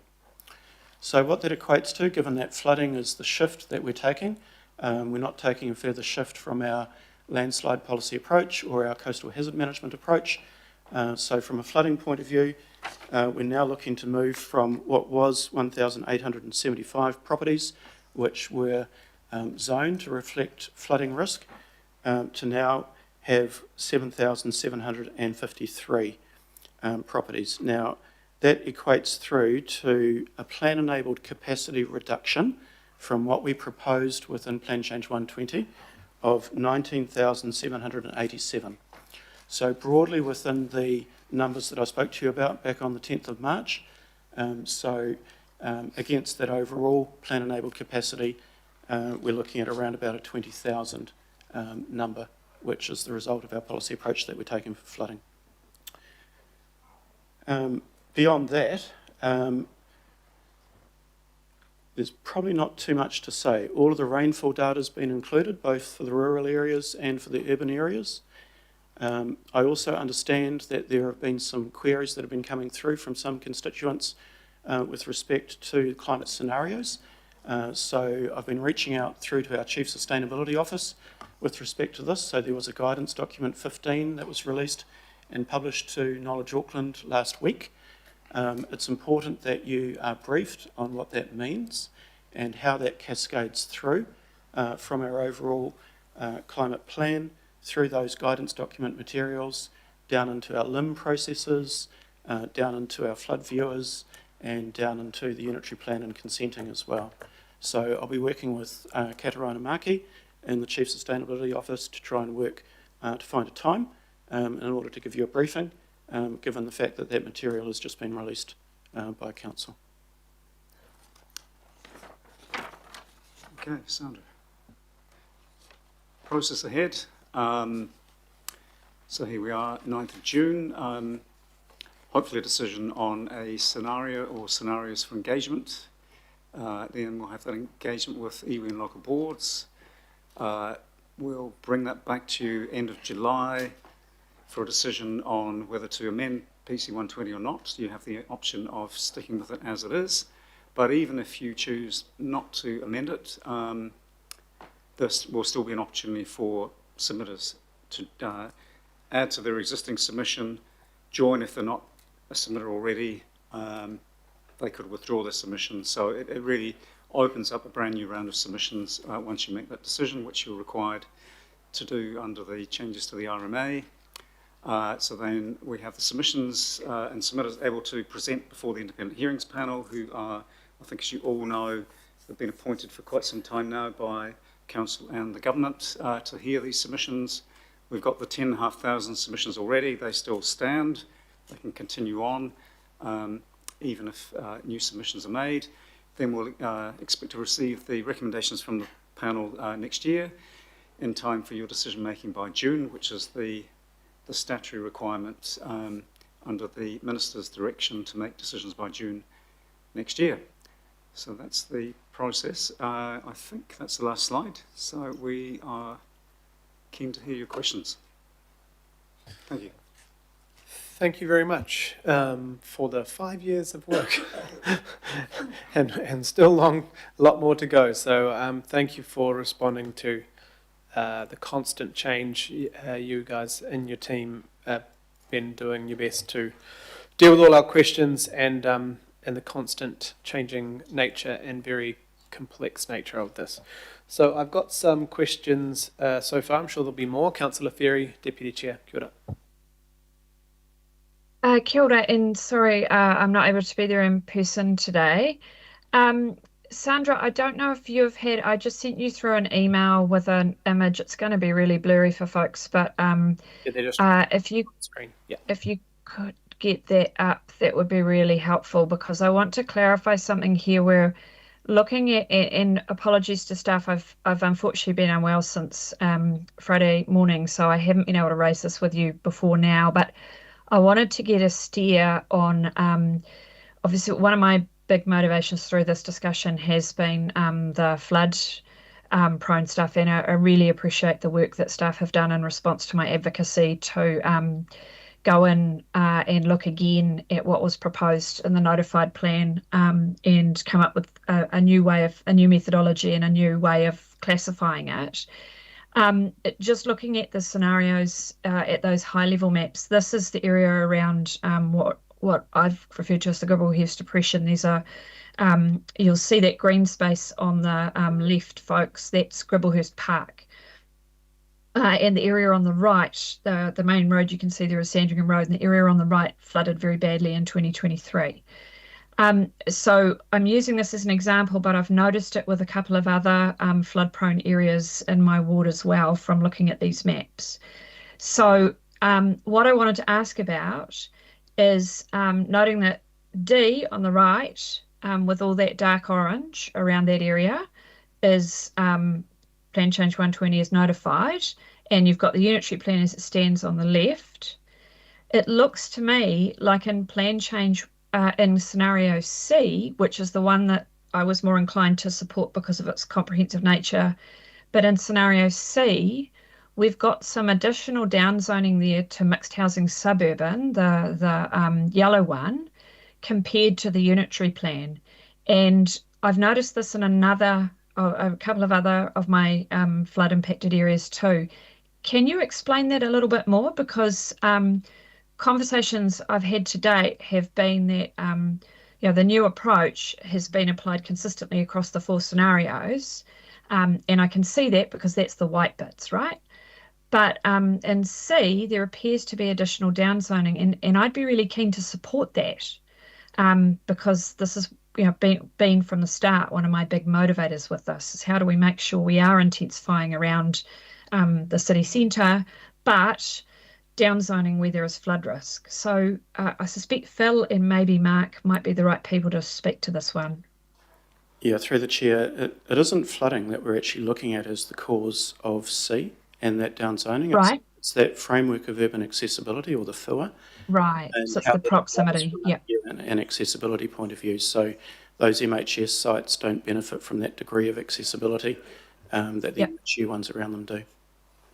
Okay, cool. That's really helpful for me. And I think it might be worth colleagues having a little think about, having a little bit more of a look because because of those proximity issues, may actually play out differently from what you might have thought, as I've just discovered looking at this one. Thank you, Chair. I may have some more questions, but that was my burning one that I was ready to ask. So I'll let you go to others now, but I might need to put my hand up again if I'm well enough. Thanks. Thanks. And you can take the slide down. Thanks, Sandra. Thanks so much for that, and thanks for the staff for getting that quickly on screen. Councillor Sayers. Thank you, Chair. A couple of questions. One, with the GIS system, with the scenarios that the local boards can use in iwi, I take it that the public can't access those? Yeah, that's right. It takes about a 2-week period to take an internal-facing GIS viewer and turn it into an external-facing GIS viewer.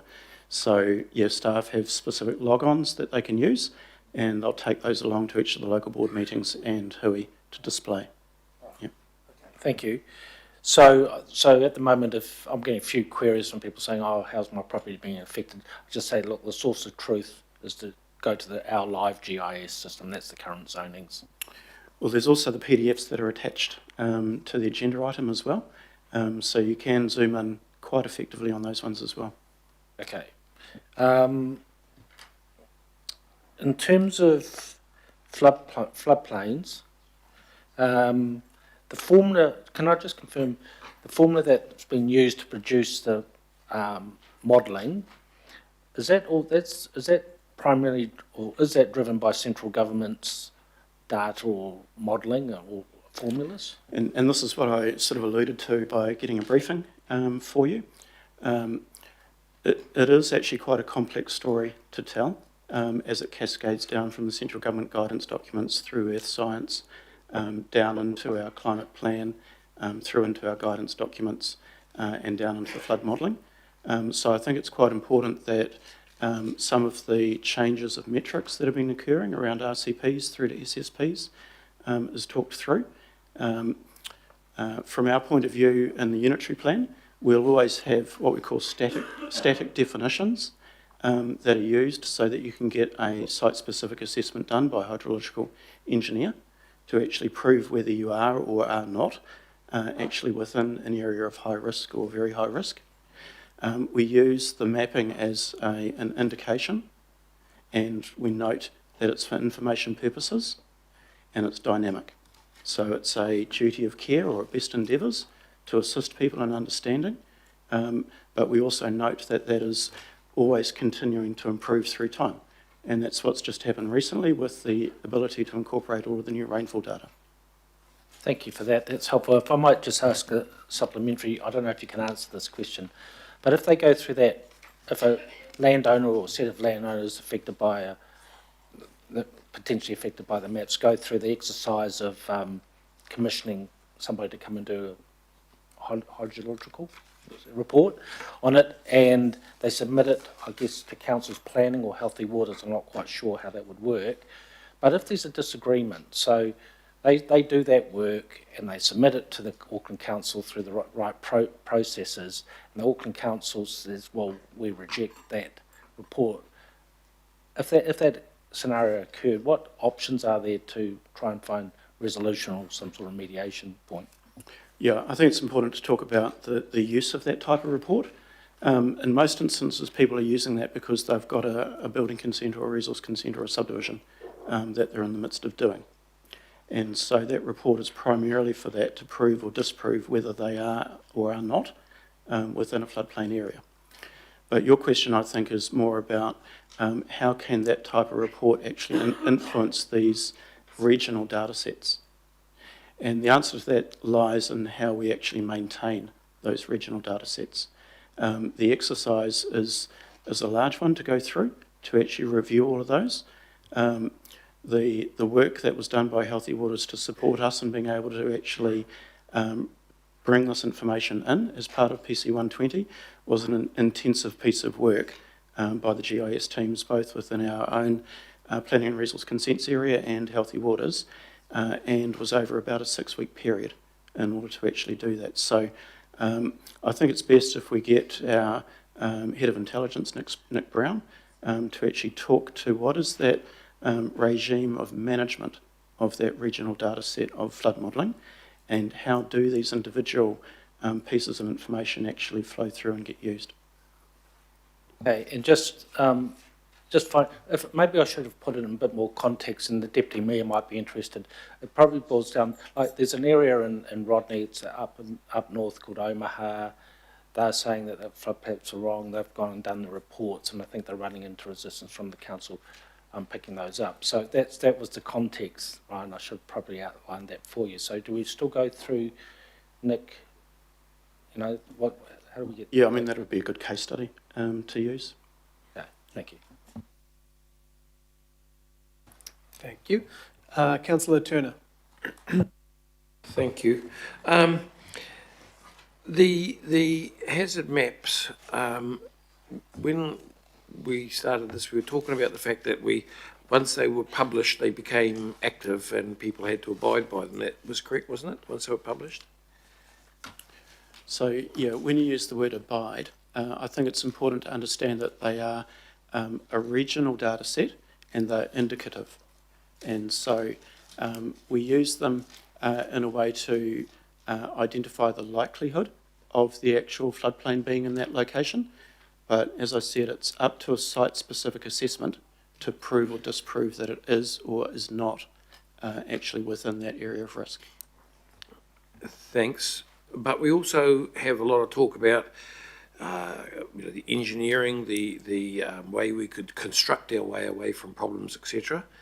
When do we look at those maps? I'm also aware that that the regulatory department tells me that the GIS maps are the very important thing they use to work on some of the conundrums they come up against with zoning, with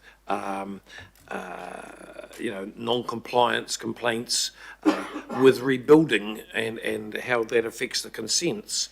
So I'm just worried about a closed loop sort of thing where if those plans are so important and yet there's potentially a lot of change in how we approach them, in how they are developed, where's the reset each time to look at those plans? Because that would have an effect on the numbers significantly. And that's where it's important to actually have the resourcing that actually sits behind those to actually maintain them. So across the country, I think we're best placed of all flood modelling that is undertaken. We've got some reference points for how we use it. So through the Local Government Act, there is the responsibilities for LIMS, which is based on the, I'll get this right, the potential of that being there, rather than the likelihood of it being there. When it comes to the RMA system, We've got the NPS of natural hazards, which is asking us also to actually look with an eye to what are the potential risks that are there. So it's important that we are precautionary in the way in which we work, and that was one of the principles that we took as part of building the natural hazards policy approach for this plan change. But I take the point that as ground levels change, as infrastructure changes, as impermeable surfaces change through time, the number of inputs that are going into our flood modelling is requiring almost supercomputer processes to be undertaken. All of that rainfall data which came in, yes, it was a 6-week period to be able to actually spit out the results for us to give us this additional opportunity with the 1 in 20-year flood modelling. But I would suggest that with all of these, it's important that there is support in the background for how it's maintained. And that's why I think it's important that you get a briefing, not just in the actual climate science and how those scenarios are used, but that how the mechanics behind it all, for how we present this to the public, is supported. It is hard for the public to perceive that when it's a academic consideration balancing compared to their real day impacts. The last thing, I've lost it, there's so many here, I've went to another one and haven't come back. The summary of the submissions, there's one picture there which is a big block which is numbered up. Miscellaneous is the biggest by far. Now I see that miscellaneous said that it's things outside the submission process like car parks, etc. But that in the public's eye feeds hugely into what we're deciding here today, and yet is this miscellaneous, I can't remember the number now, 13,000 was it, or something like that, which is the biggest block. Is that kind of been left out of the considerations? Well, it's not a choice that we face. So under the NPS urban development, the management of on-site car parking is not something that we're allowed to manage. And so we went through the process of removing all of those provisions from the unitary plan. And even though there might be disquiet and submissions that are received that seek to manage it, it's not something that we're allowed to manage. Should be. Thank you. Thank you. Councillor Patterson-Hamlin. Kia ora. Okay. Sorry, I'm getting there. My understanding is, as we move from, so I'm going to leave out D for now because it's a little different, a little out of step, I guess, with the others. But as we move from C to B to A, the intensification burden becomes stronger on the southern and western fringes of the city in favour of downzoning in the centre. Is that a fair statement?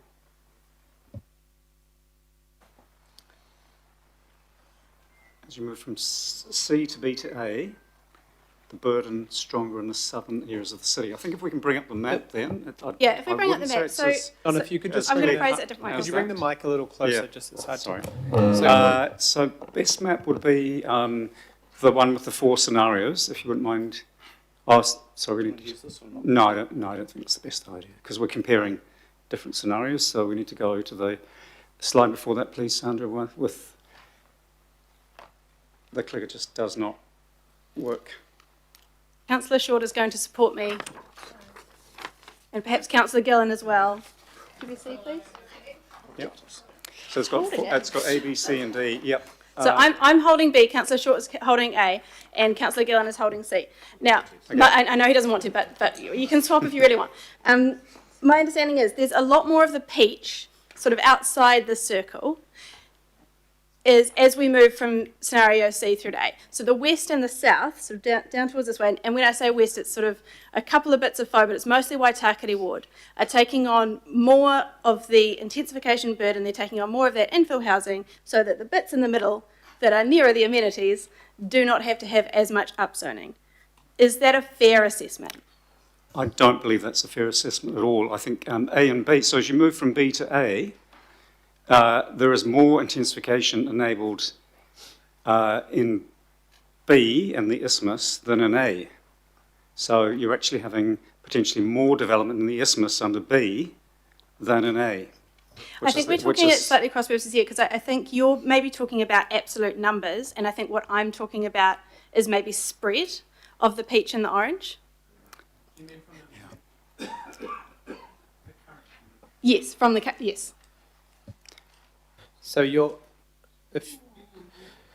are you? Sarah has asked me this. Councillor Patterson-Hamlin has asked me this offline, because obviously she wasn't here during unitary plan debates. But I think what you're trying to understand is why the zoning is far more intensive already out west than it is in the central suburbs. Right. And how A and B, especially A, don't fix that disparity. Is that what I was trying to explain? That decisions were made in 2016, kind of hard to decipher now. Yeah, I think that's a good interpretation of a lot of my question. Yeah. So if the council was to stay with D, that scenario, Plan Change 120 is notified, does enable a lot more medium density, 3-storey residential in particular, across the region and in areas that under the current unitary plan don't allow that. So yes, you would start to see a lot more opportunities in central than you do currently in the unitary plan. So D, sticking with D, certainly does that. C, I don't believe really adjusts that to a great degree. And B and A, I think as the chair's mentioning, yes, they don't address, I think we're saying is a difference in that areas like Te Atatū, for example, in the west, and some areas in the south do allow for more development than in the central parts of Auckland. So if you were in favour, maybe to put another way, of addressing that, you would be looking in a very fundamental way, you'd be looking at some scenario, perhaps a D or something between a C and a D, because A and B, neither of those fundamentally address widespread rezoning in the wider residential area. If you think about the maps that I showed with the white out, they apply to A and B. So A and B for wide parts of suburban Auckland, regardless of whether it's north, central, south or west, no real changes proposed. It's only when you look at scenarios C, big changes in the wider residential right across the region, and D, fundamental changes right across the region, that you start to correct some of those anomalies where there is some more development. For historic reasons, as part of the development of the unitary plan, that's the way it landed in the west and the south. There were more opportunities for intensification than in some parts of central Auckland. Some of that relates to the older character bungalow and villa suburbs as well in the central parts of Auckland that have protections in place. But if you really supported a scenario or wanted to fundamentally change that, you'd be looking at a C or a D, not an A or a B, because A and B have that no change to the wider suburban areas. It's very focused around the train stations and the centres. And of the two, really C isn't, I don't believe, fundamentally putting more of the pink 3-storey medium density in the areas that you're referring to. You would have to sort of be looking at sticking with something like a scenario D, PC 120 as it is, as opposed to any of the other scenarios. Thank you. I think that is what I'm getting at, and it's why I didn't hold up this one. Now I've got another video, with it all whited out with a unitary plan, because I think the context of the AUP is important, because it demonstrates, to my understanding, and I think that makes sense. Sorry, John. I think it demonstrates that existing inequity, and if one of the ideas behind PC 120 is to address those inequalities, then that's something that we need to factor into our thinking. And also, I suppose, a lot of people had the experience of with the floods and being hammered and loss of permeable space disproportionately in some areas as opposed to others, was all a part of that. So I think that all comes into it. I appreciate that was not a straightforward question, but thank you for attempting to answer it. And thank you to my colleagues, Councillors Gillan and Short, for their support. I didn't give them a heads up that I was going to ask them to do that. So, okay, final partai from me for now. So A wouldn't enable buildings like Aroha and Avondale, or the yellow one in Newland, the yellow rimmed window one in Newland that keeps coming up on these slides, they wouldn't be enabled under scenario A, would they? Because they're too tall, even though they're right next to train stations and have, in my view, brought a lot to those city centres. Yeah, through the chair, I believe both of those are maybe between 6 and 10 stories. Newland's probably up, yeah. 14 and 14 and 9, yeah. Yeah, so that scale there, which is less common, but there are a few examples of, 10-storey plus apartment buildings would only be allowed around the 5 stations on the Western Line under A. Government mandated the 5 stations, so that's the Mongawhau, Morningside, Kingsland, Baldwin Avenue, Mount Albert would allow developments of that scale, but around all of the other train stations, 6 stories would be the maximum under A, whereas B would start to allow some of the 10 and the 15 stories around some of the other train stations, but again, just in the isthmus, not in the outlying areas. I will point out, though, and I think it's really important to note, that we're predominantly talking about residential zoned land, residential streets. In all 11 of the metropolitan centres, which is, for example, the commercial part of Newland and Henderson, buildings of 15 to 18 stories have been allowed since 2016 and before. So in your commercial areas, where you've got the shops and some industrial premises, that's where the opportunities would exist for the Newland type example, which is on business commercial land. It's not on residential land. So maybe it's a qualified answer. In residential areas, scenario A would only allow buildings above 6 stories on the 5 train stations, around the 5 train stations. But in the commercial areas, there are still plenty of opportunities for buildings above 10 stories in the 11 metro centres, and even in some of the town centres, getting up to 10 stories. Yep. But B certainly does more heavy lifting in terms of height than A, and in fact B, C and D are all sort of allowing for more heights around the train stations. C and D allow it around many of the train stations, not just the inner 10 kilometres. Yep. Okay, thank you. So I do have one more that I remembered, if that's okay. Affordability.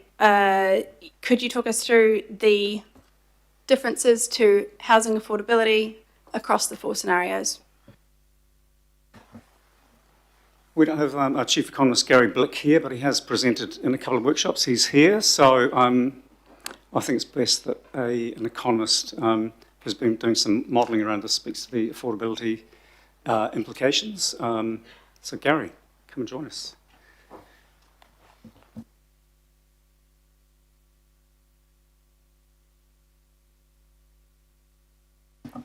Just want to bring that mic nice and close, just for those online. Thanks, Gary. Through the chair, good afternoon, kia ora koutou.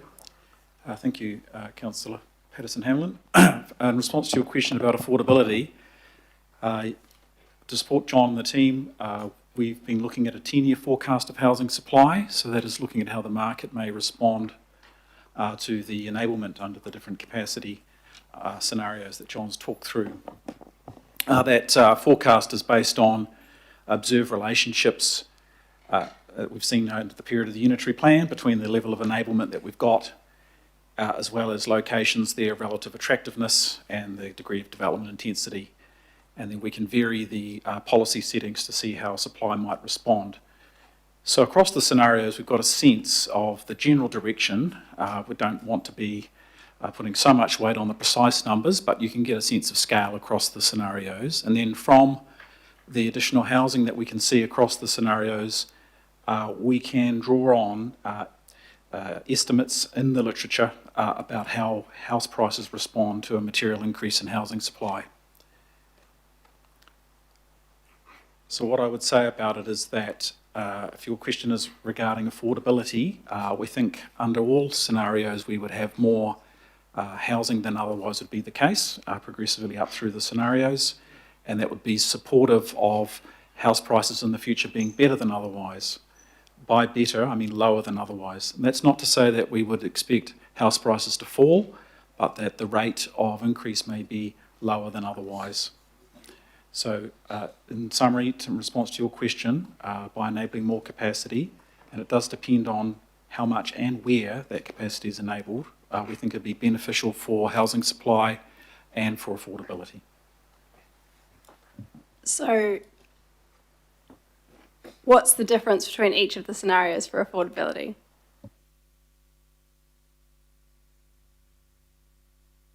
I get that they'll all have a positive impact, but they're not all identical because otherwise we wouldn't be debating. Well, we have offered a range in each case to recognise that there's some uncertainty, and the idea of that range is to reflect that the way in which existing residents would respond to the additional supply and the way in which migration flows would respond to the additional supply, reasons why we have a range. And the ranges aren't meant to be precise predictions, but it's saying all else equal, and we're looking 10 years ahead, these are 10-year forecasts, would we expect them all to be different? And we do, and the ranges that we've reported for scenario A, we think 1 to 2%, ranging up to scenario B, around sort of 3 to 5%, fairly similar for C, around 4 to 6, and then a bit more for scenario D at 5 to 8. So, from one to another, you can see that there's a little bit of differentiation there. So it's about relativities rather than precision at this point. Thank you. And as with the enabling numbers, there's overlap across, yeah. Cool. Thank you very much, and thank you for your indulgence, Chair. I'm calling it for now. Thank you, Councillor. Would you like to second my motion to extend the time? Yes, please. All those in favour? And all those in favour? There was no noise, so I assume that means the debate's over and we can go home. But all those in favour? Any opposed? Okay. So it's up to all of us how quickly this goes. So we've got 5 questioners left. Councillor Bartley. Oh, thank you. I'm just thinking, some of us who represent areas that are within the Central Isthmus are already undergoing significant intensification. Which option would spread that load? So that's, we just happen to be within 10 kilometres, but we're already intensified. So through the chair, scenario A would bring about the least change in Maungakiki Tamaki ward area. So that would have the least change. B, a little bit more, but C would start to allow more development potentially, and certainly D allows more development. But there is no scenario that sort of moves the opportunity away from Isthmus into other areas. None of these scenarios are sort of, if you like, taking away opportunities from the Isthmus and moving them elsewhere. If anything, scenario B is sort of bringing a bit more intensification into the Isthmus. So there isn't one that's really doing that, to be honest. There's no redistribution away from the Isthmus under any of the scenarios, really. Okay. And then earlier you said that people still have a chance to be submitters. So some people want to, already our inboxes are getting emails. Will people have a chance to submit on these options?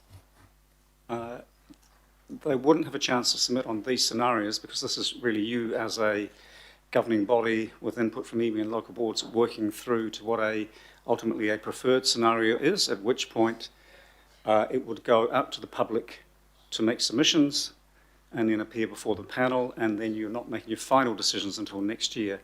But on this sort of developing approach of taking scenarios and then getting to the point where you've got a single scenario, there's no proposal at this point to be engaging more widely with the public.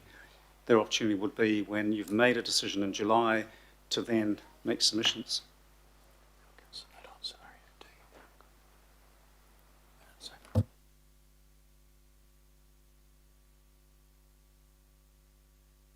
Sorry, Phil's got something to add here. Yeah, just to make a note there that when if a decision is made to progress with an alternative proposal, the plan change as notified being scenario D still remains as the actual plan change. And so when that further opportunity is made available for submissions to come in, people can choose to actually put another submission in against the plan change as notified, which is scenario D. And they can also put submissions in on what the amended proposal is, whether that is A or B or C. Right, but that's only people that have already submitted. No, members of the public who have not been involved in the process can start to become involved in the process for the first time. Okay, cool, thanks. And my last question, please, was we are, looking at train stations where we have invested, but there are train stations along some of these lines where we're proposing to intensify that have pretty much, it's just a train stop. Nothing really there. There's nothing much in that train station. Not really a train station. So will there be some work done about looking at budgets to upgrade those train stations? Will there be some exceptions to those train stations that perhaps they cannot be intensified along those lines around there? Through the chair, I wouldn't imagine the state of an existing train station would be a reason not to allow for the intensification, and the government's requirement is the 6 stories. So I'm not familiar with Auckland Transport's plans for looking at the stations over time. I suspect that over time the sort of stations you're referring to would need to be upgraded, but that's something that we'd really need Auckland Transport to come back and give us a bit more information about their plans for upgrading stations over time. I'm not sure if Megan, if you have anything to add, but we can try and get a bit more information from AT around station upgrades.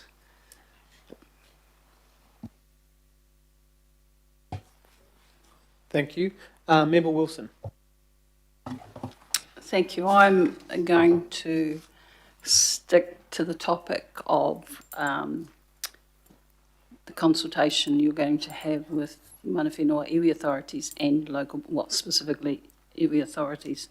So my first part, it acknowledges in the report it's been difficult to determine clearly which scenario would be supported by mana whenua, but we have here, other than the proposed amendment, we have here scenario B. Can you just outline how it came to be that you would, for consultation with iwi authorities and local boards, you would put up scenario B as a preferred choice?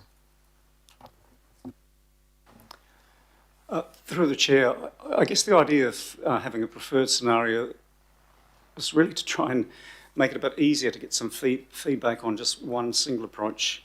As I mentioned before, we always anticipated sharing with iwi mana whenua and local boards how the committee has sort of reached a preferred scenario, and that would be to explain briefly the other scenarios. So, yeah, I guess there's no really compelling reason why you couldn't engage on all 4, but we felt that maybe it's just going to be simpler to engage primarily on one, get the feedback on one.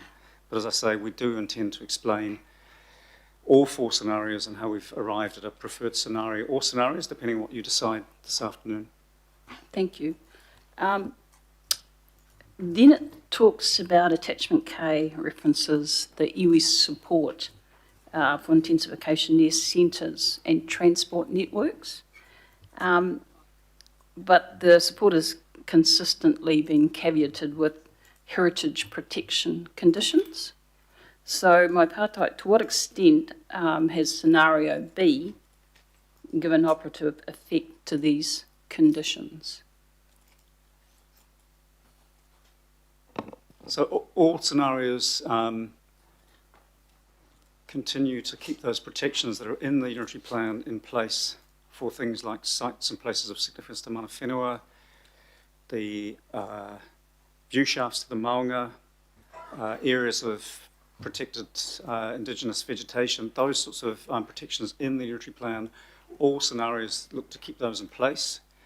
Because of the National Policy Statement on Urban Development, where those protections are limiting heights within the walkable catchments and so on, we've had to re-justify them.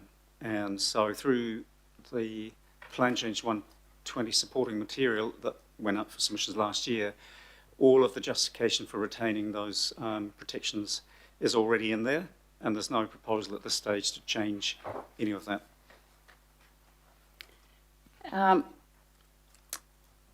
the report is quite open and candid about PC 120 may only apply for 15 months before the RMA is replaced. So I guess the pātai is, what's the strategic value of the current consultation process that's being mooted here today?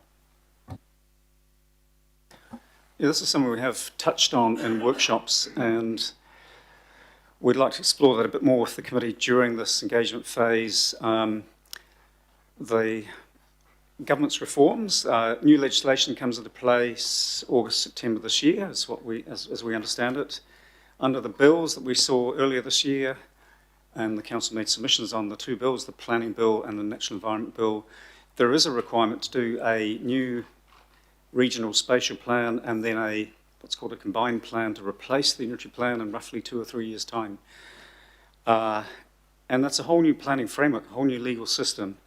And so there's all this effort going into what we're doing right now as Auckland Council and Aucklanders.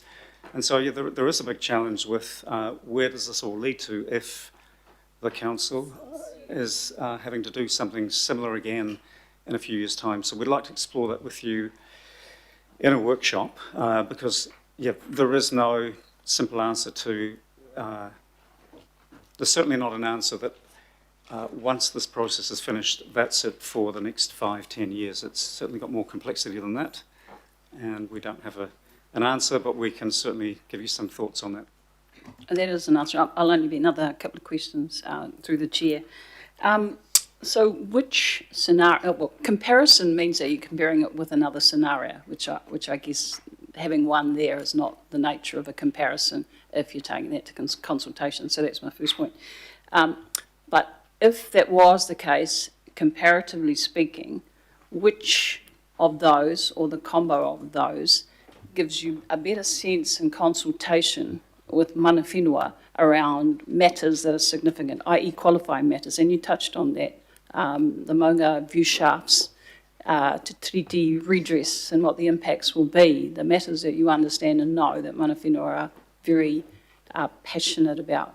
So of those, what would be the best scenario in terms of comparison and consultation on the comparison?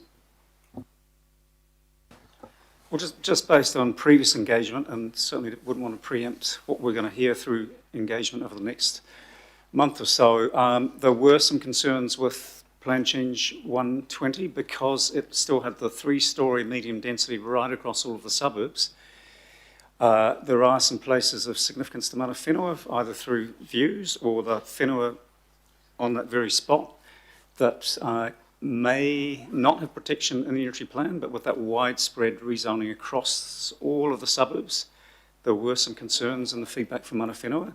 We did look through the engagement on PC 120 and PC 78 before it to try and mitigate some of those risks, but I think that's the one that has the biggest risk in terms of engagement previously. The more you concentrate the intensification in and around the walk-all catchments and so on and the centres, the less widespread, the less risk of that occurring.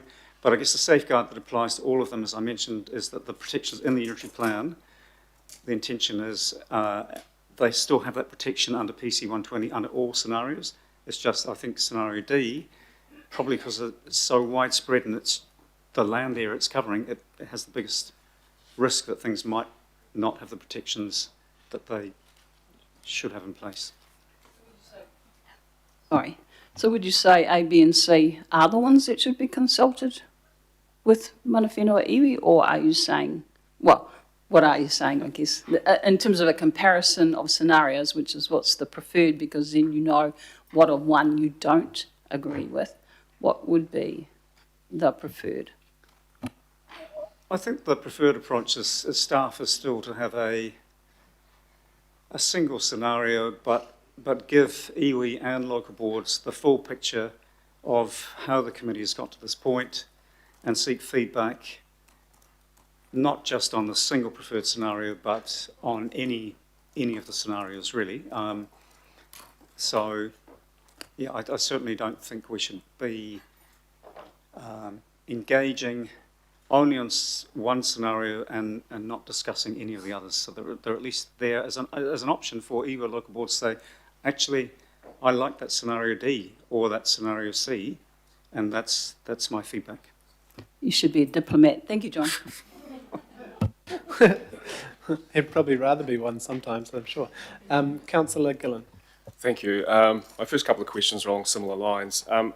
I was actually really surprised when scenario B came through as your recommendation, because I'm sure that in the workshops it had been mentioned that it was much better for us to do the minimal changes now that the government's requiring, because we have the big changes coming up in the RMA, and we risk having to rework and pull things back in that. So are you able to comment on that, please? Through the chair, we heard a range of views. We did hear that view from several members. We also heard support for intensifying, not just on train stations, but along bus corridors and maximising the opportunities to travel by not just train, but also bus, other modes than the private motor vehicle. So we heard a range of views. I guess the key thing is that, one of the key things is that percentage difference is 2% of the geographic area of urban Auckland between A and B. So by bringing in the bus corridors and some of the smaller local centres is only a 2% difference. I'm not saying it's not a big difference in those locations, but in terms of your question, Councillor Gillen, around RM reform, and Council Auckland may have to go through something similar, maybe going through something similar in the next 2 to 3 years.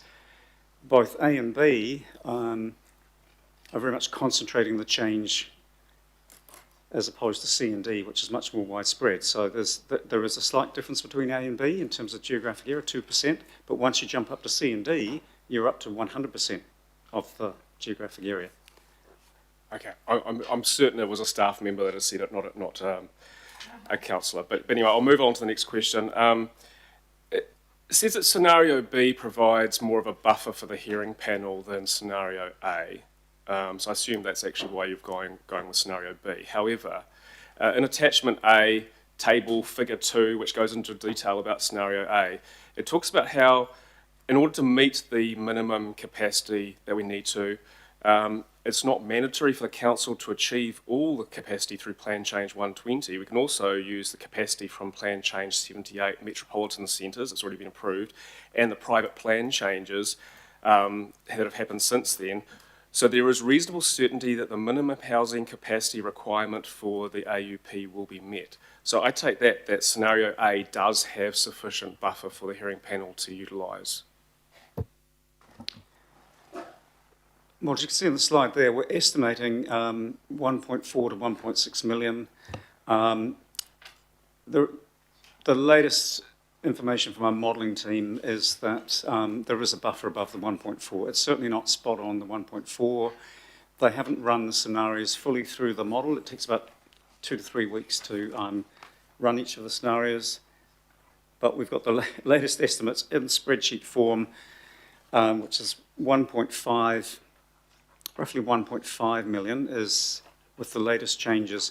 Because we're sort of building this as we fly, use that metaphor, you know, the hazard information has just been changing in the last week or two, and the GIS maps, some refinements to you know, particular locations. We're not quite there, but it looks like it looks like there is a buffer with A. So A is now... A does have a buffer. It's close to we 1.5. said the range is 1.4 to 1.6. It looks as though it's landing at about 1.5. Okay. And certainly for your final decisions or your decisions in July, we will have a precise modelled figure. Okay, thank you. And I want to just clarify something about Takapuna, which I think you've already covered, but I just want to be 100% clear. So Takapuna's class is a metro centre and it has the Takapuna 1 precinct. The walkable catchments under scenario A will be 6 stories, even though it's a metro centre and not a town centre. Whereas under scenario B, because we have the 10-kilometre circle coming into effect, then the existing, or the 10 to 15 metre, 10 to 15 story will apply to the walkable catchment. That's correct. That's the difference between A and B for the Takapuna Metro Centre. Yep. Okay, thank you. And paragraph 29 of the report, you actually recommend only putting forward one scenario because doing more than one scenario would, let me read here, it says, staff do not have the time, budget or resources to provide detailed sets of maps and analysis of all four or any other combination of scenarios and still meet the legislative timeframes.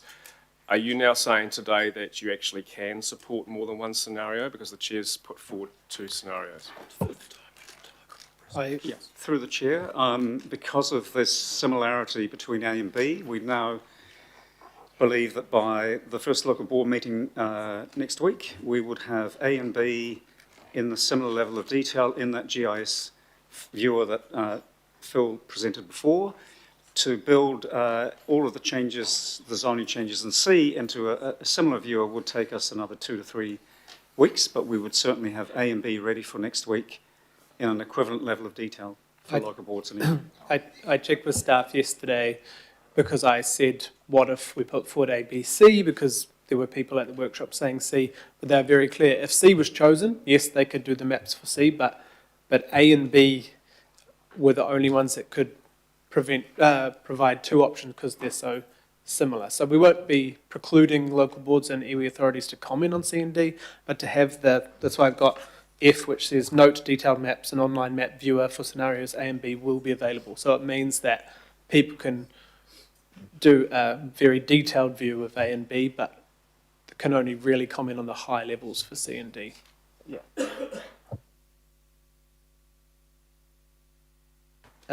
Councillor Fletcher. Oh, thank you, Chair.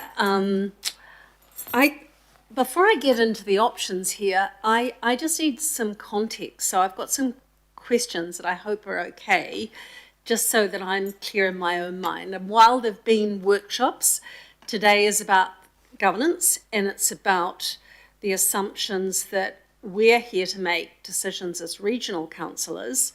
We're not about addressing perceived anomalies or disparities. That's the role for the local boards to deal with those local issues. Am I correct in my assumption on that?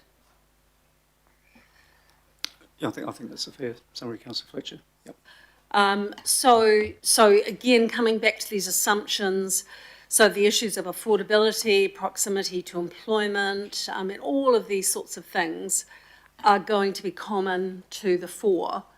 And for people who are only just getting their heads around this, it's hard to believe because we've had a lot of rain and much water under the bridge since Phil Twyford and David Parker started this process back in 2020. And it's sort of the National Policy Statement on Urban Development morphed into PC 78, which in turn has morphed into PC 120. So it seems now quite a lot to keep recalibrating and reconsidering all of these issues. So that was 6 long years ago. The real estate boom is well and truly over. We have a new government, we have a new mayor, we have new councillors elected. So things have changed, but some things I'm being given to understand sort of haven't changed. So I wonder whether you can just touch on some of the issues that are going to be common to all of them around qualifying matters, including infrastructure, wastewater, limiting intensification, and so forth, because we haven't really dealt with any of those things thus far today.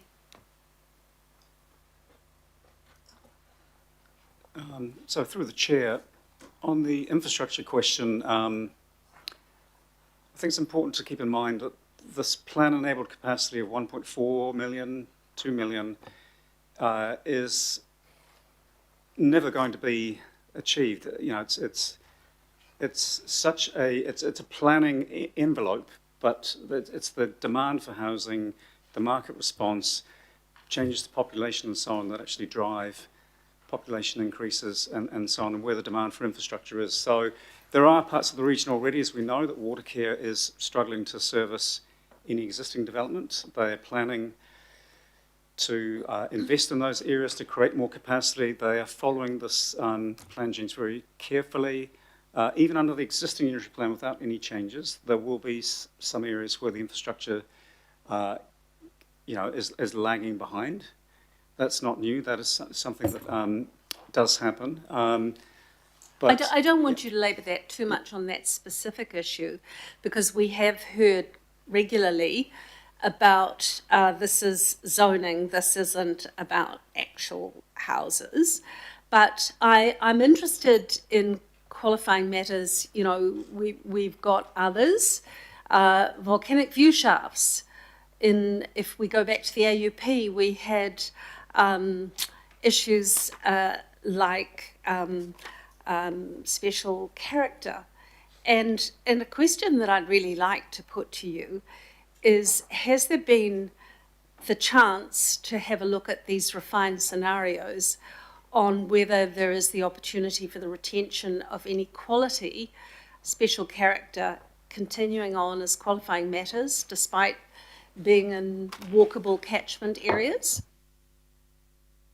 So, through the Chair, under Plan Change 120, there is a proposed reduction in the special character areas. I think it's by roughly 25% of the properties would no longer have that special character protection, but there's still the protection in place for the remaining roughly 75%.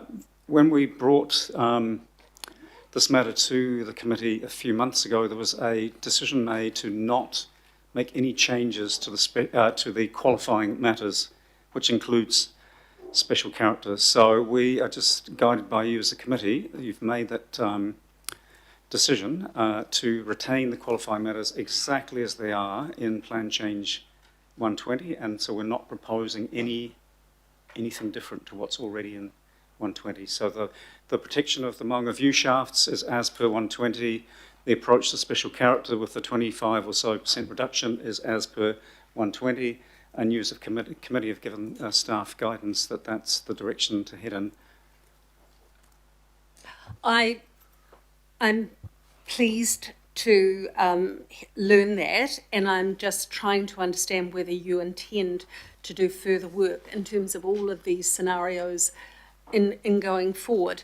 And I don't want to monopolise all the time here today, but I have a few other questions that are just general to the fore. Notwithstanding para 10 in the report, is there a risk that you as officers have discussed about not undertaking public consultation earlier? We're going local boards, mana whenua, but we did put our submitters through quite a lot of pressure and in some cases cost to meet that 19th of December deadline. And I wonder whether there is a possibility that there could be a perception that we're being disrespectful to our submitters.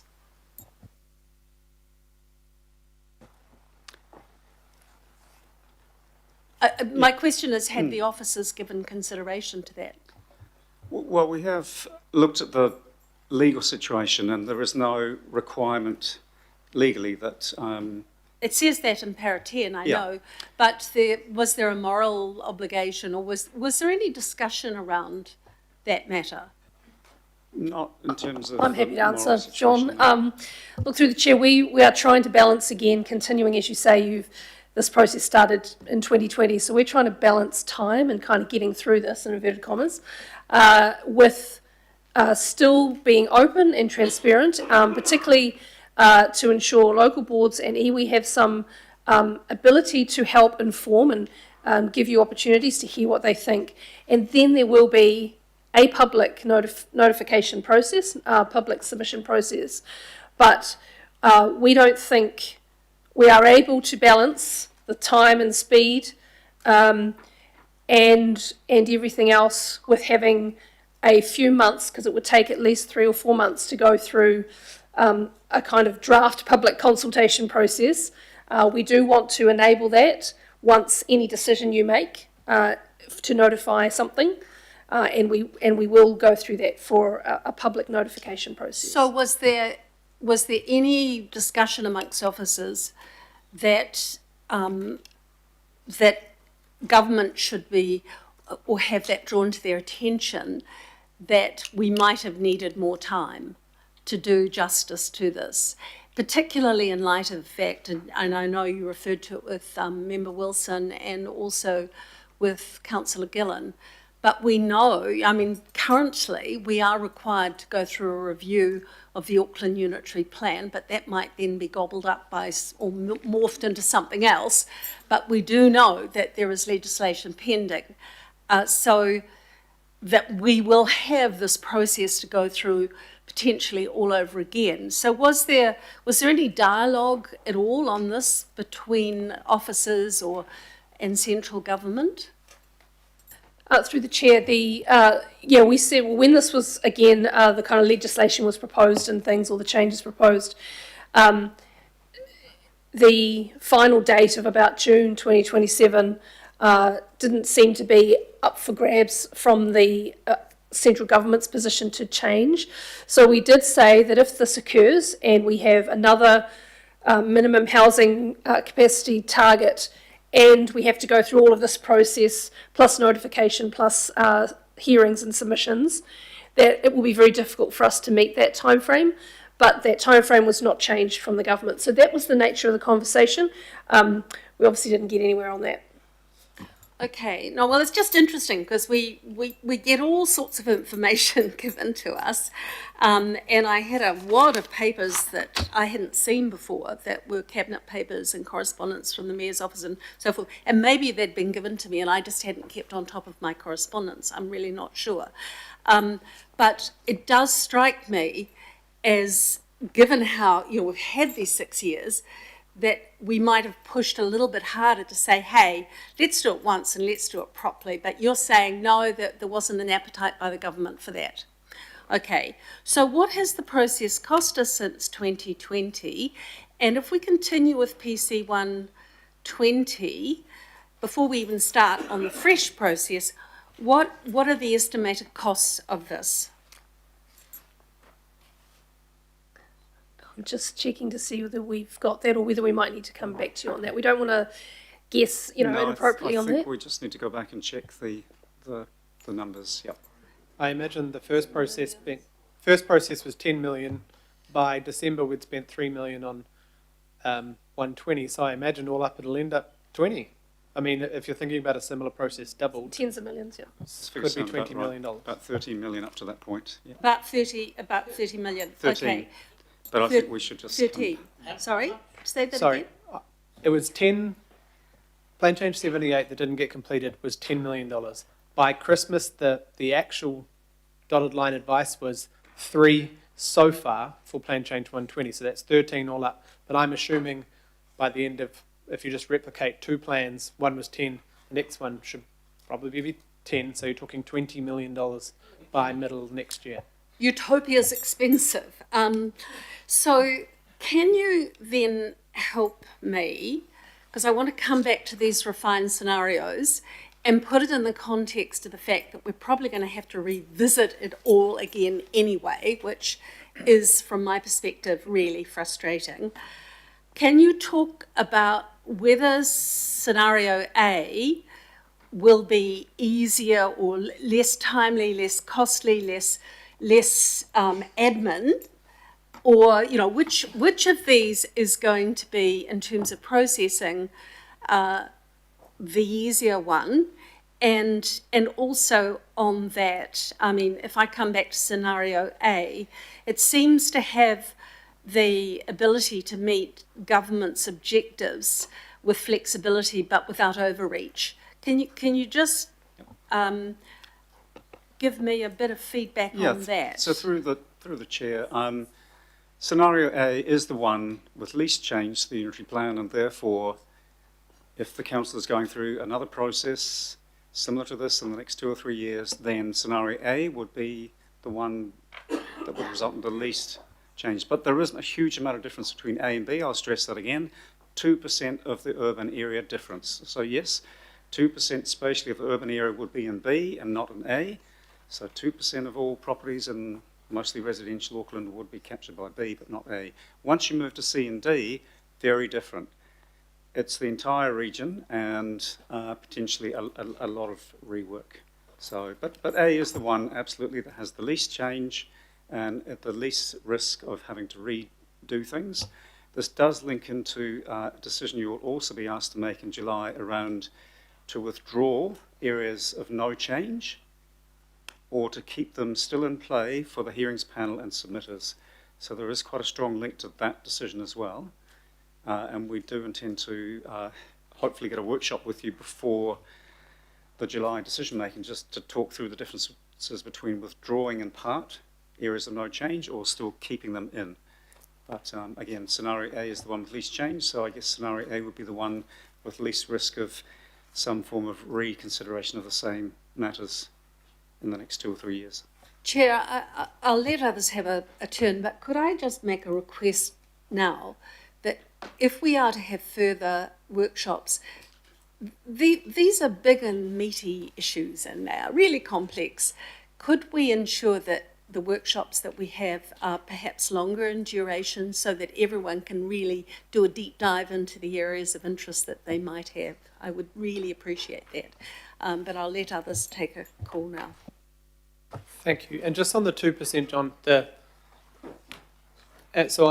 are you saying that under scenario B, 85% of Auckland's urban area does not change from the unitary plan, and under A, 87%? Like that's just... That's correct.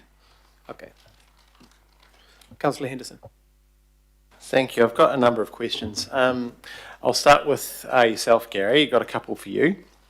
So I understand that each scenario has preliminary economic analysis, and there's been some reporting on this. But could you take this committee through what economic benefit each option is expected to have, A through D? Through the Chair, thank you, Councillor Henderson. The economic benefit that we've estimated relates to not only the quantity of new homes that we forecast, but the spatial pattern. And so we're really interested in the parts of Auckland that might become more dense over time. If those locations are high demand, well connected, we would expect supply to be stronger in those locations if capacity is added. And so when we get more density in those those accessible locations, it supports a number of things in terms of our economy. It supports people accessing jobs, it supports a better match between jobs and workers, and supports more sharing of infrastructure. And so there's a strong relationship over time and across cities, globally and nationally, where you get more density in central locations that's positively associated with higher GDP and higher incomes. And so the way we've estimated is to take those density estimates 10 years out and to look at New Zealand-specific research that looks at the relationship between density and productivity. And when we apply those parameters, we get some values which we express as, I guess, additional GDP. 10 years from now, we express it in today's money. And so they range from around, I think, $0.1 billion for scenario A to about, I think, $0.4 billion. Have I got that right? I'll just read it out here. I can test the figures because I've got them in front of me. Well, I think the figures have changed since the workshop, is what I would say. The numbers I'm, for simplicity, reporting today relate to annual figures in year 10 and in today's money. And so those amounts, I'll read them out to you just for clarity. So as a year 10 figure in today's money, we've got $0.1 billion under scenario A, ranging to 0.4 under scenario B, 0.5 under C, and 0.6 under scenario D. So really we're looking at somewhere between 0.1 and 0.5% of GDP as another way to think about it. A little bit different from some earlier numbers that you may have seen in the workshop, which I think the way I did it then, very much preliminary estimates and based on an earlier version of some of the scenarios, so a little bit out of date. But the reason why those numbers may look larger is that they're presented as an aggregate over 10 years, but the ones I've got today are at year 10, an ongoing annual amount. Okay, so I think I'm getting you. Because there's such a wide variance between these figures, can I just put the figures to you and can you tell me whether they're accurate? So scenario A, 700 million return. This is potential economic benefits, these things. So scenario A, 700 million. Scenario B, 1.7 billion. Scenario C, 3.3 billion. And scenario D, 3.9 billion. So those are huge differences, and they're also huge differences to what we've heard today. So can you comment on that? Because that is really confusing to me. Yeah. Through the chair, I understand, yes, those figures that you've mentioned are the 10-year cumulative figures, so that's one reason for the difference, and they combine the annual productivity gains in GDP terms together with another concept, which is the lower house prices in future, to the extent that's freeing up, I guess, household income. So we've counted that as well in those figures you've got over 10 years. And I would say about the numbers that you've mentioned, the scenario B was a slightly earlier version which didn't have the FTNs included that John mentioned. So the number that you've mentioned is probably a little bit lower if we were to run it again. And C is probably a little bit on the optimistic side, I think, relative to what we know now. But it's fair to say that over that cumulative period, the figures that I've quoted are, with those qualifications, relatively accurate. Broadly, but that preliminary analysis will be something that we'll revisit through this process and come back with some firm figures. Thank you. Thanks. I really appreciate that advice, because it's very important that we as decision makers sum up the effect of our decisions on Auckland's GDP and economic activity, and now we know. So that's good. Thank you. So just a couple questions from my colleagues I'll just pick up and sort of follow a bit further. Councillor Patterson-Hamlin's question, is it fair to say broadly house prices will be lower in the future under scenario D than the other scenarios? Through the chair, well, Councillor Henderson, I think it's fair to say that we're confident about the general direction and the rough scale that we're talking about, rather than precision over the numbers. So yes, in response to an increase in housing supply and the stock of housing being greater under D, I think you mentioned relative to the other scenarios, that is the case, that we would expect the affordability gains to be stronger. Thanks, I really appreciate that too. So I'm not sure whether this is Gary or the rest of you guys, but I've got a question on climate emissions, because the climate emission statement in the report was rather light, and I need to explore that a little more. So scenario B and scenario A I'm comparing now. Which is better for expected climate emissions?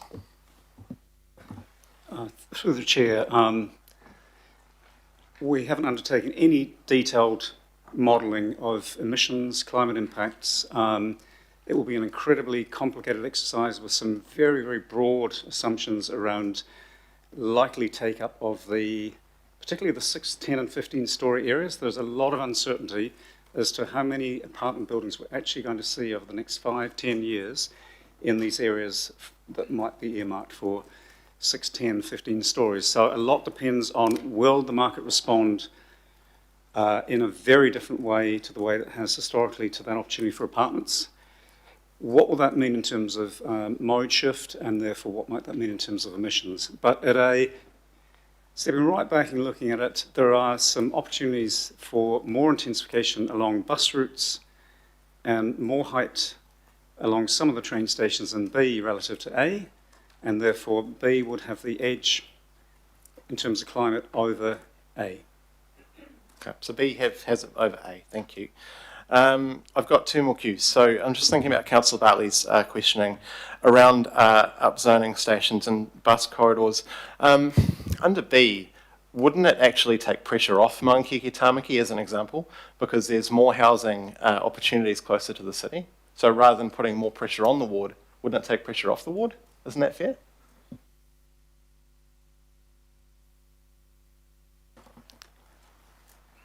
I'd have to look at the bus corridors again. I think there may be some through the Maungkiki Tamaki area, but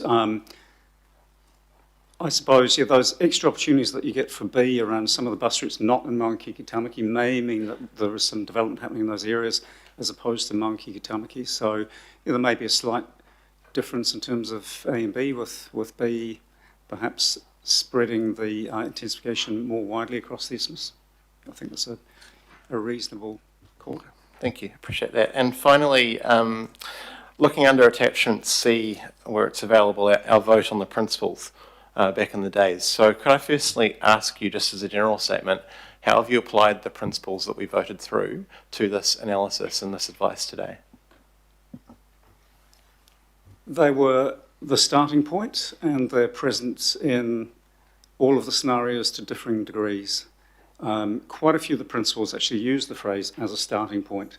In fact, some of the fundamental ones talked about as a starting point. So, remove intensification along bus corridors outside of 10K circle as a starting point. Reduce intensification outside of 10 kilometres as a starting point, but it certainly didn't say that was the end point. So it is present in all scenarios. It was faithfully applied to all scenarios. It is potentially, some of those principles are stronger in some scenarios than others, but they're definitely present in all scenarios. So I would contend that being a part of that vote, it was the will of this committee to look at a scenario where it is PC 120 inside the 10 kilometre radius and essentially unitary plane outside. We don't have a scenario here today that gives us that, so I'm asking you why not? I believe you have scenarios that reflect those principles that you set, and in the workshops we didn't hear a particularly strong view that we needed to really take a different direction and come up with a scenario that was very strongly rooted and not using the 10 kilometres as a starting point, but actually used it as an end point. So there was no feedback in the workshops that we're heading in the wrong direction. As I say, all of those scenarios reflect the principles to differing degrees. I think that's all I can say, really. I could probably further that line, but I think it might be the realm of the political, so I'll come back to that in debate. Thank you, Chair. Thank you, Councillor. We were almost there, but I'm going to close it after Mayor Brown and Member Blair, so we can get to the debate. Mayor Brown? Okay. I didn't want to, but I've got 3 questions. If we choose A, will that make it more difficult to sort of face off greenfield developments? There's a section of the government want us to do greenfield development. So if we go for the minimum, doesn't that make it more likely that they will justify and be more pressure on greenfield? I can go there. Through the chair, thank you, Your Worship. I think you're really getting at an important point here, is that if we enable more capacity in higher demand locations in the urban area, we would expect more of our future growth to be accommodated in the existing urban area, and so the impulse or the pressure to grow at the fringe will be lower than otherwise. I think that will be a reasonable conclusion, that the more we enable Auckland's population growth and the latent demand among existing residents to be met within the existing urban area, it puts less pressure further out, so you must get like an inward ripple effect and lower demand at the fringe. Yeah, well, that's what I thought too. It's just supply and demand. And then, again, if we crimp supply with A, that's probably likely to be more pressure for resource consents in those undisturbed areas for something taller than what they expect. Is that right? Well, I think that's a reasonable hypothesis, that if you have a level of right that's set lower, you might get more of that demand seeking to push for the discretionary element through resource consents, compared with if you had a threshold as of right set higher, you might have less pressure on resource consenting than otherwise, but you need to empirically test it, I think, to be sure. So you're confirming it could do the opposite of what it expects. You go for the lower one, is more likely to end up with more pressure exactly where the people don't want much happening anyhow. So that's an odd thing. And then how do we justify and explain that we're going to, that it makes sense to intensify and build high buildings around railway stations going west and not going east? Because I would have thought Newmarket, which is already surrounded by multi-storey buildings, and Ellerslie were ideal places to do that. But it would look it looks completely irrational if we do this. B at least looks moderately rational, and I don't like doing things which are embarrassingly irrational. So through the chair, that is one of the key reasons that we, as officers, are recommending at this point scenario B, because it treats the stations evenly, east, west, central, south, whereas scenario A is very heavily focused on the western line. Well, that makes no sense to me. You're not going to charge different fares out east, are we, or anything like that? No, so, and then under the area that was shown as white, no change or anything, that's all potentially up to 6 stories anyhow. Are people still allowed to go into one of those and put in a resource consent to put up a 10-storey building if they can justify it? Through the chair, that's correct. The zoning in those white areas would mostly be for 2 or 3 stories. There will be some places where it can go beyond that. But the way the rules in the unitary plan work, there's nothing to prevent someone applying, say, on a large site with plenty of space around it for something a bit taller. And Just next door to where Mr Seymour lives, for instance, it'd be a really good one. I'm thinking of a 10-storey there, would be good. and then assessed on its merits through the resource consent. Okay, well, thanks very much for that. It does show. So, and why wouldn't we put out all of them to the public anyhow? We come down to the pinch nostril version is the A, the sort of just about being prepared to do something and think about it as A and B.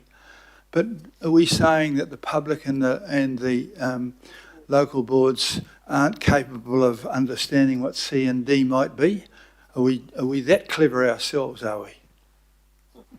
I think just we said before, Mayor, that there's a lot of work that goes into the maps and the viewers. If we chose just C, the team would be able to have enough time to get the proposal and all the things done for C, but they've said that they can do that for A and B because they're so similar, but trying to do 3 different map viewers and all those maps in the short time between now and the local boards. But it doesn't preclude, so scenario C and D with the big map, they'll still be able to comment on it. They just won't have the grained, I don't know, detailed information, but they have said A and B are possible to both send out in that form to local boards and manawhāinui. Okay, well, that's a reasonable response, although I think that rush things for something that's going to take 30 years has always struck me as a bit foolhardy, but then again, who am I? All right, thanks for those answers. Thanks for those questions. Member Blair.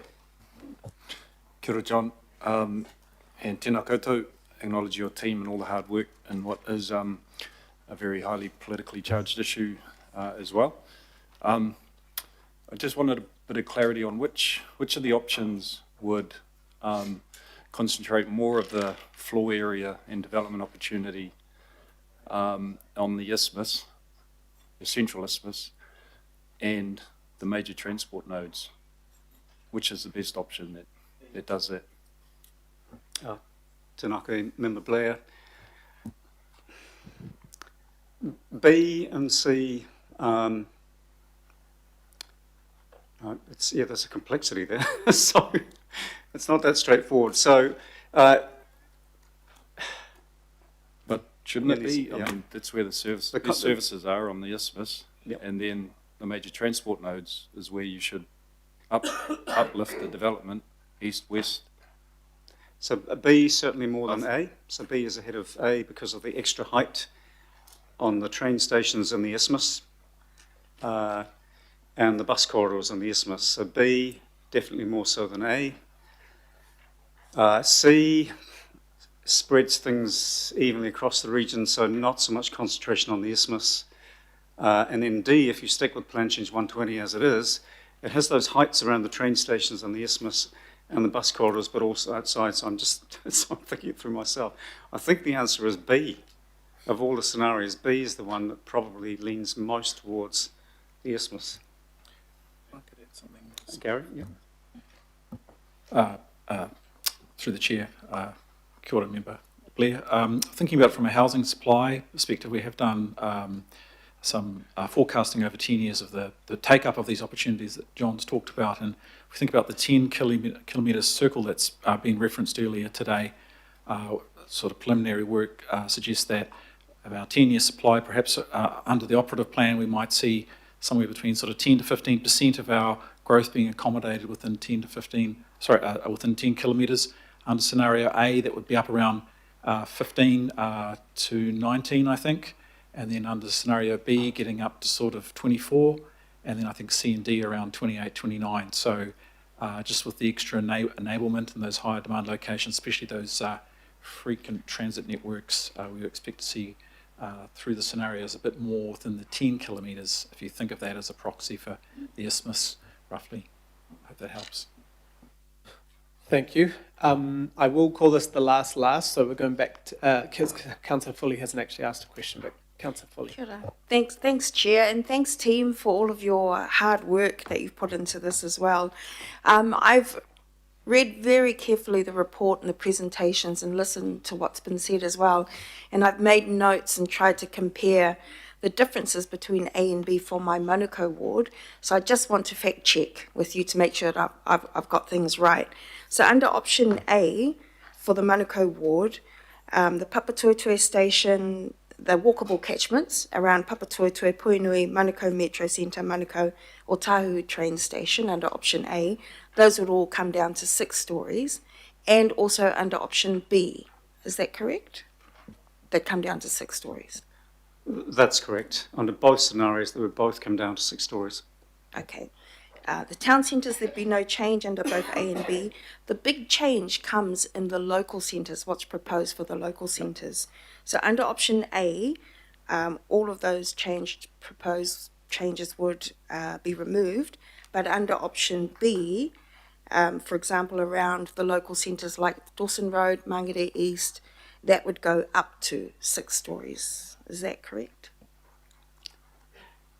Just trying to get I had the two side by side before.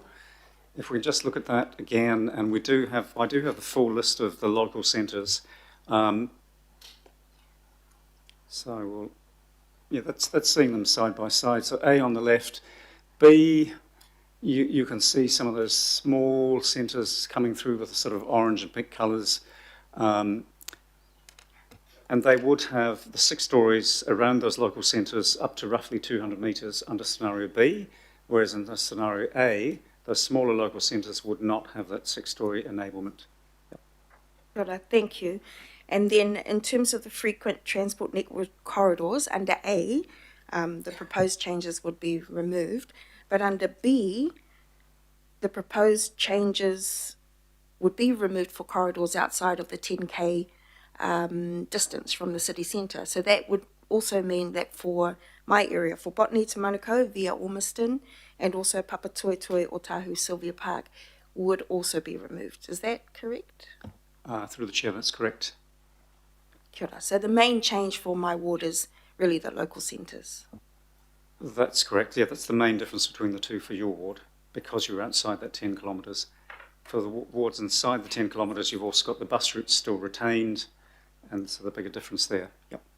Kia ora. Thank you. Thanks, Chair. Kia ora. And I spoke to the Chairs Forum yesterday and made it clear that that would be the type of feedback that they could give, that they wanted those bus routes back, or they wanted local centres not being in either. It's not about if say more than one proposal went forward, or they might want to comment on C and D as well. It's not locking in any map going forward. Right, we will get you to move back from the table. I think that we're pretty exhausted your time there.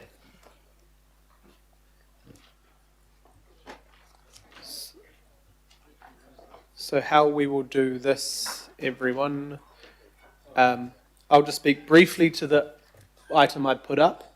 Then if Councillor Newman he still wants to do his amendment, I think I will use Councillor Newman as the first speaker to move his amendment. We will then debate the amendment. If that wins, it becomes a substantive.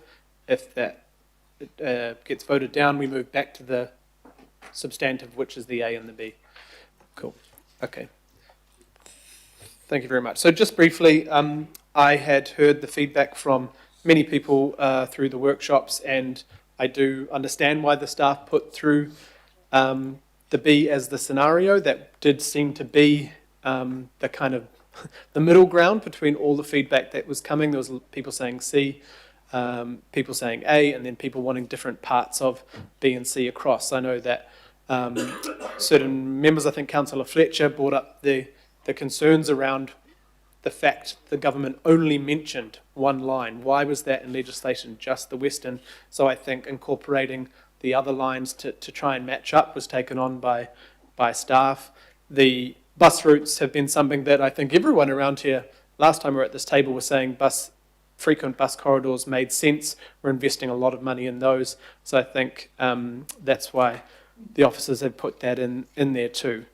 The reason I had after the amendment came through, and I thank Councillor Newman for putting that quite ahead of time, and we've had conversations on the phone as well, there were some concerns from others that it really did lock it down. So what I tried to do is to avoid some of the debates we've had recently, to try and just bring it together. Granted that a couple of councillors are grumpy I did not put forward C, but the staff had said if C was chosen on its own, yes, there's time, but A and B, because they're quite close together, would be easy to provide the detailed information for local boards.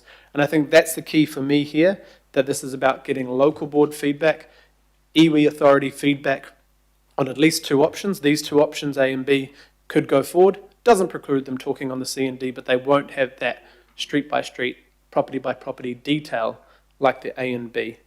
I think the other thing is to remember where we've come from.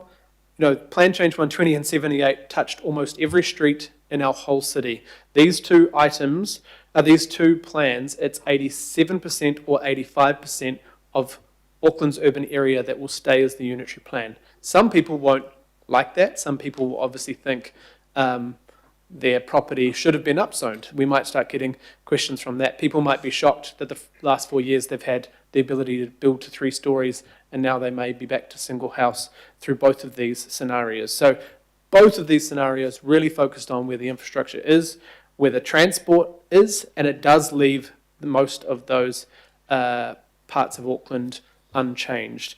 We will hear from the public after we hear from the local boards on whatever choice we choose, but I really want local boards to be focusing and iwi authorities to be focusing on any changes they want, things they agree with, things they don't, how you build the final plan that goes to consultation, and then the public will have their say once again, which they're probably exhausted by. So I'll leave it there.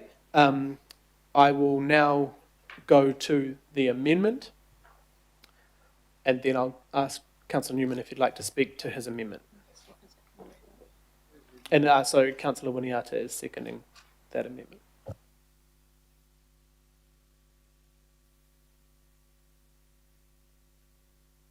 We can see it on our screen. Look, thank you, Chair. And look, firstly, the reason why the amendment is presented is that the amendment is presented to the officer's recommendation. I acknowledge the discussions that we've had subsequent. I prefer scenario A, and I prefer it that we actually land on a position today if possible. And scenario A does achieve certain things. It exceeds the government's density target. It does provide more housing capacity than what the operative Auckland Unitary Plan provides. It does provide for the rezoning, which is updated to reflect the flood modelling and rainfall data. It does meet the Policy 3D NPSUD targets around walkable catchments. It does allow for the heights in relation to the walkable catchments for the 5 stations as codified in the legislation. And it will be possible under scenario A to accommodate the potential change in the height to boundary rule for the residential mixed housing urban zone, which is set out in attachment I in the report. So scenario A does actually achieve a lot. You could say, well, it's bare bones, but actually in the context of permissive Auckland, where a lot of Aucklanders are rather tired by the change that has been taking place, it still moves to accommodate what we are required to do. Now, I think that the officers have set out in a pretty comprehensive report. A lot of the information that has been addressed in officers' answers was actually set out in this report. Scenario A reflects all the things that it can be achieved at paragraph 26. At paragraph 27, the officers who clearly prefer scenario B have set out the reasons why. I just happen to disagree with a number of the features of scenario B, and Councillor Foley alluded to that. She interrogated the issue in relation to the town centres outside of the 10-kilometre radius, which affect outer suburban communities such as hers and mine. If the amendment fails and the Chair's recommendations pass, Chair, you will expect that there will be local boards in outer suburban Auckland who will be coming back with precisely that concern. And I happen to agree with them. That's one of the primary reasons why I don't agree with scenario B. Chair, I think it's worth noting that as Councillor Fletcher has said, we have been at this now for 6 bloody long years. And this was first mooted by Minister Parker and Minister Twyford when we had the National Policy Statement on Urban Development, and then we had to notify Plan Change 78, and then we had a flood, and then we had updated flood modelling and rainfall data which said that actually we're going to need to make adjustments. Then we had an election.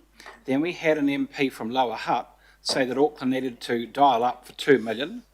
And then the government found that that wasn't popular. So some of us have been involved in some pretty intensive lobbying over a year now to dial that number down. And it went from 2 million to 1.6 to 1.4. I commend the officers for maintaining their decorum and their sense of humour throughout these past 6 years, because it has been a ridiculous lazy Susan of planning rules set down by central government for which we're having to respond to in real time. But we have to land on something, because I think that Aucklanders are getting tired, and I am tired. So, Chair, I believe that, and just one other thing, I accept that for those councillors who believe that we have to level up Auckland by ensuring that the full impact of urbanisation is felt across every postcode, totally get their aspiration to do that.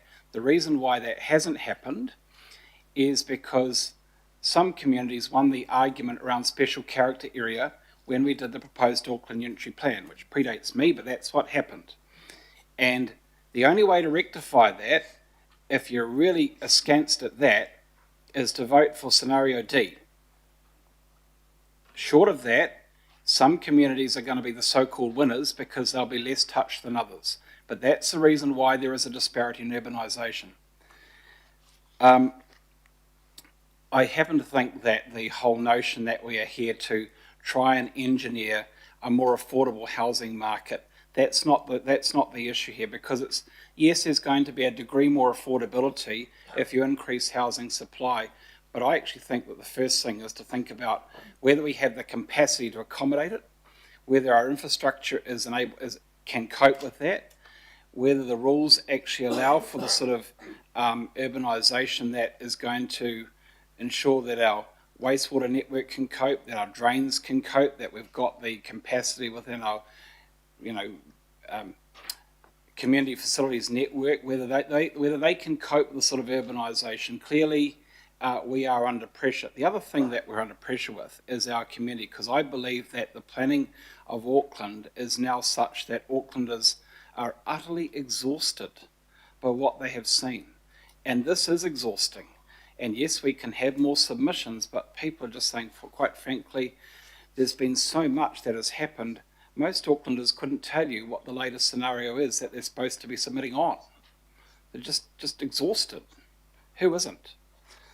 Anyway, Chair, in saying that, I do want to acknowledge that I think that you have done, both yourself and Megan and some of the officers in the Mayor's office have worked pretty jolly hard over the past few days to try and work out what we can do moving forward. So I would like my amendment to pass. I'd like people to support the move for a strikeout B and go with scenario A, essentials only.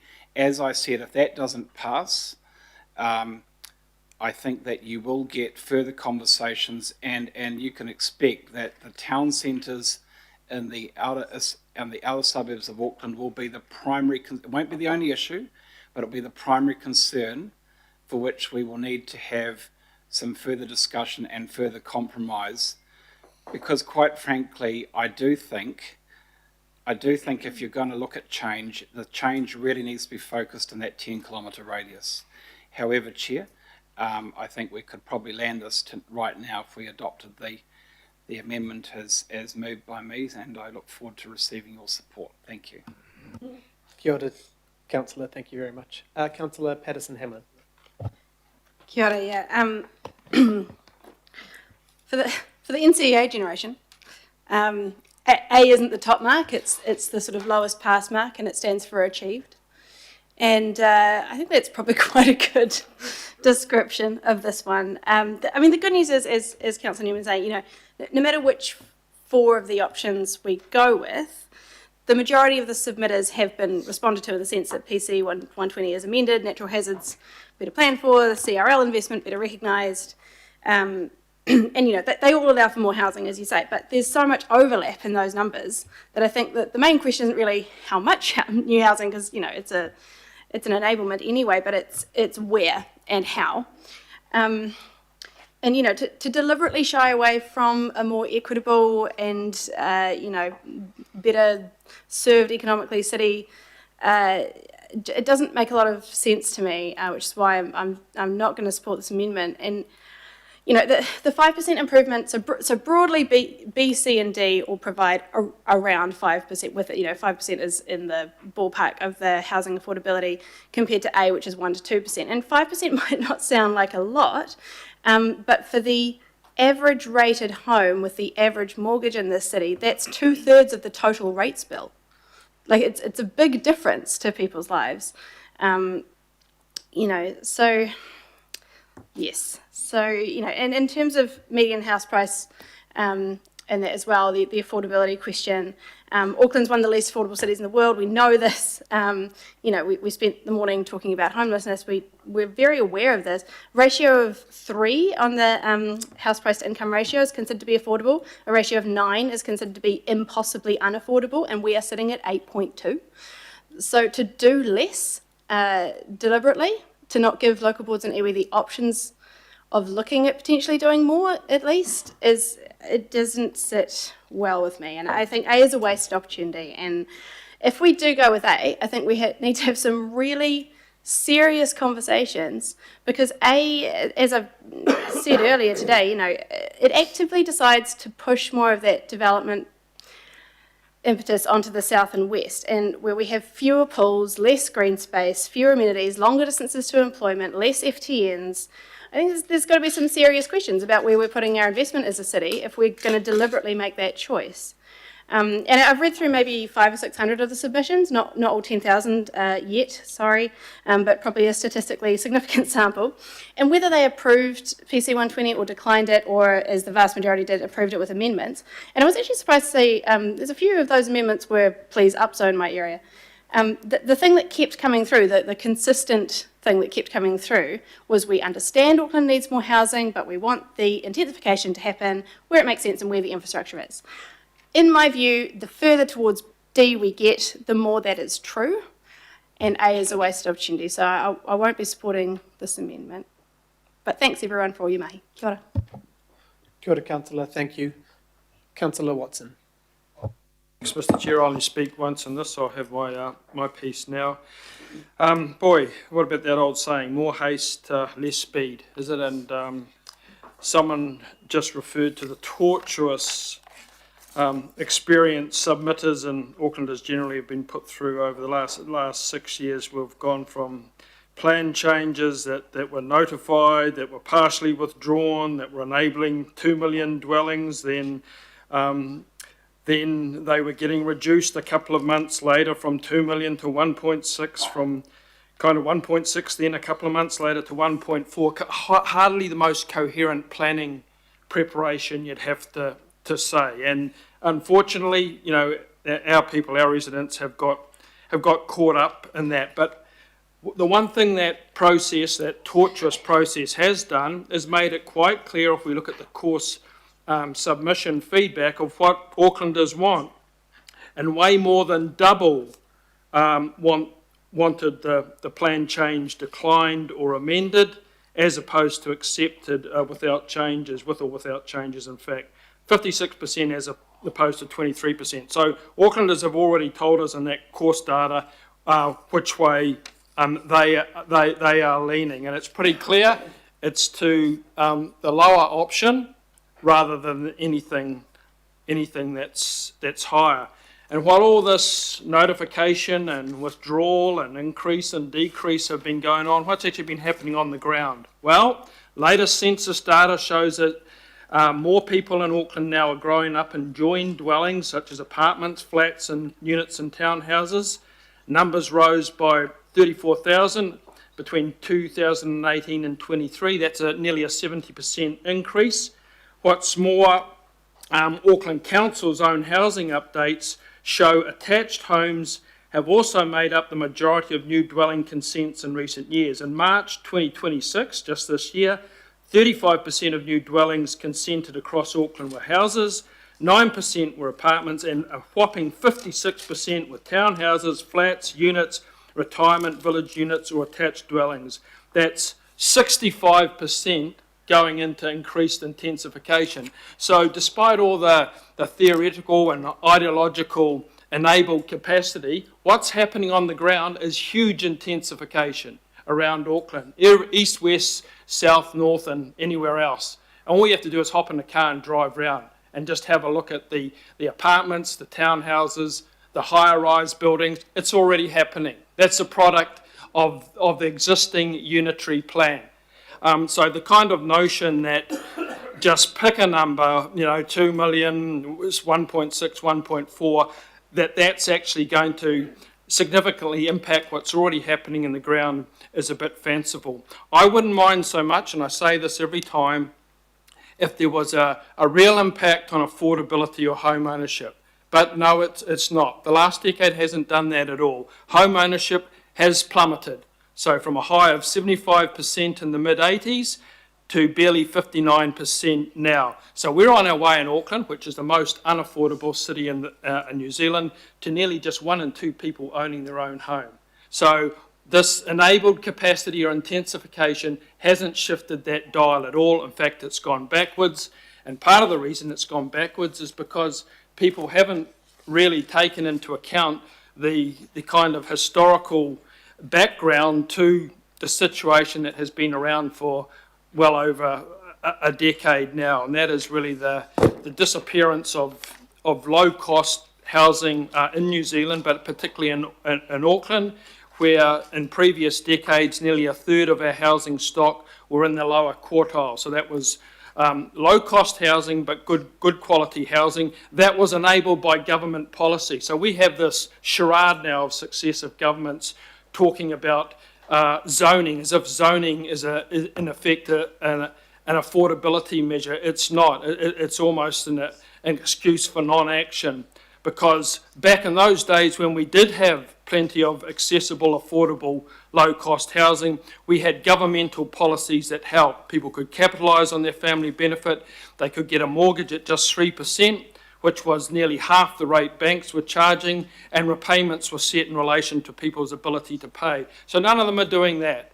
None of them are doing the things that actually produce good quality housing right around all the suburbs of Auckland. Instead, we have a default position of coming up with various rezoning and intensification plans that essentially don't shift the dial anyway, and in the case of the unitary plan, are apparent attempts to change things that are already working on the ground, and that those intensification figures and the different types of housing typology already speak to that. So, Mr. Chair, in that rather revealing background, I think there's little choice other than to support the amendment that's put up.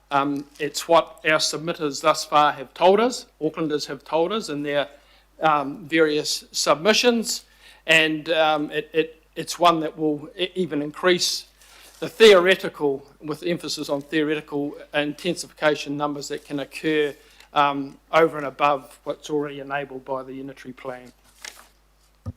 Kia ora, thank you, Councillor Henderson.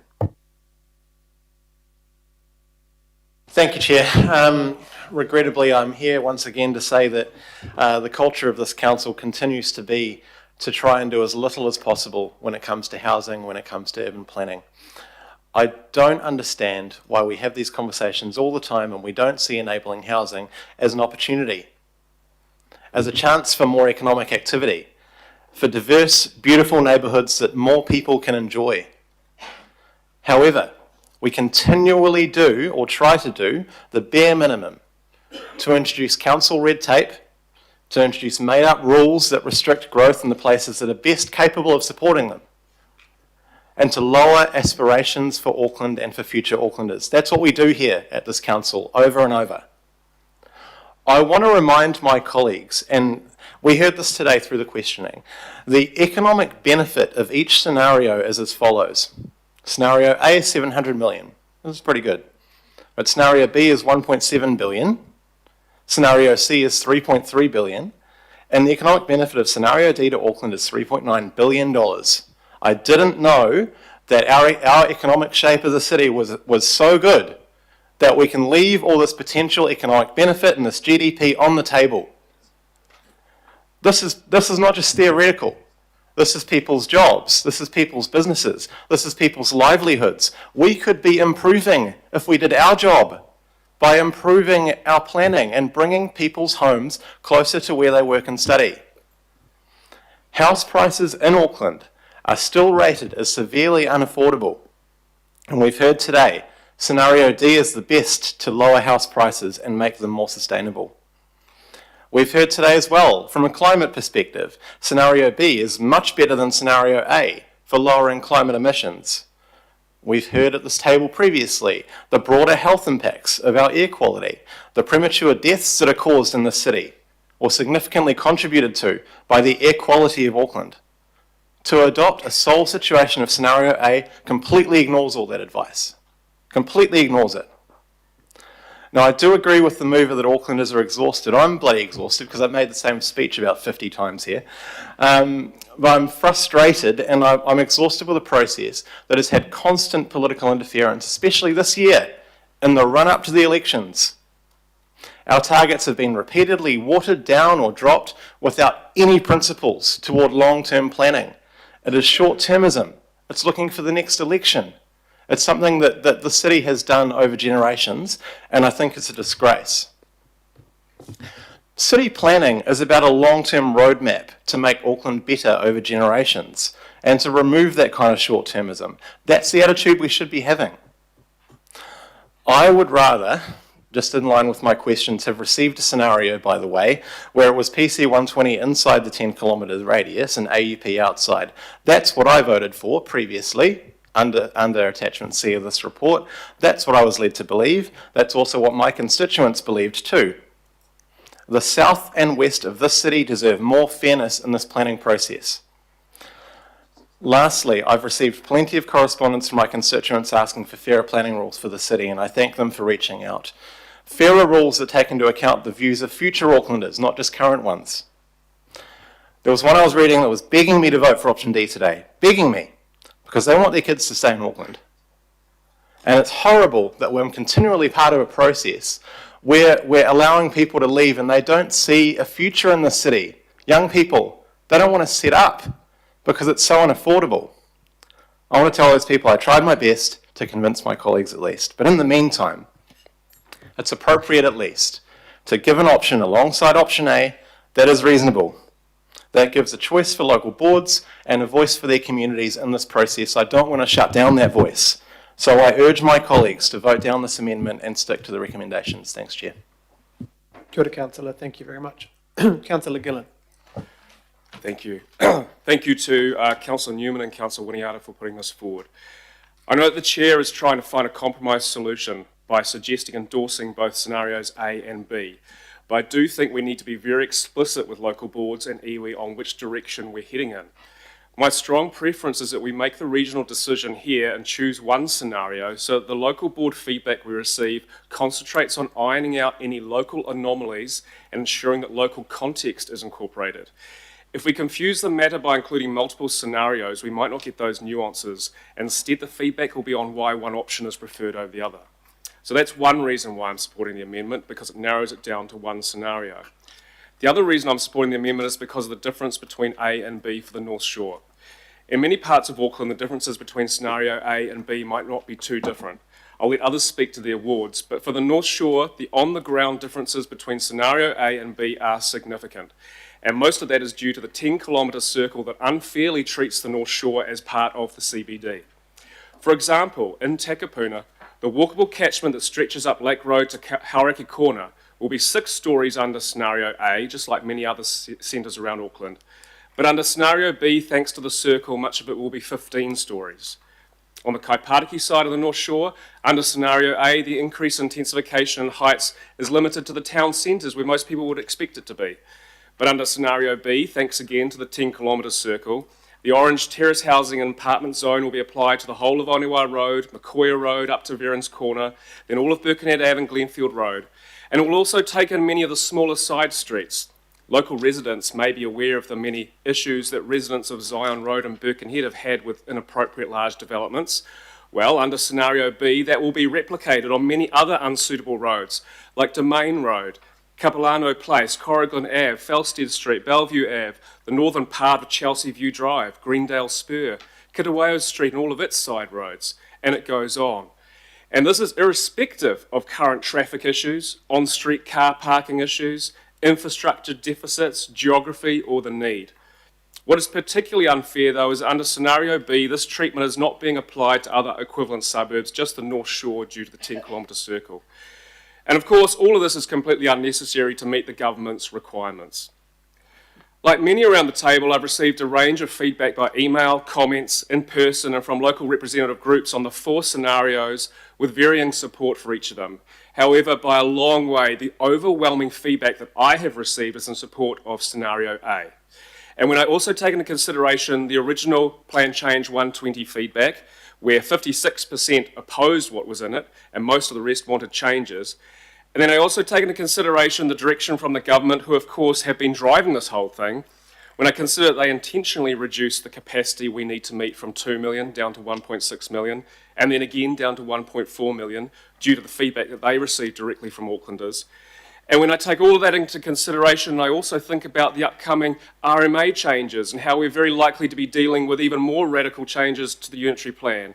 Then, Mr. Chair, we should only be proposing the minimal changes that we need to meet our legal requirements, and that is scenario A. So please, instead of putting local boards and iwi through confusing and unnecessary job of considering multiple scenarios and zones for every property in their area, we should only be endorsing one scenario, and that should be scenario A. So, Mr. Chair, I support the amendment. Thank you. Kia ora, Councillor. Thank you. Councillor Fully. Yeah, kia ora. Thanks, Chair, and thanks, Councillor Newman and Winiata for putting up an amendment. But to be honest, I would have struggled to support any recommendation put forward with just putting forward one option for iwi and for our local boards to respond to. And that's because I've received very mixed feedback from the local boards that I serve in the Manukau ward. For example, Otara Papatoetoe local board, they have said to me that they are concerned about the intensification around local centres like Dawson Road and for Mangere o Tauhu, Mangere East. And anyone who's been to Dawson Road will know why. Because that area, it's not appropriate to have any intensification around 6 stories and things like that. Just the public amenity isn't there, public transport options are few and far between, and it may look on paper like it's a good place to put intensification, but believe you me, for someone who lives there, it's not. On the other hand, though, both local boards do support increasing the capacity for us to build more, to open up for more homes because of the housing shortage that we are suffering under right now, and because of the projected growth. We are being told all the time that we are going to hit 2 million citizens in Auckland sooner rather than later, and we have to prepare for that growth. We have a housing crisis now. We've been in one for over a decade. So both local boards support somehow increasing the capacity for building homes. And then more generally, there's widespread concern out there in my community here in South Auckland and in West Auckland about the perceived inequities of some of the plan changes or some of the changes in the plan change for South and West Auckland, as Councillor Patterson-Hamlin so eloquently put. You know, there is a perception out there that South Auckland and West Auckland will be carrying the weight of those changes and that intensification. So for all of those reasons, I'm sorry, Councillor Newman and Councillor Winiata, I would prefer for 2 options to go out to iwi and to local boards. I do think that they would be able to give us good advice or good, feedback to help us make an informed decision in July. I would have also preferred perhaps if even we could put option C before them, but I accept too that staff wouldn't be able to do that in time. And of course, local boards can still give us feedback on both options C and D and any other options that they may have in mind as well. So for those reasons, Chair and councillors, I won't be supporting this amendment. Kia ora. Kia ora, Kia ora, Councillor, thank you. Mayor Brown. Okay, I won't be supporting this. Not surprisingly, it's just illogical that we can say that railway stations on one side of Auckland are allowed to behave differently from ones on the other side of Auckland. And I've been spending, everyone talks about what their local inputs from their little area are, but I'm the mayor for the whole district, and I can tell you the most popular thing is that we fight back against Wellington telling us how to run our city. This is just caving into some Wellington wishes. I'm not happy about that. It's 6 months before an election. It seems to be party driven, and it's illogical. Newmark and Ellerslie deserve multi-storey buildings. That's where people are catching the railway from, and just like Mount Eden does as well. And not everybody in Mount Eden's mad about that, or Kingsland either. But we're going to do that because it makes sense. We just spend all this bloody money on this train set, which has caused enough trouble as it is, just even getting our rates up to in order to pay for that and maintain our credit rating without behaving badly. So I understand why people are putting this forward for various reasons, but it doesn't do it with me. And in fact, multi-storey living is pretty good. You should try it. You get great views, and it's good for everybody. I'm sure that the view across Pakuranga from a height Papakura is quite good. I can't really see it from a height out there, but there's some nice things to look at. Can't be all bad. So there you go. And you can even see Waiheke on a good day from where I am, and you can see the people out there, including our local representative, who can't see Auckland, but we can see him. So I'm definitely not going to vote for this. In fact, I would like to have A, B, C and D, but I can see that B makes sense as well because it will equalise the railway stations down both sides. And all the bus routes down through Balmoral and all that area there, which is where the growth is going to be. It's not going to be every piddling little street over in Devonport. Okay, thanks. Kia ora, Mayor, thank you very much. Councillor Short. Thank you. I completely understand that this will be referred to local boards and iwi entities for feedback, but I'm at a loss as to why we would choose to be so conservative with the options before us. We have a genuine opportunity right now to create meaningful, positive change for our city. One that delivers more housing where it makes most sense, protect our ratepayers' massive investments in transport infrastructure, and builds more of a livable Auckland for the future. I want to back the bold decisions you, as councillors, have already made for the city. I want to back the billions of dollars that ratepayers have invested in our transport network, the city rail link, the frequent transit corridors, and the infrastructure that is ready and waiting to support our smarter growth. Voting for scenario A sends exactly the wrong message. It tells the public and future generations that we don't fully trust the strategic directions or decisions that we've made in this room, and we're not prepared to back the significant investments we've already asked ratepayers to fund. I have every faith that my 2 local boards, Upper Harbour, Hibiscus and Bays, and iwi entities have the ability to give us comprehensive feedback on the options in front of them.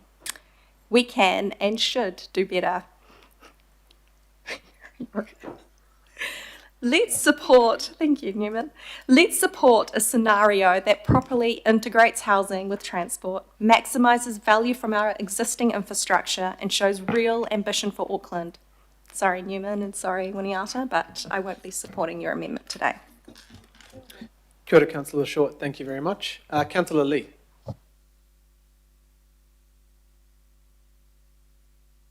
Thank you, Mr. Chair. It's an interesting debate, and it's all about really intensification. On one hand, intensification is great. That's what we need. It's going to really help our community. And on the other hand, we don't like it, do we? It's to be imposed on others.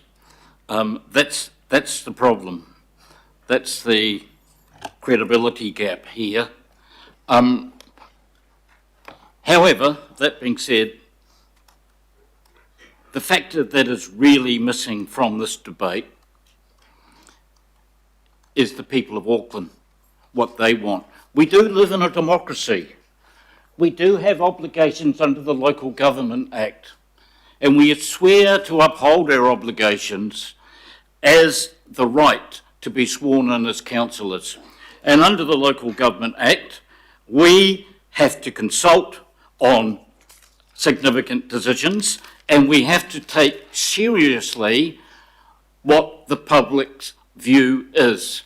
And yet, we've had no real analysis of what the public wants. No real analysis from our management. Thanks to Councillor Turner, we have a reasonable idea what the public view is, and it's overwhelmingly against the plan which was rushed through before Christmas. Here's the problem.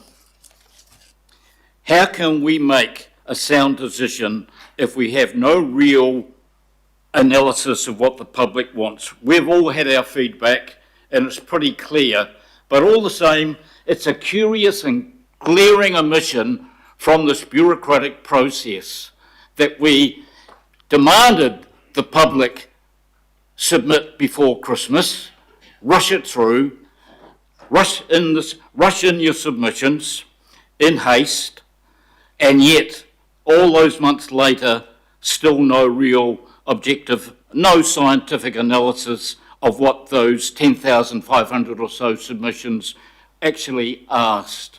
That's the problem with this process. In regard to the amendment, I support it. I think unsurprisingly, the officers wanted B for obvious reasons, and that what we hear from the public is A, and the government, I guess, A is the best approach, especially given this plan change. It only has a use-by date until the end of next year, and I heard it's going to be costing 20 million. It's just unsupportable. Can I also make some points here in regard to points raised by other members? The argument's been framed that we have a choice in terms of providing housing, and we already have provision for 900,000 under the existing unitary plan, and we build about 15,000 a year. There is a false dichotomy. It's either urban and compact, or it's greenfields. Well, actually, we have both. We have both. Who are we kidding here?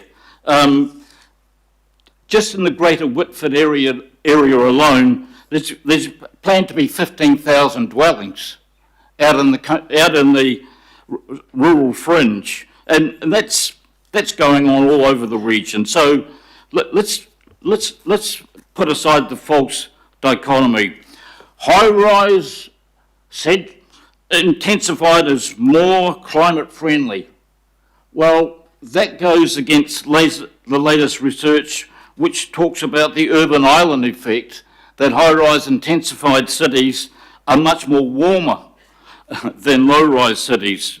So if we're worried about emissions and the greenhouse gas emissions, and we know what a greenhouse is, well, a high-rise city actually generates more heat. So let's put that aside. The other one is the assumption that ramping up the theoretical supply of dwellings actually impacts on the prices.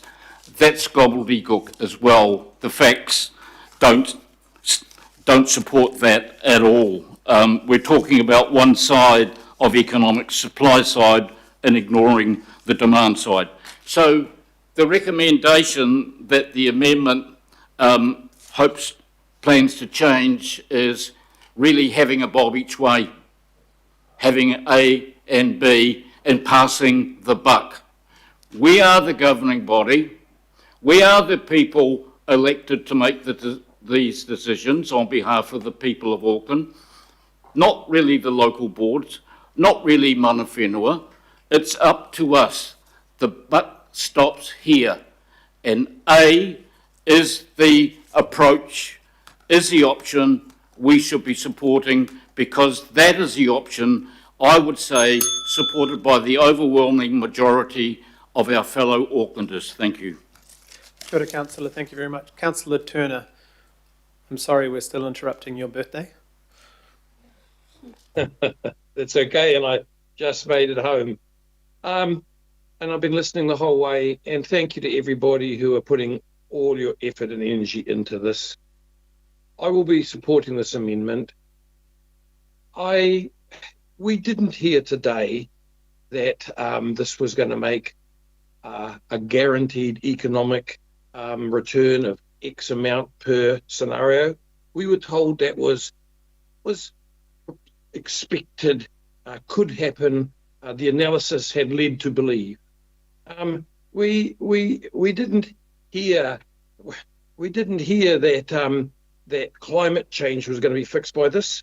We were told that there was no analysis done of that. This is an academic discussion we're having here, and it is not the reality for Aucklanders on the ground. I wasn't going to submit, Councillor Lee mentioned my report that I got done. It was overwhelming of what Aucklanders want, and it did show how car parking and all those other sorts of considerations is in their mind. I sat on that report for 48 hours because Councillor Fletcher wanted to send it to the government, and I understand it made the Prime Minister's desk. I don't know, maybe it was a coincidence. Less than 1 week later is when they dropped the figure from 1.6 to 1.4. The people are speaking. Yes, I got an email this morning too, from a person begging me to vote for the higher limits. I got two actually, but one was about 2 sentences and one was 1 sentence. I got a whole bunch of emails and some phone calls from people who just want to keep this as low as possible. And the last thing was, I understand the nonsense about naming 5 railway stations on the Western Line only. That wasn't us. That is the government who's done that. But that again, we also heard when we were talking today that this guarantee that they're going to be built by the railway lines is not there, because we're just talking about a capacity and the market forces will decide where it goes. And as I've said before, all the apartments built in West Auckland so far were joint ventures with the government. The market forces didn't force them there. So at the moment, I support this amendment because we need to have as minimal as we can to meet the government's statutory requirements they've forced upon us, their mandate, and then hopefully not too much change in the future, but we will be revisiting this. So I'll be supporting this amendment. Thank you. Kia ora, Councillor, and happy birthday from all of us. People started singing, but lucky the mics were off for you. Councillor Bartley. Thank you, Chair. I won't be supporting the amendment, but I respect it and I understand it. I represent an area that is under significant intensification, and there are benefits and there are detriments, and there's just the effects on people is phenomenal and their business. But I'm wanting to hear from the local board and our iwi authority on both options before I make the decision on which one to go with. So that's what I'm looking at. We're not making the decision, we're just looking at what we go out and consult on. I'd rather hear on both because that is the feedback I'm getting is minimal intensification, or I'm getting mainly younger ones saying, please go with D. So I'll go with both options to hear from our local boards in iwi. Thank you. Kia ora, Councillor, thank you. Member Wilson. Thank you. Look, aroha mai, my laptop might be reflective of where I'm at. It's gone offline, so aroha mai. What I had no intention to speak, but what I keep looking at the amendment up there, and if I have that correct, and bearing in mind what Councillor Lee referred to in terms of decision making, I take that to mean that this committee is intending to vote on a scenario as the basis for our engagement with on this matter. And I think that's appalling that there's a consideration here that the recommendation is pretty clear. What is the basis for the engagement for local body and iwi? And yet the argument's been more about what everyone else would like to do in their respective areas. But when is it that the committee gets to decide what's the basis of engagement for ourselves and all local boards? I find that bizarre. My kōrero that I said at the beginning was, in order to have a comparison to form the basis of the engagement with, I can only speak in terms of iwi engagement, is that you can compare one with the other. John, I absolutely acknowledge the hard yards your team has done in order to bring to a suitable standard sufficient for all to understand rather quickly, and in another 2 weeks you'll even have option C in the running, 2 comparisons for mana whenua or iwi engagement is a heck of a lot better than one when you've got sufficient information put together by John and his team. Nothing is perfect because everything is always done in a real hurry. So I will definitely not be supportive of an amendment that is telling iwi engagers what the basis of our engagement will be about. It gives us no chance or no opportunity whatsoever to have a comparison of what's available and the information available. We are not in support of this amendment. Thank you. Kia ora, Member Wilson. Were there any other speakers? Councillor Fletcher. Yeah. Thanks, Chair. It's been a long day, and I want to start off by commending the movers of the amendment. I want to thank Daniel Newman and Matt Winiata for putting this forward, because the reality is, over the last 6 years, we have seen successive governments make an absolute balls up on this. They were well-intentioned. They wanted to be seen to be doing something about a housing crisis, but they never really put the issue of affordability and housing real demand together. And they failed to understand that we actually had supply under the Auckland Unitary Plan. There were about 900,000 from memory in terms of enablement. We saw the pushback from the public. I don't need, I think I outlined in my questions just the absolute frustration that I have with government, that it just kept snowballing. And I suspect it's going to keep snowballing. We're going to have Groundhog Day here in 18 months' time when we have to revisit this whole thing again. And it leaves me with a real sense of distaste for government. And I say that plurally. I don't mean one government or the other. They just never really understood Auckland. And on that point, I share the Mayor's view. This should never have been dictated from Wellington, because they just didn't understand the nuances, they didn't understand the real estate market, they didn't, and anyway, the upshot is we are where we are. We've now got the government dropping back to 1.4. We have an option before us. We know that without overreach, they'll be able to work within that, knowing that it's all going to come back into this chamber again very, very shortly. And you heard that this is probably going to be the easiest to implement. It's not going to stop with this option. We will look forward to the feedback from the local boards. We will look forward to the feedback from mana whenua. I think it's really important that we get that.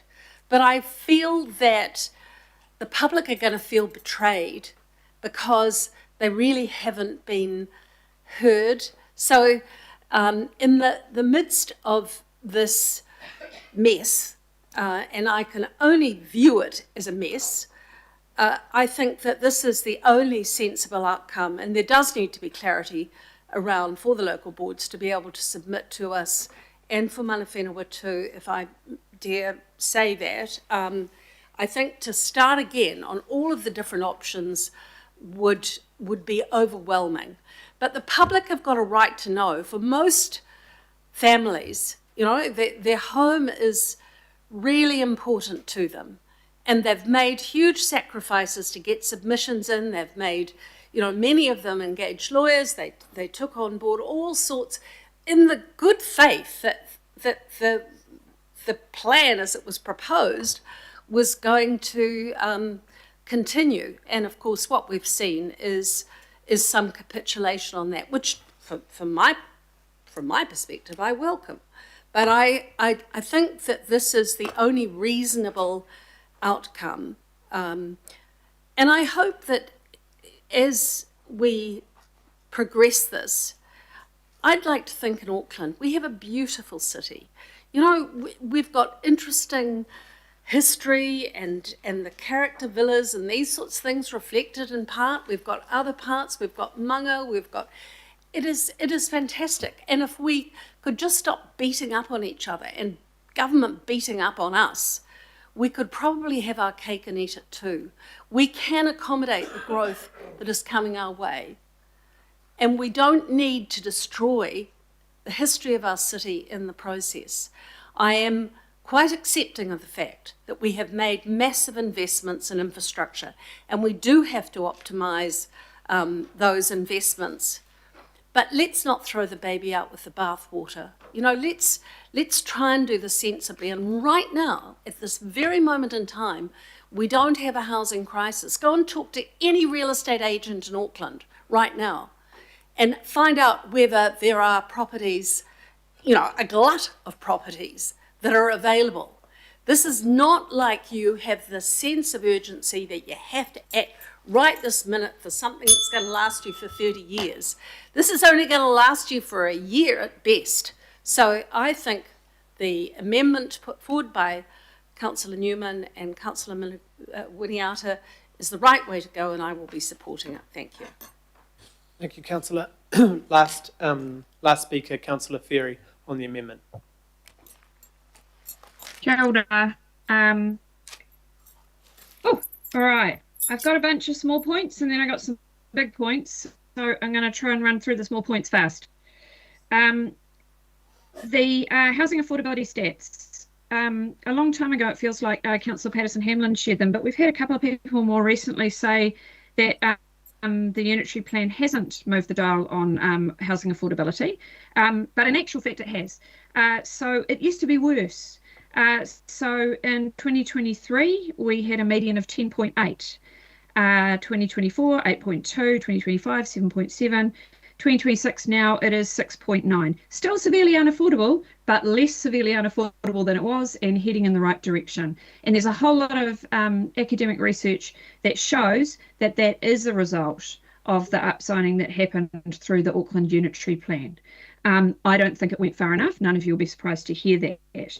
But actually we know that zoning, while being only one of the tools in the toolbox, you know, the claims that it doesn't make a difference, it does. It doesn't make enough of a difference, but it does make a difference. We also had some stuff around heat islands and the fact that more intense areas have more heat and therefore are bad for climate. Actually, our biggest contribution to the climate issues is transport emissions. And we know that, and we've talked about that frequently in committee. And having people live closer to the centre, closer to what they wish to access, reduces their transport needs to travel significantly and reduces emissions. We also know that it's relatively easy to deal with those heat island aspects by making sure we have sufficient open space, putting in street trees, using roof gardens, vertical green walls, all sorts of stuff like that. So let's put that claim to one side. We also had stuff about that we weren't given data on the submissions by officers for this debate today. It's attachment B, folks. It's right there. And actually what the submissions analysis needs is a more nuanced eye than AI can provide. And what their breakdown showed us is that far from the large bulk of the submissions being on people necessarily wanting down zoning. We don't know that yet. Actually, the biggest area of concern was natural hazard risk, which has been one of my motivating factors in this debate right from the start. And it's the reason why I was really clear before the election where I stood on this stuff, that I support a compact city model, that I support moves that will bring down the cost of housing. And also, while we're saying, I was astonished to hear that we just had a claim that we don't have a housing crisis, when the start of today, we were talking about homelessness, which is at record levels.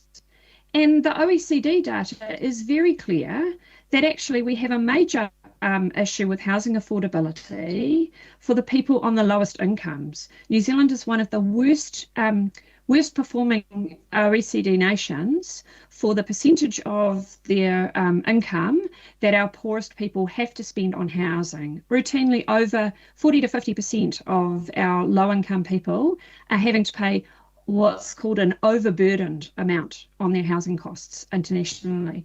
So we absolutely have a housing crisis. We've had one for generations, unfortunately, and I do not want to bequeath one to the next. To that end, I cannot support this amendment.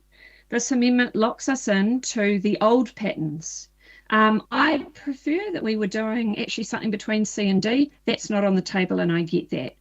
But we can at least put B up for feedback. I think that it would be irresponsible, frankly, to only put something that is a small move, which brings me to my last final big point, which is we are not here to do the bare minimum, folks. None of us surely stood for that. Surely we all stand for a bigger vision for our city and for our residents than doing the bare legal minimum. And if not on housing or not on the shape of our city, if that is not something where we have ambition and vision beyond the bare legal minimum, then what are we doing here? What is our purpose? Our purpose is surely, with all our disagreements about what it looks like, to create a better city, to make sure that everyone has decent housing, to make sure that people aren't getting flooded on a regular basis. And I will not support the limited vision of only putting out scenario A. So I'll be voting against this amendment. Kia ora. Kia ora, Councillor. Sorry, I thought I was at the end. But now, Councillor Williamson, would you like to speak as well, or were you talking about when it comes to the vote? No, I would like to speak. Sorry, I've managed to move my doctor's appointment till 7:30. Get my stitches out. Can I just say that I'm a big fan of intensifying along rail corridors because it's pointless building a $6 billion train set and not putting customers available to it. However, I worry about the number of people who today have said that, we've got this shortage of availability of land. And I did a couple of things that I thought were useful. I went and spoke with both John Duguid and with Megan Tyler and said, under the Auckland Unitary Plan of 2016, didn't it make 30,000 dwellings available times 30 years to give you 900,000? And John Duguid corrected me and Megan. They both said, well, actually, it made it all available in one big swoop, the 900,000. And I went, oh, okay. I'd been labouring under the thought that we were only going to be releasing 30,000 a year for 30 years to give us the 900. And then I went to Gary Blick and I said, can I get a copy of the number of residential housing building consents and the number of building consents that were completed in each of the years since the Unitary Plan was implemented 10 years ago? And I've got the figures in front of me. I won't bore you by reading them all, but I'll tell you the average. On average, each year for the last 10 years, there have been 15,200 applications for building consents. And on average over the last 10 years, there's been 12,400 actually completions. So if we were making 30,000 available a year, in fact, it was more because the whole 900,000 was available right from the word go. And we were only ever getting 15,000 applications, some of which obviously didn't go through, and only 12,000 completions per annum each year for 10 years. I sort of don't know why we're even revisiting this at all, other than to try and get some intensification around transport corridors and around sort of CBDs and around town centres. And so I'm happy to support the amendment, because I think it goes as far as is needed. In fact, I actually think the government's wrong that, because there isn't one of you there today that can say to me, oh, well, there's been a shortage of land available and that's what's driven house prices. I've got a graph that shows what happened to house prices when Adrian Orr at the Reserve Bank dropped the official cash rate to 0.25%. In other words, money was free. And house prices went through the roof because he also tipped megalitres of liquidity into the finance markets. People could borrow anything they wanted, and they could borrow at a rate that was actually free. And it corresponds, if you look at the graph, to where Auckland house prices went through the roof. It also corresponds to where, if you look at the graph of net migration, went to a mountainous peak around that 2021, 22, and then into the beginning of 23. So we had a flood of people pouring in across the border in terms of net, not talking about gross, but net flooding across the border. We had an unbelievably cheap money, free money really. Anyone that wanted it could just borrow it and do what they liked, and most people could. And we already had huge amount of availability of land for building. So there is not one person who can say, well, the only reason we've got all these house prices right now is there wasn't any land to build them on. We weren't even coming close to using the capacity that had been made available. We weren't even coming close to it. And had we been, I'd have said, well, there's the problem. We've got just such a shortage of land availability. We've got to make more available. So my view is this is good. It actually will allow us to do some stuff around the rail corridors. I think the Mayor's right. I don't know why we'd only do it well around the rail corridor in one direction and not the other, which I guess is what your Plan B is talking about. But for goodness sake, let's get something really sharp and focused for the public to look at. And I promise you, based on the track record of both this government and where it's gone, that we'll be back again. And we'll not only be back again over this stuff, but we'll probably be back again when the RMA reforms are done and so on. It is just literally a bugger's muddle in my view, and I'm happy to support the amendment. Thank you. Kia ora, Councillor. Thank you very much. Right, we'll move now to the vote. I'm assuming division. Yeah, I wasn't going to guess, but I assumed so. So if you have your computer ready, vote that way, and Sandra will work it out by voices for those who don't or aren't able to use the computer. Cool, thank you. Now this is about voting for or against the amendment. Thank you, members. As the Chair said, we will be voting for the amendment by division. If you are ready to vote, we will start the vote now via resolve. Mr. Chair, I'm for, please.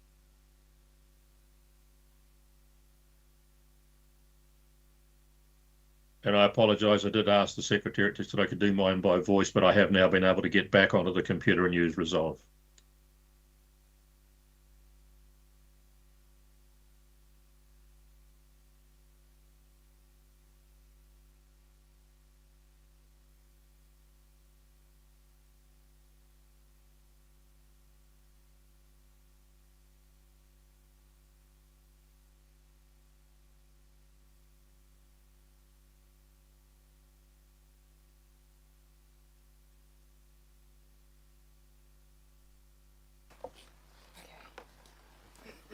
Thank you, members.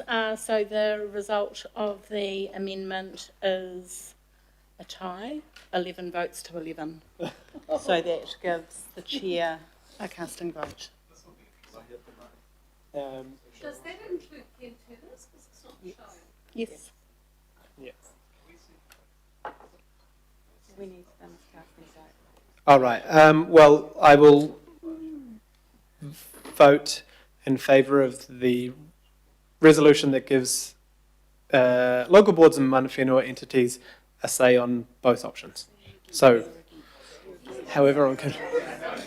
All right. No, sorry. So against choosing only one. No, sorry about that. Yeah, against.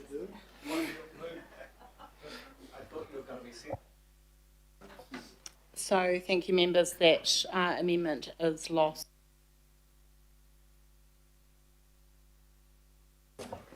And the casting vote was against the amendment. Lost. Right. So now I'm putting forward, I'm assuming there's no debate, but maybe there is. Okay. Thank you, Councillor. Yeah, well, actually, you can just take another minute or two with me. Chair, I just want to make the point. I know that debate has now gone on the amendment, but you were gracious enough to include, well, some people say you're gracious, other people might say a different word, but you effectively have incorporated 2 scenarios. That's your recommendation.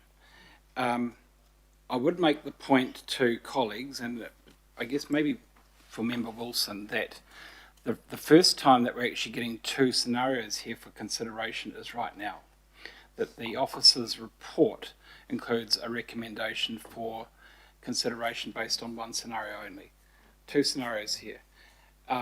Chair, I hope that you will implore the officers to ensure that they are working in real time to make tweaks as they get the feedback from the local boards, because that's and from iwi authorities who are going to be incorporating, who you're about to incorporate into the consultation and engagement, because I think that even if the officers would prefer B, I really think that you will find that the preference will be something other than scenario B. It will have to be something of a compromise, Chair and Ms. Tyler. The second thing that I would say is that regardless of whether you think that this is ambitious enough or not, any of the scenarios in the report represent significant change for the region. It is not a situation of the lowest pass mark, as was referred to today, in relation to a scenario. These are significant, manifestly complex issues which will reshape significant parts of the region, and that is something for which the community is very, very askance about, because the impact here is on our transmission infrastructure. And the final thing that I would say, Chair, is that I do hope that in the report back, that the officers, the cost of doing all this work is quantified in the officer's report. Because it is important for central government to tally up actually what this is costing this council at a time when we are being asked to consider the rate cap. This is a scenario which, well, this whole exercise is running into the millions. Aucklanders need to know how many million. And the minister needs to account for how many million, because it is a compliance cost that the minister is directing on us, because we already had an operative Auckland unitary plan. This should have been settled. It's the government that's forcing this whole debate, but the government isn't writing the cheque for it. It's being underwritten by the ratepayers of Auckland. Thank you. Thank you, Councillor. And you probably think I was extra nice because technically your speaking turn was your amendment, and I let you speak again, which I didn't realise I wasn't supposed to, but I'm okay with that. Ngārimu has Member Blair has a point of order, sorry. Yeah, point of order.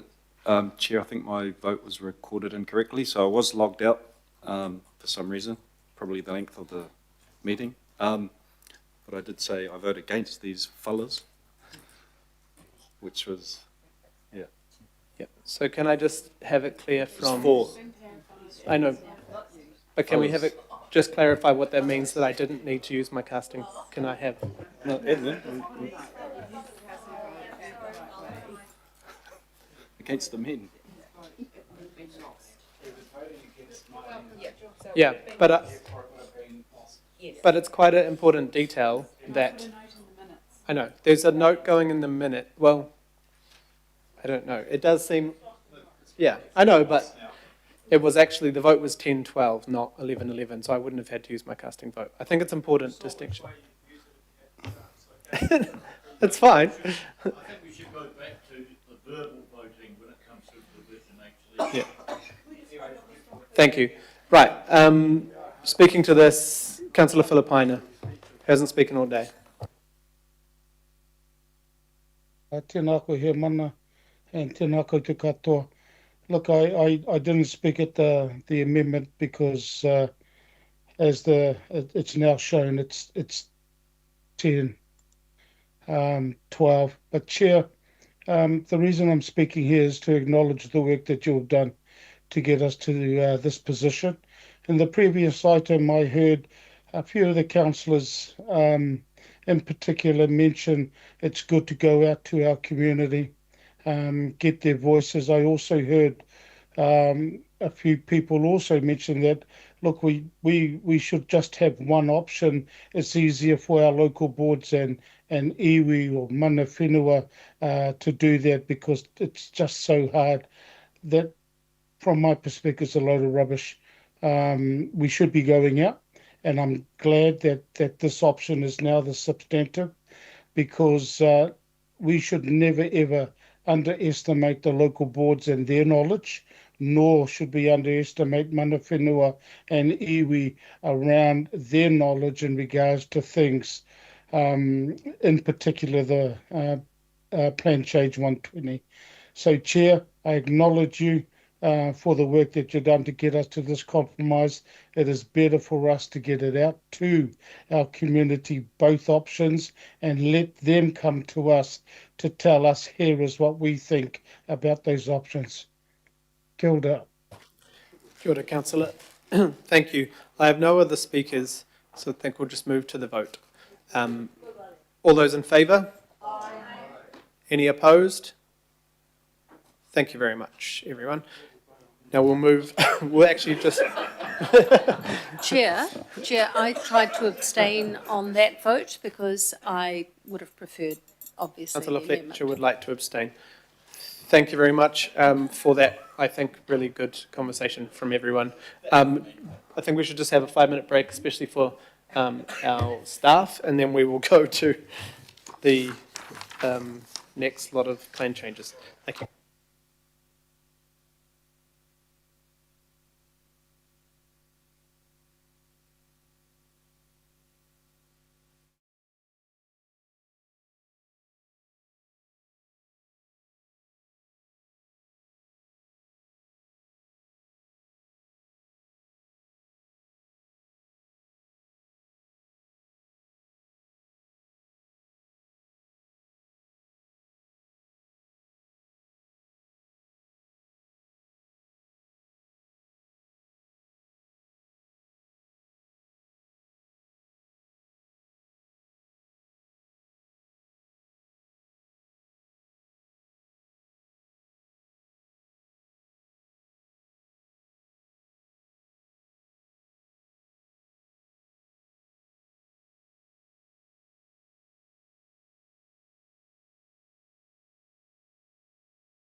I stole poor Sandra's pen, so hopefully she's got it back.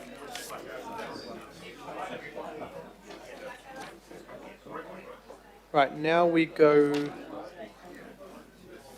to 8.2. That's right. Private plan change request, 45 Brigham Creek Road.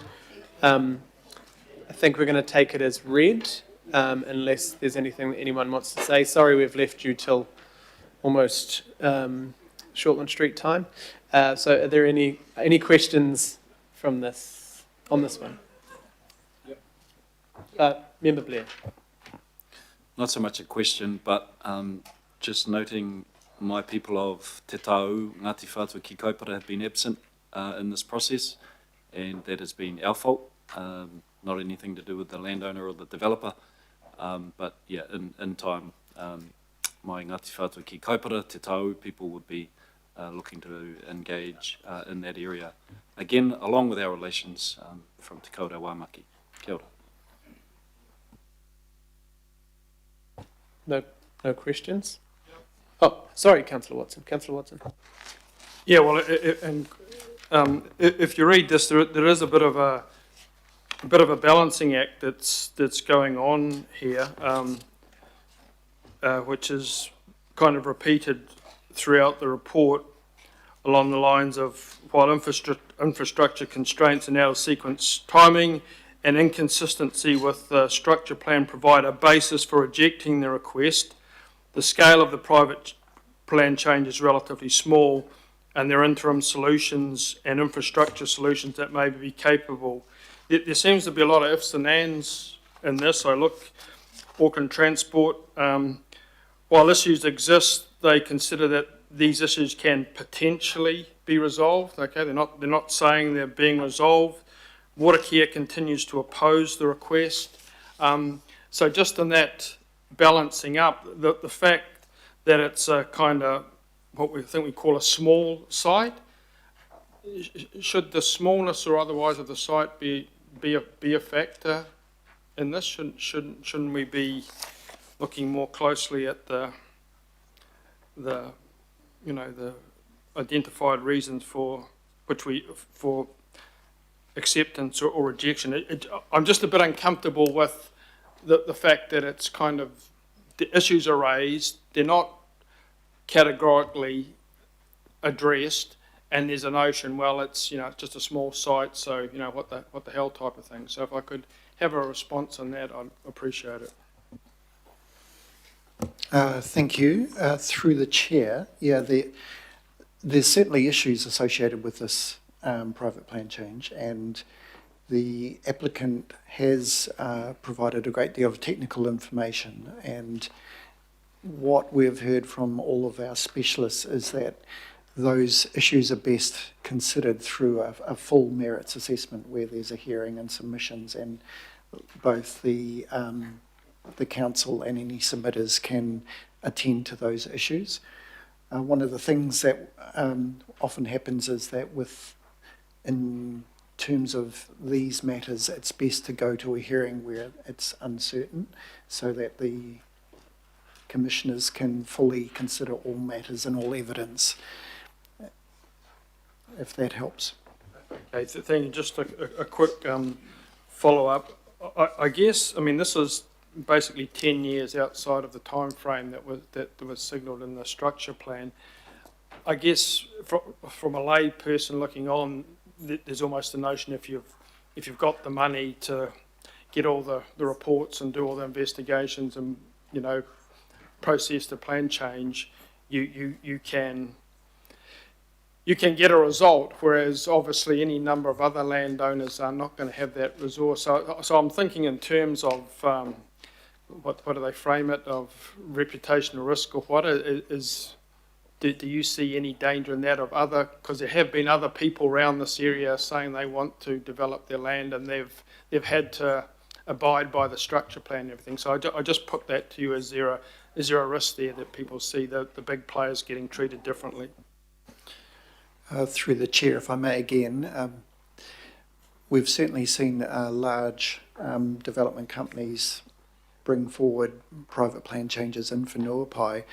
I think the and they are often in advance of the future development strategy. And the thing about that is that the issues are such that the amount of money that they spend in terms of their specialist inputs is such that if you were a family owning a piece of land in Whenuapai, you probably don't have the financial wherewithal. Now, that is why we've only seen a few of private plan changes, whereas if this was fully rezoned, you would get site-specific subdivision applications similar to what's happening in Red Hills. And so it's not that there's a imbalance towards those who are financially capable, it's that it is in advance of the future development strategy, and the specialist work involved is extensive because it is greenfields land. Does that help? Yes. Thank you. And sorry I didn't get it to you earlier. I'm happy to move this in Councillor Baker's second, but staff had prepared a what they normally do on something which on paper seems out of order, putting a submission on. Basically they have to deal with those infrastructure issues before they, our submission will say that. I think I asked a lot of questions about this too, but the difference is it could have been residential, but it's a supermarket for the residential that's already there essentially. Slightly different than other we have, so that that's our standard submission when we've got concerns around infrastructure. And that's the case, right? Sorry, I asked for advice, but I didn't get it back until today. That's our normal. John, Aaron, someone?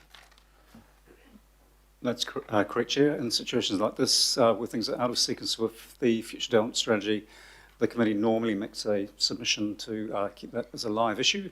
And more larger scale situations where the land is maybe not contiguous with existing development, where the infrastructure issues are more acute, the pressure on infrastructure will be greater than a supermarket, you have declined, and we have recommended in some situations to decline, but this one on balance, as you mentioned, Councillor Watson, we feel it's better to allow it to be tested fully through submissions and hearings, and this would allow a council submission to keep that issue of infrastructure alive.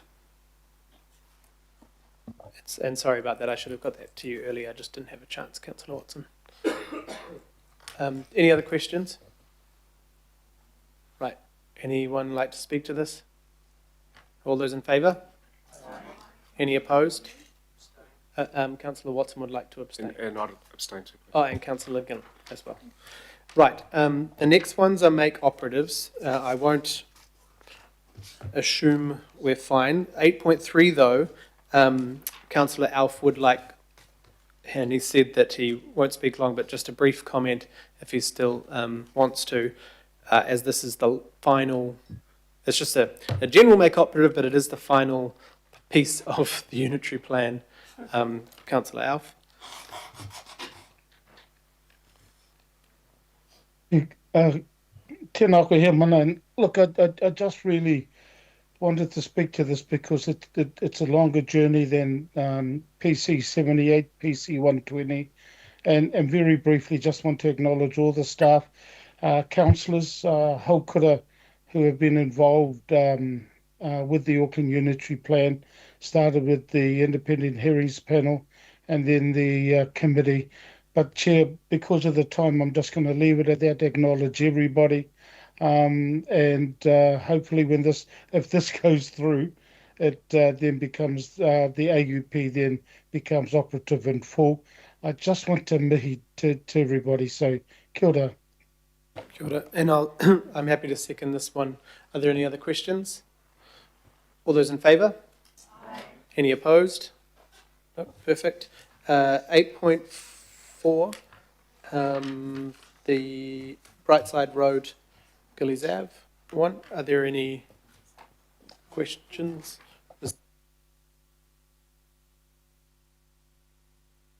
Sorry, you would like to move. Sorry, Councillor Petra. Oh, no. No. Okay, sorry.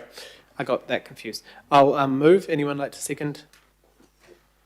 Councillor Foley, any questions? Any comments? All those in favour? Cool. On to the next. Councillor Gillan would like to abstain on that one. 8.5, Pilkington Road. I'm happy to move. Councillor Short, happy to second. Are there any questions? Comments? Councillor Bartley would like to comment. I'm just going to record my vote against. I think they're doing the bare minimum in an area that is already well intensified. I haven't been able to see what they're doing in terms of traffic mitigation, and they're going to bring more trucks, more cars onto streets that are already clogged. People are already parking on the berms. There's flooding in the nearby streets. And it doesn't seem to me like they've addressed the issue around noise and these new residential properties that are on a railway or near a railway line in terms of that vibration alert layer. So, yeah, no, I'm going to go against it. Thank you. Did you want to comment on that, staff? I know there's a brief bit of information on the rail. And sorry, we've left you till so late. Hi, Michelle Perwick here. I was the original reporting planner. Just to say that the noise experts were all of the opinion that a vibration alert layer was not required.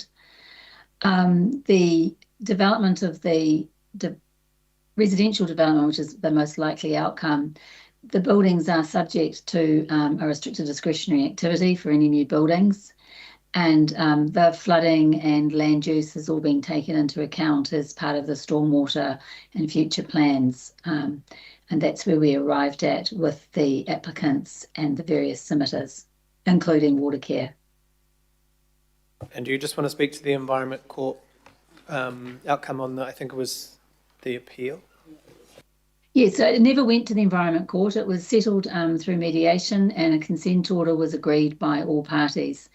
The vibration layer did not go in, but a 100-metre setback in terms of noise standards was agreed, and that was up from 60 that came through at the time of the Commissioner's decision.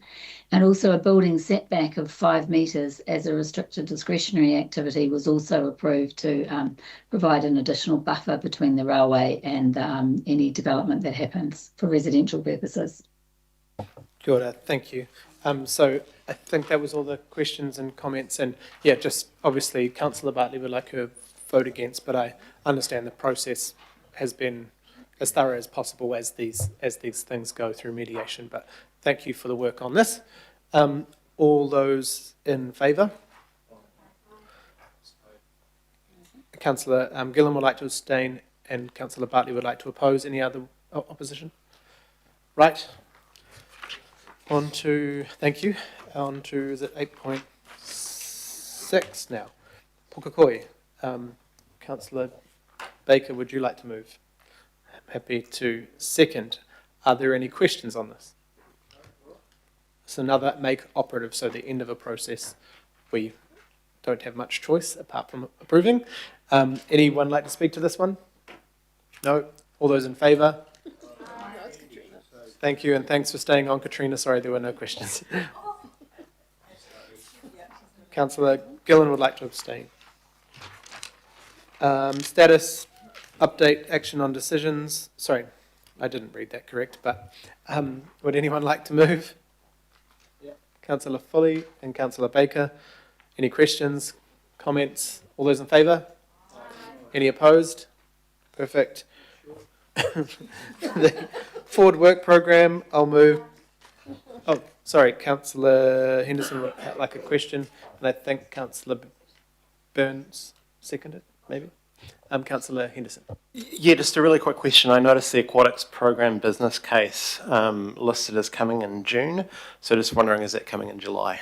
That was specifically my fault because I looked at what today was looking like, and it will be coming to July. So makes sense. It was one thing that could wait. Everything else had to be done today. So we've waited a long time for a pool in Northwest. We can wait another month. It's okay. Sorry about that, team, but I didn't want to be here till thanks, Chair. Probably 8 or 9. So kia ora.